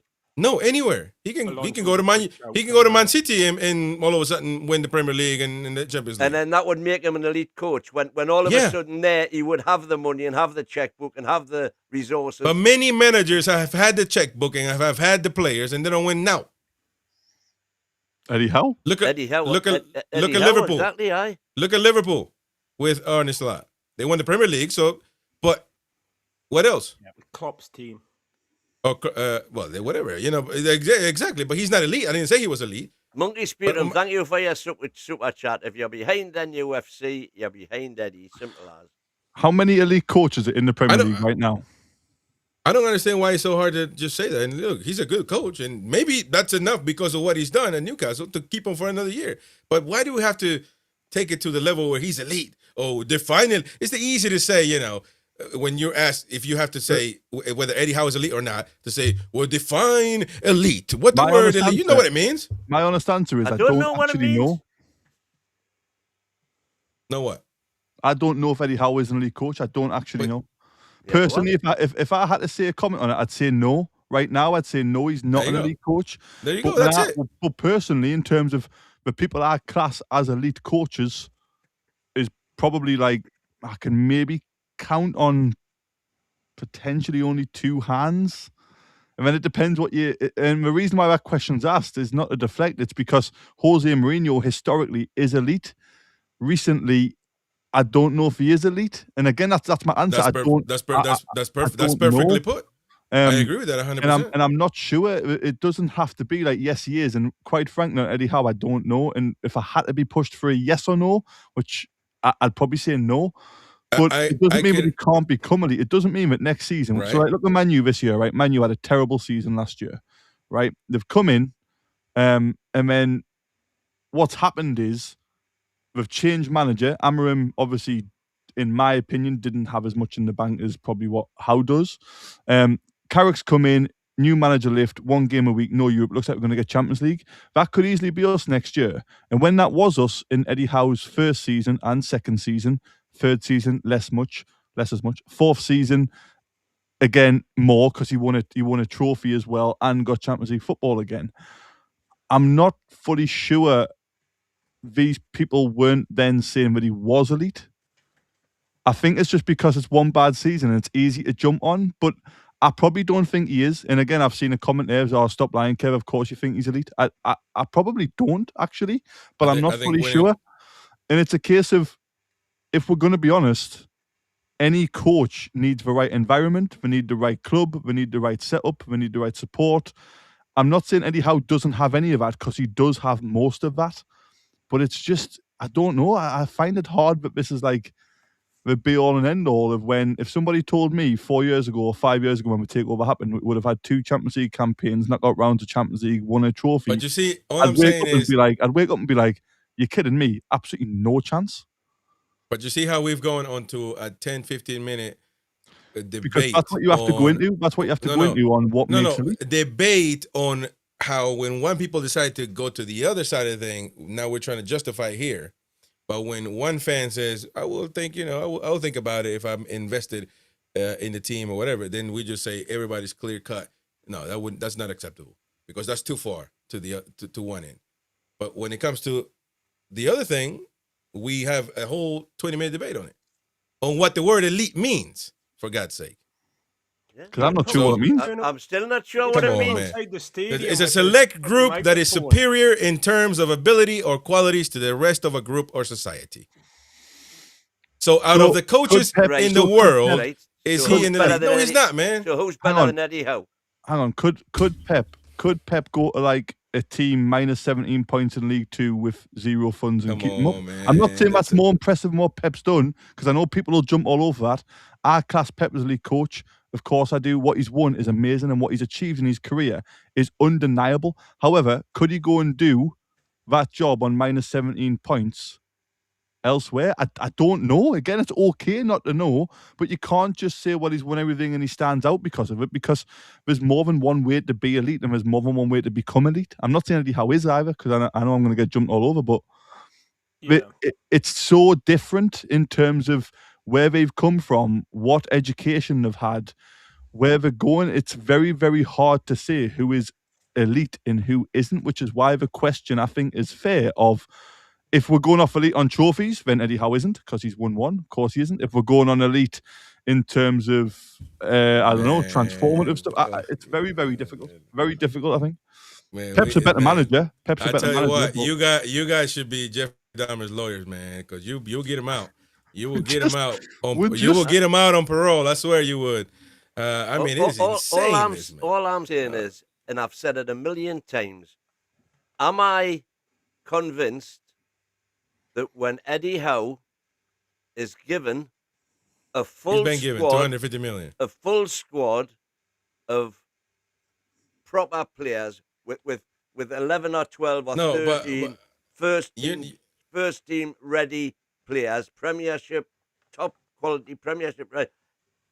Can he then, has he got the tactical nous to mould those players into a title winning, championship winning outfit?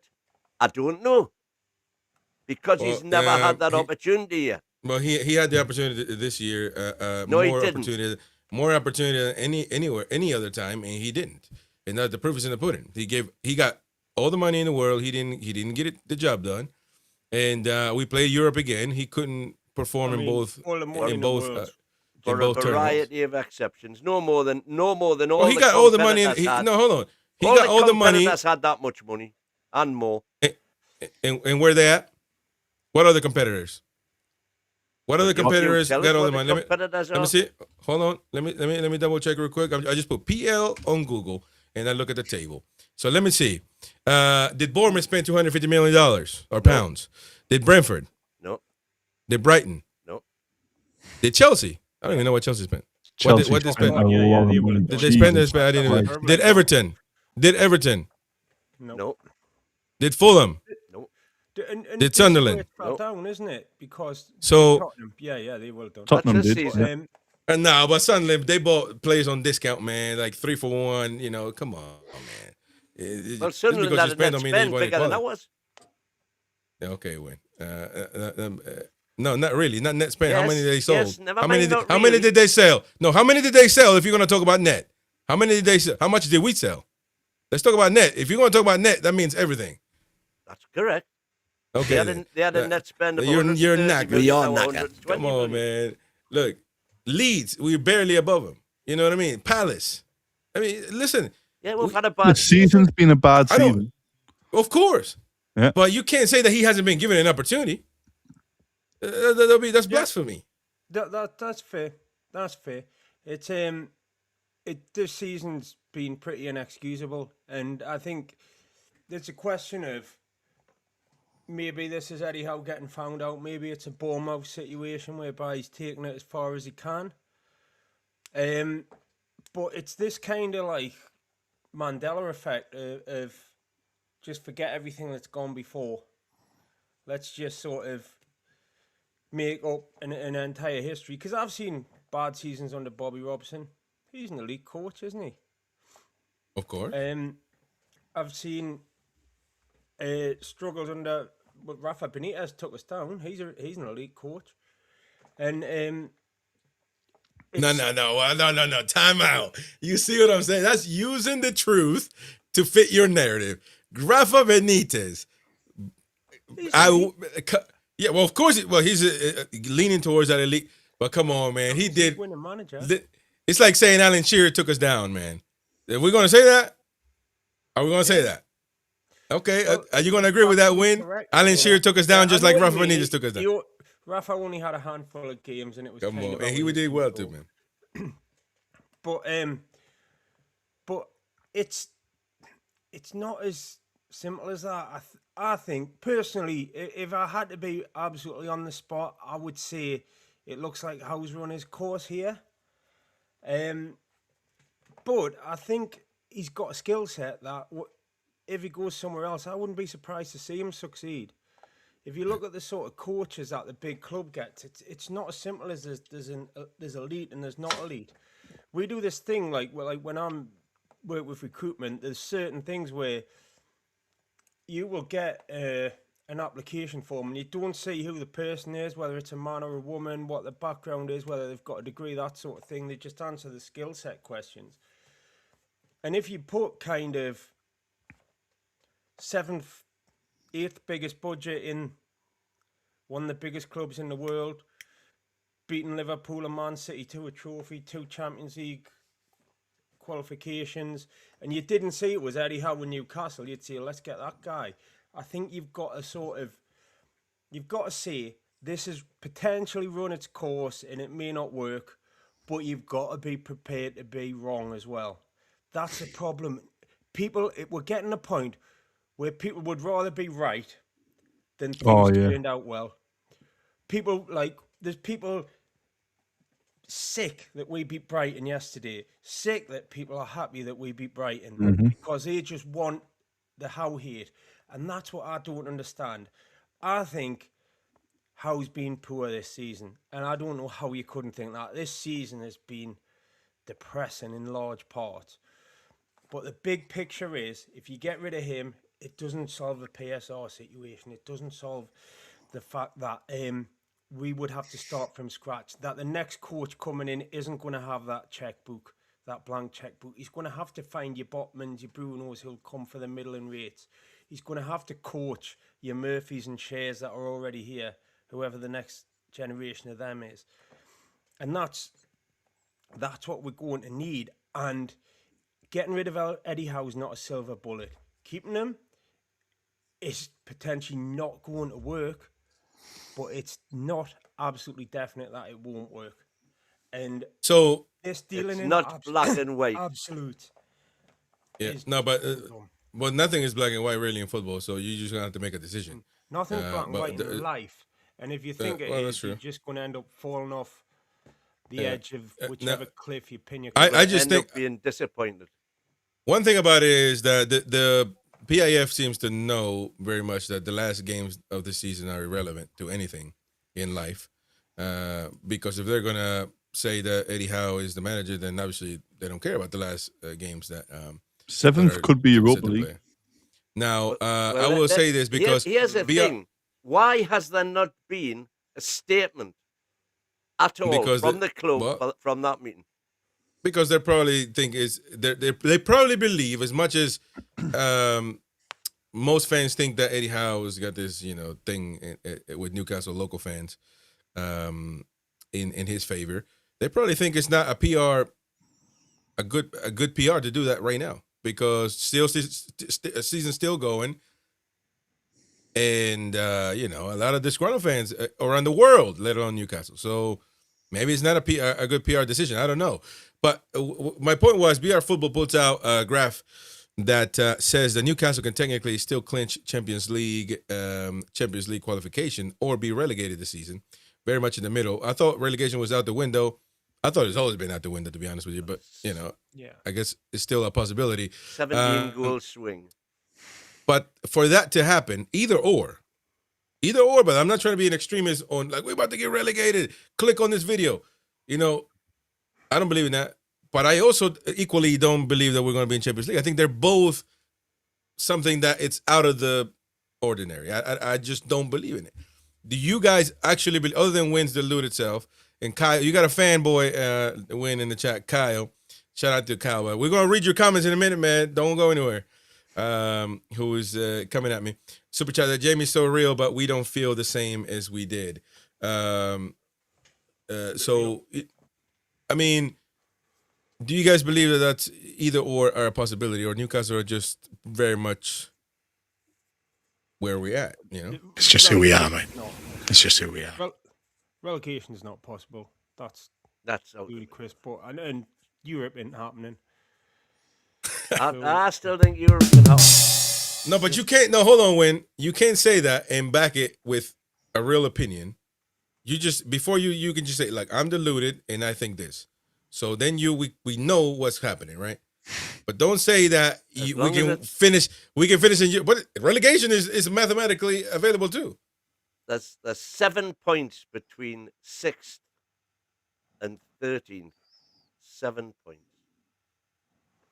But you need all of those teams to drop. Yeah, well, a lot of them play one another, and the ones that don't, I mean, like Brentford have got City and Liverpool both away. I think Saturday was first half. They played well. They attacked. They had a lot of shots, which was good to see. But there's still the worries at the back. The Brighton goal was comical. Nick Pope had a couple of clown shoe moments, but also produced a couple of saves that Ramsdale would probably have let in. So, you know, it was fine margins to win that game. It was good, but it doesn't suggest to me that we're going to go and win 4 on the bounce. Nor I. Forest playing like Brazil these days. I don't think either's likely. I mean, it's very unlikely we're going to get relegated. And as much as I would love, you know, Europe, it's very unlikely that everything's going to go our way. I mean, again, Villa would have to win the Europa League to get Champions League. Then Villa would finish 5th, which means Champions League then goes to 6th. Which means Europa League would be 7th and potentially 8th. The fact that we have to talk about all them things having to happen to go our way for Europe to become 8th/9th is so unlikely. And anything can happen in football. I mean, we've learnt that the hard way this season, Newcastle fans, in terms of, I mean, again, the trajectory was never going to stay absolutely flying up. It was always going to take bumps, but it took a massive downturn for this season. So I don't think Europe's probably realistic, and I also don't think relegation's realistic. It's kind of irrelevant as well, because if we do go wins route and get into Europe, it's a massive fluke. We don't deserve to be there. This is not a European qualification season. If we don't and we come mid-table, it's the same scenario, really. I don't think if we got in the Conference League, it's not going to turn a signing's head to play in the Conference League that would otherwise have chosen somebody else. The ironic thing might be that when we play West Ham, you might be better off losing if it sends Tottenham down. Not having Tottenham as a competitor belter the next season, and which gets in our way of making more profits. To be fair, also as well, I mean, it's almost a shame, and this sounds stupid to say because the 2 Champions League campaigns were so memorable, not in terms of results, but just in terms of being a fan. We almost could have done with like a steady progression in a Europa League campaign before a Champions League campaign, or a Conference League campaign before a Champions League, to get used to playing twice a week and how you manage it against maybe lower opposition. But it seems at the minute, different animal playing twice a week in the Conference League against these teams. There is, but in terms of, I just mean in terms of training, less time on the training pitch, less time, you know, being able to adapt how many minutes people are training with. I'm not saying I wanted that, because obviously the Champions League has been amazing and we should always go for the greatest thing. But the fact that our rise was so rapid, straight to Champions League, straight to the elite, like maybe a season in the Europa League wouldn't have been a bad thing before that. I know it's kind of pointless now because we've been there and we all want the Champions League, but we have had to like learn on the job, and it hasn't been good enough this season. It's been very poor, and again, Eddie Howe is partly to blame for that. Of course he is, but it's because, again, I think part of it is because our rise was so rapid. It was like unprecedented what we did. I'd rather win the Europa League than just be there in the Champions League. Yeah, it'd be good to win the Europa League. It would be good to kind of have that opportunity, but it's one of them things, isn't it? It's really difficult. You obviously want to be in the Champions League, but it's very, very difficult to actually learn how to do that on the job, especially when you've got a coach. Especially got a coach who hasn't done it before. We've got the soundboard back. Christopher, stupid, silly top. Leave Wyn alone. Says Wazza. Oh, my bad, man. That was a lovely nap. So what's been going on here? We're gonna make it to Europe now. We're gonna be in Champions League. We're gonna win. Fucking hell. We're gonna win everything now. Oh my God, man, what is going on? Nobody said Jefferson. That. Jefferson, I'm sorry, mate. Come back, please. Come back, man. This is criminal, man. Chris, the American fake fan. Big up the real Geordies, West End mate. Real Geordies can't spell. The real Gordies. Right. The real Gordies must be a problem. There must be a Macam, maybe. They can't spell.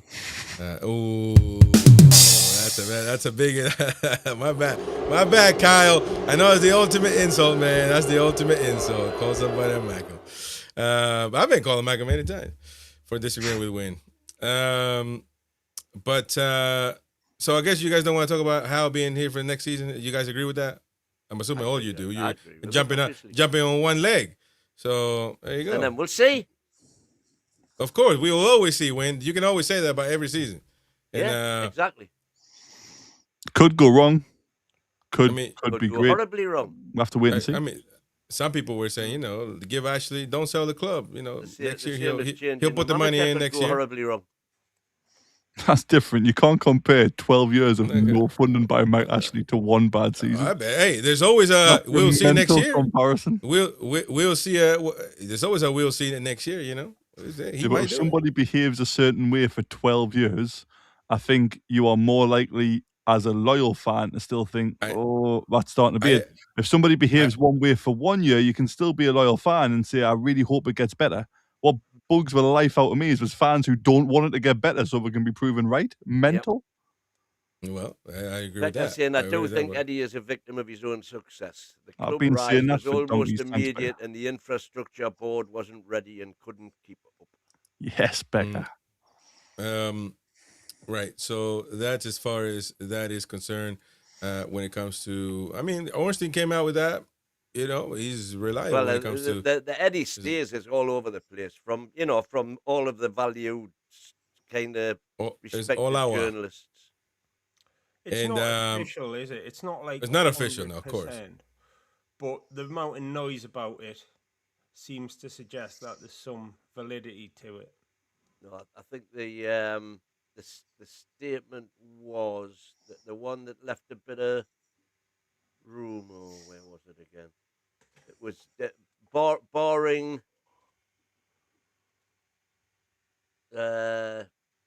unforeseen circumstances or something. He's got the club support barring. I'll find it. We'll get prepared next time you're trying to argue with us, man. Says 11 acres of green. Chris, you're more Colombian in my opinion. Hey, I like that, man. Eddie Howe staying. I have a lot of reservations when it comes to that. You guys are throwing a party. I understand that, but I think that we should have taken about, I don't know, a few weeks to think on this. Again, the board ain't got nothing to do other than think. And so, maybe they already came up to this conclusion that the next games don't matter anything. So, we'll be here next season and they'll give them the opportunity to do so. I just know that one thing is for certain, in my opinion, that next season there is no, there'll be some fans that says it's just the beginning of the season, man. What are you talking about? But there's going to be very little patience. And I think it's already an uphill battle. Like he's going uphill. Yeah. Few bad results. I agree. Maybe not even next season. I think when the transfers start coming in or not coming in or people start leaving, it starts there, doesn't it? That's it. The window is the barometer, I think. I think it'll be it sounds stupid, but I think them first 3 games, depending on how we played, if the high intensity's back and we're pressing and we'll look like we used to, that would and we obviously get results, that would ease a lot. But if we're kind of like we were against Brighton, where the first half we were pretty good in improvement, and the second half we're sitting deep and not or not actually having a second half, not making really, any changes again. That's when there'll be massive pressure. So it's certainly going to be interesting to see. So the phrase I was searching for was barring an unexpected turn of events, Howe will be in charge when you. But who said that? That's Ornstein. Yeah, it was about 4 or 5, and I'm sure Hope was one of them as well. That's Ornstein. I've seen it quoted. I mean, what would be the unexpected? Not qualifying for Europe? Well, I guess that would be. Well, no, it could, if be they Eddie consider it could be Eddie Howe saying he's had enough. Oh, here we go. I know you're so excited to call Eddie Howe a martyr at the end of the season if he decides to leave, and you're gonna be like, he did it for the Toon. He knew he couldn't do it no more, so he saved us. And I know there's always a way that you guys shift. If he does that, power to his elbow. Isn't that what people said about Keegan? No, Keegan left in the. What are you talking about? Keegan left because of a fallout with the owners, didn't he? In 2008. No, man. He did 90s. Well, I can't speak for back in the 90s because I'm an old twat. But when it comes to 2008, I know. It was no longer like it said in the brochure. It was because they were preparing for the stock market flotation. So they had to get their books in order to make it look really pretty for the city. And they told him he had to sell 2 strikers.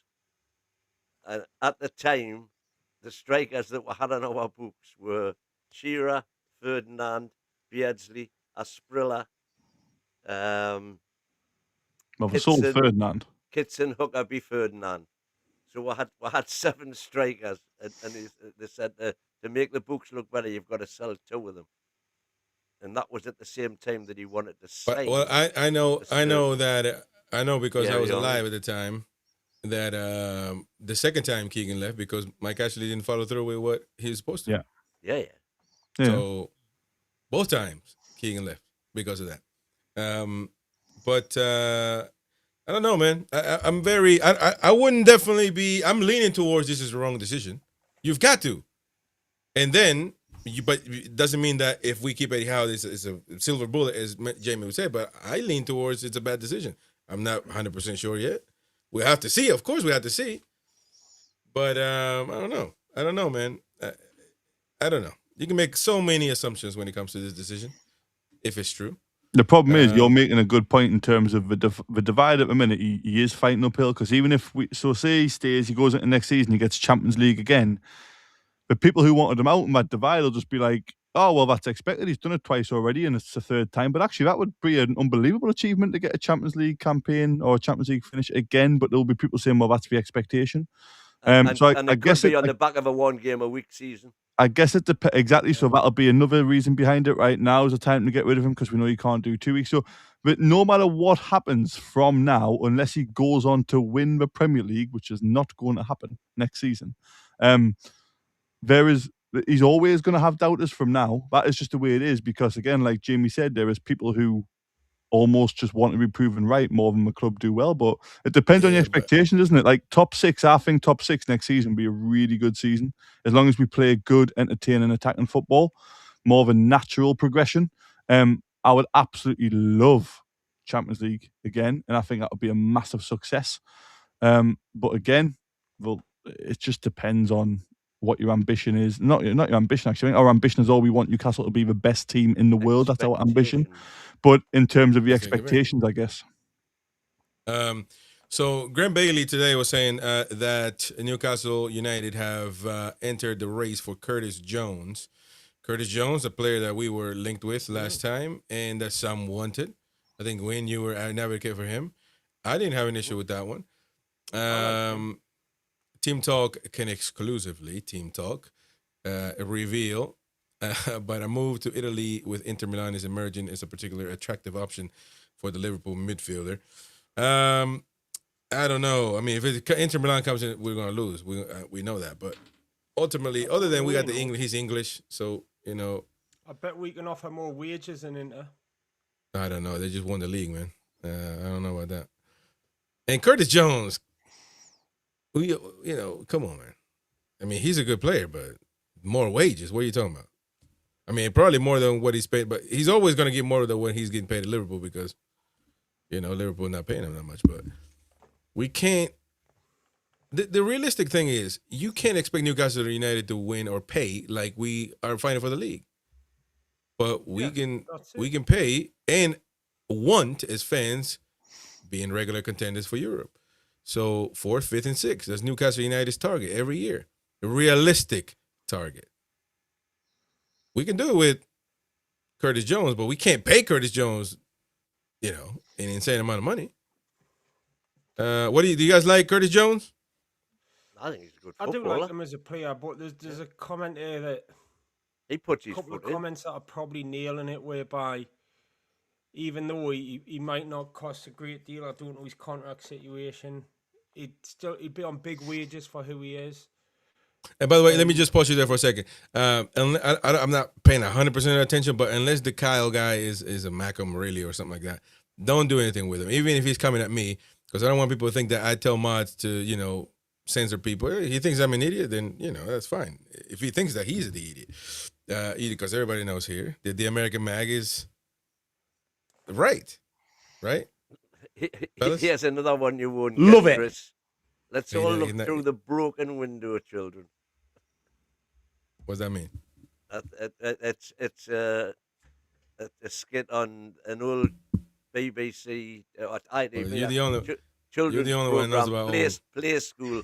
We're going to look through the round window today. We're going to look through the square window today. We're all looking through the broken window because it's all good. If Kyle is abusing other people, yeah, dude, you gotta time him out. You gotta time him out. So yeah, mods get on that. But even if they come at me, I don't care. I'm tougher than a 2-pound steak, man. It ain't gonna get through me. But other fans, of course, yes. So Curtis Jones, Kevin. I like him. I think he's a pretty good player. Hasn't really had loads of game time, so it would be interesting to see if he does come in. If he's going to get it with us. Depending on, again, is Tonali staying? For me, it looks like Tonali's staying more now. And I'm only talking about this through performances. Maybe he's been told Italy can't afford him, and that's where he really wants to go back to, which is fair enough with having a young child. But yeah, if he gets the game time, I'm a little bit excited. Loads of running, loads of passion, lots of energy. Got a little bit of technical ability as well. Could come on a long way. Could be another one of these, a little bit like Tino, Lewis Hall, who come on leaps and bounds and maybe get back into the England reckoning under someone like Eddie Howe. So could be really interesting, but he's not the name which is going to get people mega, mega excited about the new season. But it depends. We tried to do that last window and it didn't work because all of them turned us down. Here's the thing, though. He can't be your marquee signing. But if there are any Newcastle fans that see Curtis Jones and they're like, oh, what a stupid club. Why are we doing that? I think they're wrong, because he would be a team signing, Well, they all are, but you get the point. Like a team player. Who do you want? He's not a young anymore. No, he's 25 now. He's got lots of experience. Somewhat of an established Premier League player, young still, he but played 31 Premier League games for Liverpool this season, albeit averaging 50 minutes a game. Exactly. But you can't, if there's a fan arguing that this is a poor signing, I'm not with that. You know what I mean? Now, Flynn has a good point there, because it would fall into the category of English proven, and expensive player. Heard of this story before, so that could be. I don't know how much money, though. And for me, he's yet another player. Does he automatically replace Tonali? Does he knock Bruno? He's not better than Tonali. Does he knock J7 to the bench? Maybe. J7, yes. Because that's what we need to be signing this summer for me. We need to be signing first team players who are markedly better than what we've currently got. You're not going to be able to do that, Wayne. Well, why not? You're not going to be able to, because Newcastle, first of all, don't need that. Number one, we don't need players better than Tonali or Bruno or Voltemade, although he doesn't play there. We don't need players that are better because we don't really. We already got them there. No, we don't, because you're not going to get who is better than Tonali in the world. Declan Rice, He's not ready. But shout Declan Rice, then bring him on. Can we buy Declan Rice? Can we buy? No. So come on, man. So who are we gonna get? We got bigger fish to fry, man. The team is not full yet. We ain't got a goal. We don't even have a proper goalkeeper. I agree with that. We need the. So what? Jamie, come on, man. I'd rather have Alex Scott than Curtis Jones. Good player. Very good. We can't keep wasting time on trying to replace something where we don't need it, if they're going to stay. We can add team players, but we need other players that we need to be, I think I agree with Wyn. I've said before, I think you need a striker who can play. You just said you agree with me. So, but no, I think you need to improve that first team. If we go out with that first 11 next year, it's a recipe for disaster.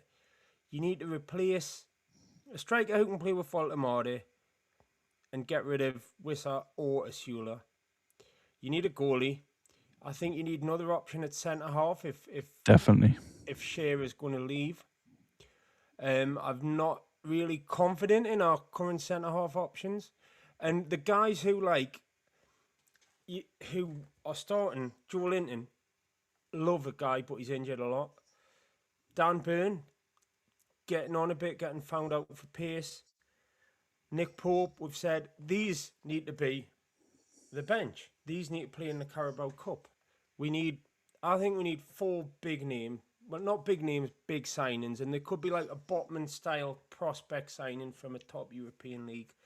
And what people are saying in the comments, I would be inclined to agree with. You will get more value by going for that sort of player than you would by getting a Curtis Jones or an Alex Scott from the Premier League, which has been a bit of an undoing for us in the last couple of years.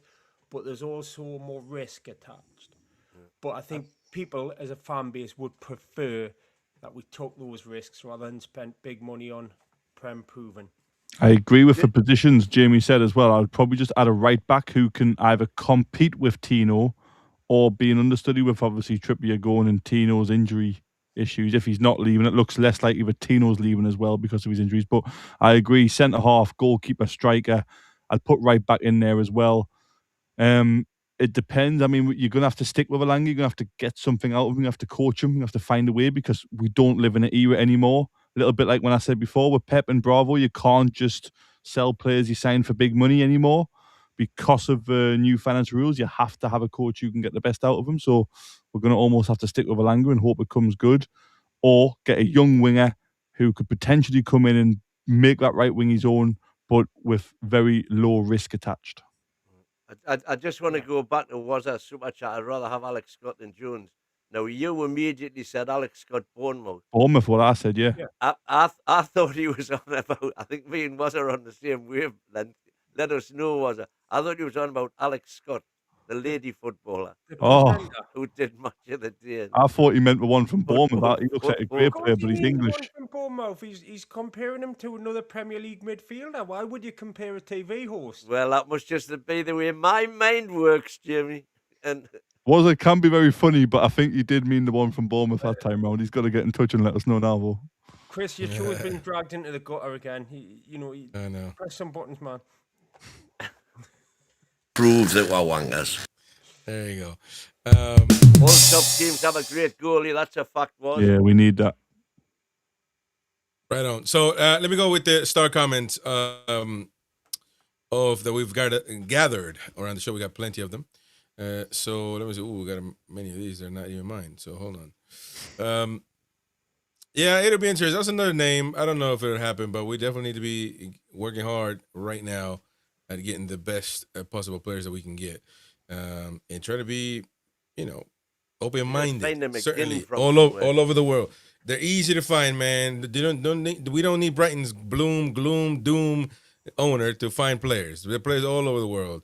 Don't believe what Wyn has to say about, he likes doom, gloom. The guy that owns Brighton, all of a sudden, the owner goes out there and recruits people. Get out of here, man. No. His contacts. The owner does set up in place, which we haven't got. Casino. He's got casinos in South America, so all of a sudden he knows the South American players. I can tell you, Newcastle, I will do it. I want to say for free, but things are tight right now. So you ain't gonna charge you the same as Tony Doom Gloom No, he doesn't charge. He's the owner. So, but no, listen, it's easy, man. You watch players, you know they're fit for purpose or not. It's not hard, man. You don't need a computer telling you. Well, I know Wyn is into these new things now. You don't need a computer telling you stats, man. Jamie, do you not think there's validity to Wyn's argument that we should fill the team with television presenters? Like, I think we should put Gordon Burns off the Krypton Factor at inside left, right? And Bob Holness, who does blockbusters. I think he's dead, but, you know, We are knackered. Give us an XG, Bob. The XG, man, I swear, the XG word. It is insane, man. That's another one that's gone straight over your head. No, because I'm not as old as you, man. Used to ask them for a letter. I'm not as you. Letter. That's definitely not me. No, I'm not involved in that. Brungard says he said he was packing the 90s mags in if Howe stays as manager next season. Baby, big baby, says Brian. Well, I don't know. I would, even if I wanted to, I probably couldn't do it no more. This is like there's too many people involved with too many opinions. We couldn't do that. So hey, if you can just pack up and leave, then that's it, man. Do what you do, whatever floats your boat. Prosake, PIF are not very interested. What do they know on results? He should be sacked. PIF, not invested. There you go. Prosake also says membership of Prosake the day. Thank you, by the way. Thank you, man. Look at the awful managers we have had. Dennis Gordon, Lee, Richard, Dennis, Stephen Bruce. Well, Gordon Lee had one good season. Yeah, one of my best seasons, one of my happiest. Who? But I'll never Gordon Lee, but I'll never forgive him for selling. Come on. Oh, we're off into the 70s. Yeah, you're talking about back when sideburns were illegal in all areas. In all body parts. No, that wasn't me, man. Michael, sticking with Eddie is the right decision. Yahoo. So Yahoo. He's always been Eddie. He's always a MAGA. You know, he's a Trump. And this is what we're hoping. It's Trump. I don't know why I said Trump. He's a Howe supporter. Maybe because there is a word like Trump supporters, but he's a Howe supporter no matter what, man. No matter what. Toon Nut, I don't regret giving up my season ticket up under Ashley FM. Lanier says, what if we do that and continue to go backwards? Then we've just wasted money and time. To be honest, that's a big thing that we're not taking consideration. That's the thing. But that's the same. Doesn't matter who you get. That's the same whatever you do. That's the same whatever you... When you get up tomorrow morning, what if you do the other thing and it doesn't work? Yeah, but what are we talking about, man? You think, no. What if it does work? That's it. What if... But what are the chances? That's my issue. My mentality is way too positive, which is why I get slated. But what are the chances? The point is, what are the chances? You got to take facts to try to make a decision. I mean, come on, man. Lion Point, general question, but who would want to watch the same style of football we play every week? How refuses to adapt, and it is this reason why we're sitting 13th, 14th, 15th, etc. in the table. Hugh Guys says, and I don't want to watch another season like this season. No, I don't know, man. You surprise me from time to time. So every time, actually, not from time to time. So I don't know. How does all of that change his in-game management? Says Hugh. That's very, very, very much a worry. David Spence, I think everyone had enough of Eddie. To be fair, everyone want the club to succeed going forward. They don't want to be in this position again next season. They want to change. To be fair, Lynn Simpson, I support the club, the team, and whichever manager we have, but currently you want Eddie to have the chance to turn it around after the success he's brought to our club, says Lynn. Lanier says, God, we're calling Eddie Howe elite after winning a Carabao Cup and nothing else. This is the issue. The issue, says Lanier, that's for the three guys around me, not directed at me. I still haven't had an acceptable definition of elite. Yeah, okay. Whatever, man. Whatever. Bernard, Eddie can be an elite manager. I agree with that. He can be. Certainly. Yeah, never know. Hugh says, Chris, they all think Eddie is an elite coach, one of the best ever. Journos think it too. Man. Well, he is one of our best managers ever. Yeah. That's undeniable. for us. Yeah, but isn't that saying a little... modern era, he's the best. No, what modern era, man? This is all eras, all together, man. What do you define modern? Well, let's say to me, modern... Since I've been going, 63 years. Well, everybody's post-war right now, man. That's the thing of the past.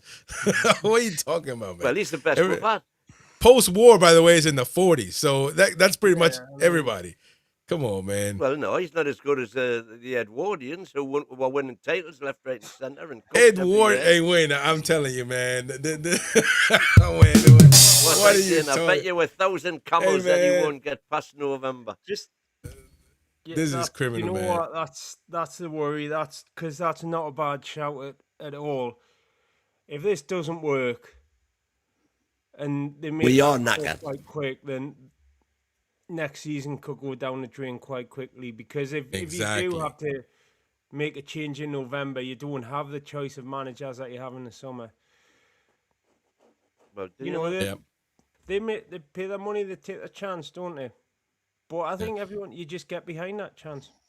Do you think that the pond we'll have to fish in for a manager will be that much different in November than it is right now? No, nothing is. I mean, the pond is always going to be bigger in the summer window, no matter what. In the summer window, because people are out of work, they want to move out most of the time. Yeah, that's fine, but most people are out of contract. But in the summer, but in the summer is where people want to leave wherever they're at. In the middle of the season, you can't. So we've either got the point I'm making is we have got the pull that we've got, whatever that level is. We have got that pull, and I think that the potential pool of managers that we've got to choose from will not differ if we wait till November for it to happen. Yeah, but I just think PIF think that he's the right manager for the job, and I think they do as well. There was a sports watching guy that didn't want to come on the show a long time ago. They were kind of scared that we were going to take him to task on what they were saying. They were saying, they were against the ownership of the club right now. Yeah. But he commented under one of my tweets. I don't know what it was, to be honest.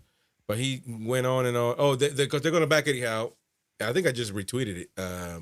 What NUFC Talk TV posted. And which is not me, by the way. People think that it's me doing both things, and I'm just retweeting my own tweets. It's not me. But he has said something about, they're not going to sack him. Something along the lines of they're not going to sack him because sports watching, and people think. I keep believing all that's BS. No matter what they do, I don't care if they bring Cristiano Ronaldo, Ronaldinho, Messi. I'm going to think any more or less of Saudi Arabia country. If I have any thoughts on it, period. So I don't think fans are thick like that. All of a sudden they do one good thing, so that means they're amazing people.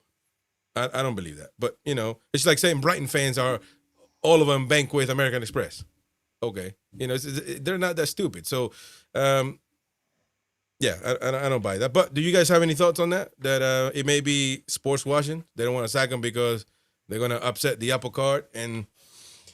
No, it doesn't hold any water at all. Probably just a business decision, isn't it? But look at the success and the results previously, and they believe if they are keeping him from a business perspective, that this is a blip and a one-off. Lots of people don't think that, but as businessmen, they obviously think that it's a one-off and that it'll go back to normal for them. Chris, they could send somebody to paint the concourse at St. James, and those guys would say it's a sports washing thing. I think it's they put everything that's true. That, don't they? Kyle there says, how is this Chris talking to our Geordie blood like that? There you go. And Kyle also said, Chris, you're American, not a Geordie. Don't disrespect our Geordie granders. Eddie Wyn, let me tell you something. I would take more offense to Kyle calling me a granddad than me calling you anything that I call you. So come on, man. Address that, man. I'll stick with Geordie Grandad. Come on, man. Don't do that, man. You're still in your prime, man. You're still virile. You're still very much out there, man. Don't take that granddad nonsense, man. Come on. Hey, who says granddads can't be virile? Hey, come on. You know. We are knackered. Come on, man. You know, it's pretty much done and dusted. Right. So, Off the Grid Designer says, Howe is an excellent coach, but a second-rate manager. Listen, I think Eddie Howe's a manager. This manager-coach thing, a coach would be somebody under him. He's a manager. You whether think he's a good, bad, mediocre, whatever, then that's that. But he's a manager. You know, he manages the whole team, the whole football side of things of the men's side. So, you know, I mean, yeah. RSL, Eddie is uninspiring. That's my opinion. Niall Powell. I am getting more worried about Eddie's public persona, shall we say. That I think we could probably do under the circumstances we've been through, we could probably do with a bit more oomph and public fire in the belly and shouting on the touchlines. But it's not his thing. And it's not his thing. But sometimes you don't want a stoic manager all the time, man. Because this is football. I don't want a hysteric man. I didn't want a pepper. You don't want a hysterical one either. Not a pepper bloody. You need a balance, but there's not really much of a balance. Even when things are going extremely bad, you know, you don't see that much. But anyway, Niall, Mitchell was correct. Unfit for purpose. Oh, it's a Mitchell haters here, man. I'm telling you, you put that comment under the wrong show, man. Because it's a Jamie and Kev, and they're like, oh my God. He's only in a job because Piff naffed up 100%. There you go, mate. Mitchell, what would Mitchell be thinking right now? Huh? I don't know. Kyle says, big up the Mighty Wyn, a Geordie Tro intro. Love, I think that is. Love from the Geordie Chris is not a Geordie. Wow, that is some English. The Queen would die over if she read this right here. I mean, man, come on, man. By the way, shout out. Actually, I'm a royalist again. I'm back to be a royalist. War King. Back because he addressed Congress in America. You got a lovely speech, by the way, proper speech, and he's a Christian, and he backed Christianity on the public stage. He messed up, not including everybody when he should have Easter, but so I'm back. I'm a royalist again. War King, long live the English Empire. Well, it's not that anymore, but we'll bring it back. We're gonna make a comeback. We're gonna make a comeback. Jamie and King Kev, we're gonna make a comeback, man. That's my club card. My membership card right there. Is that the only club in the Toon that probably not the only one, but the one that actually wears it loud and proud? War King, baby, on the wall. The only ones that I know of are the Empire and the various companions clubs that they're all. Oh, we don't know about the companions, man. That's your private thing. Companions ain't got nothing to do with me. No, Betsy, I'm not. Ex-service. Betsy, I didn't sign up for that. Betsy, I'm not in that. I'm not in. Well, Betsy's a member as well. Not on the companion. Not on the companion one. Not on the companion. We don't do none of that. Chris. We're talking about the English Empire. The companions is just ex-servicemen's club. Yeah, they do some service, all right. Yeah, don't you? We're not in that. We don't disrespect those who've given duty to the country. No, we don't. RSL says Wyn still believes in unicorns. Lee talks sense. Wyn definitely lives in cuckoo land. Come on, Wyn. They're not going to. Trust you. You want to try it, man? It's great. It's mint being positive. It is. It's mint. Instead of can you actually see us? Dean says, can you actually see us beating Forest at theirs? Yes. The way they are playing. I don't know. Shout out to, by the way, I haven't mentioned it, but shout out to Anderson, who had obviously his mom passed away, and he had to play. It was a good performance as well. So shout out to him. Goal against the Macklams, didn't he? Afterwards, being a proper Geordie. There you go. Let me see. Off-grid designer. Conference League will be a total waste of time and stretch this. I don't know about that, man. No, we wanted to stretch. A waste of time shouldn't be. We should go out there and win it. You don't need to James play Knacker. too hard until like the later stages of the Conference League. What do you mean? Sail through, man. It's a doddle. But we're not getting in there, so it's not relevant. I get a gear in the Conference League. There you go, man. Right. Our ownership, not knowing ambition with keeping small mentality. Eddie Howe. 3-3. 3-3 what? Master Boydo says, even when we were flying high, they were still signs of his shocking game management. Gavin Fuller, it doesn't matter what competition we're in. The press football can't be played every 3 days over a full season. It's like we're the hair in the hair. Hair and the turtle in their hair race. Okay, you guys know what it means. Right. So more comments there. No more. Let me see one more here. Master Boydo again. What's the point of getting rid of Eddie 3 games into the next season? The new manager would then inherit his transfer window that would then be deemed not good enough, given that he would have been sacked. So there you go. Right. Those are the comments. That's the show, ladies and gents. Thank you very much for staying through until from 12:30 until all the way 11 p.m. Is that? Wait, my math? That's almost 12 hours. 6:30 to 11. No, that's 6:30. No, yeah, that's right. Because in my time it's 12:30. My bad. I was about to say we've been live for 12 hours. What the hell? Right. Anyways, thank you very much. Thank you, Waza, for the super chats. Thank you, everybody. Gift of memberships as well from Waza. Waza 5. Adrian Pickett. 1. Adrian Pickett. Thank you, Monkeys as well. Thank you, everybody out there. What? Who gifted 1 membership? Prosaic 1 membership and Prosaic. There you go. Gaza 5. Was that 5? There you go. Thank you very much. All the super chats as well. I don't see Prosaic on there. Yeah. Are you playing, Very man? start of the show.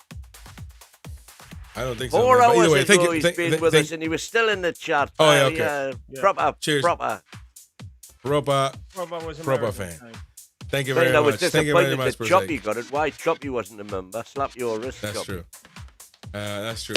Anyways, tomorrow, of course, the show, and I think the Jack Cunningham show is going to be earlier tomorrow as well, around 2 p.m., if I'm not mistaken. But stay tuned. Hit the bell for notifications. We'll see you on the next one, folks. How are the lads? We're the lads.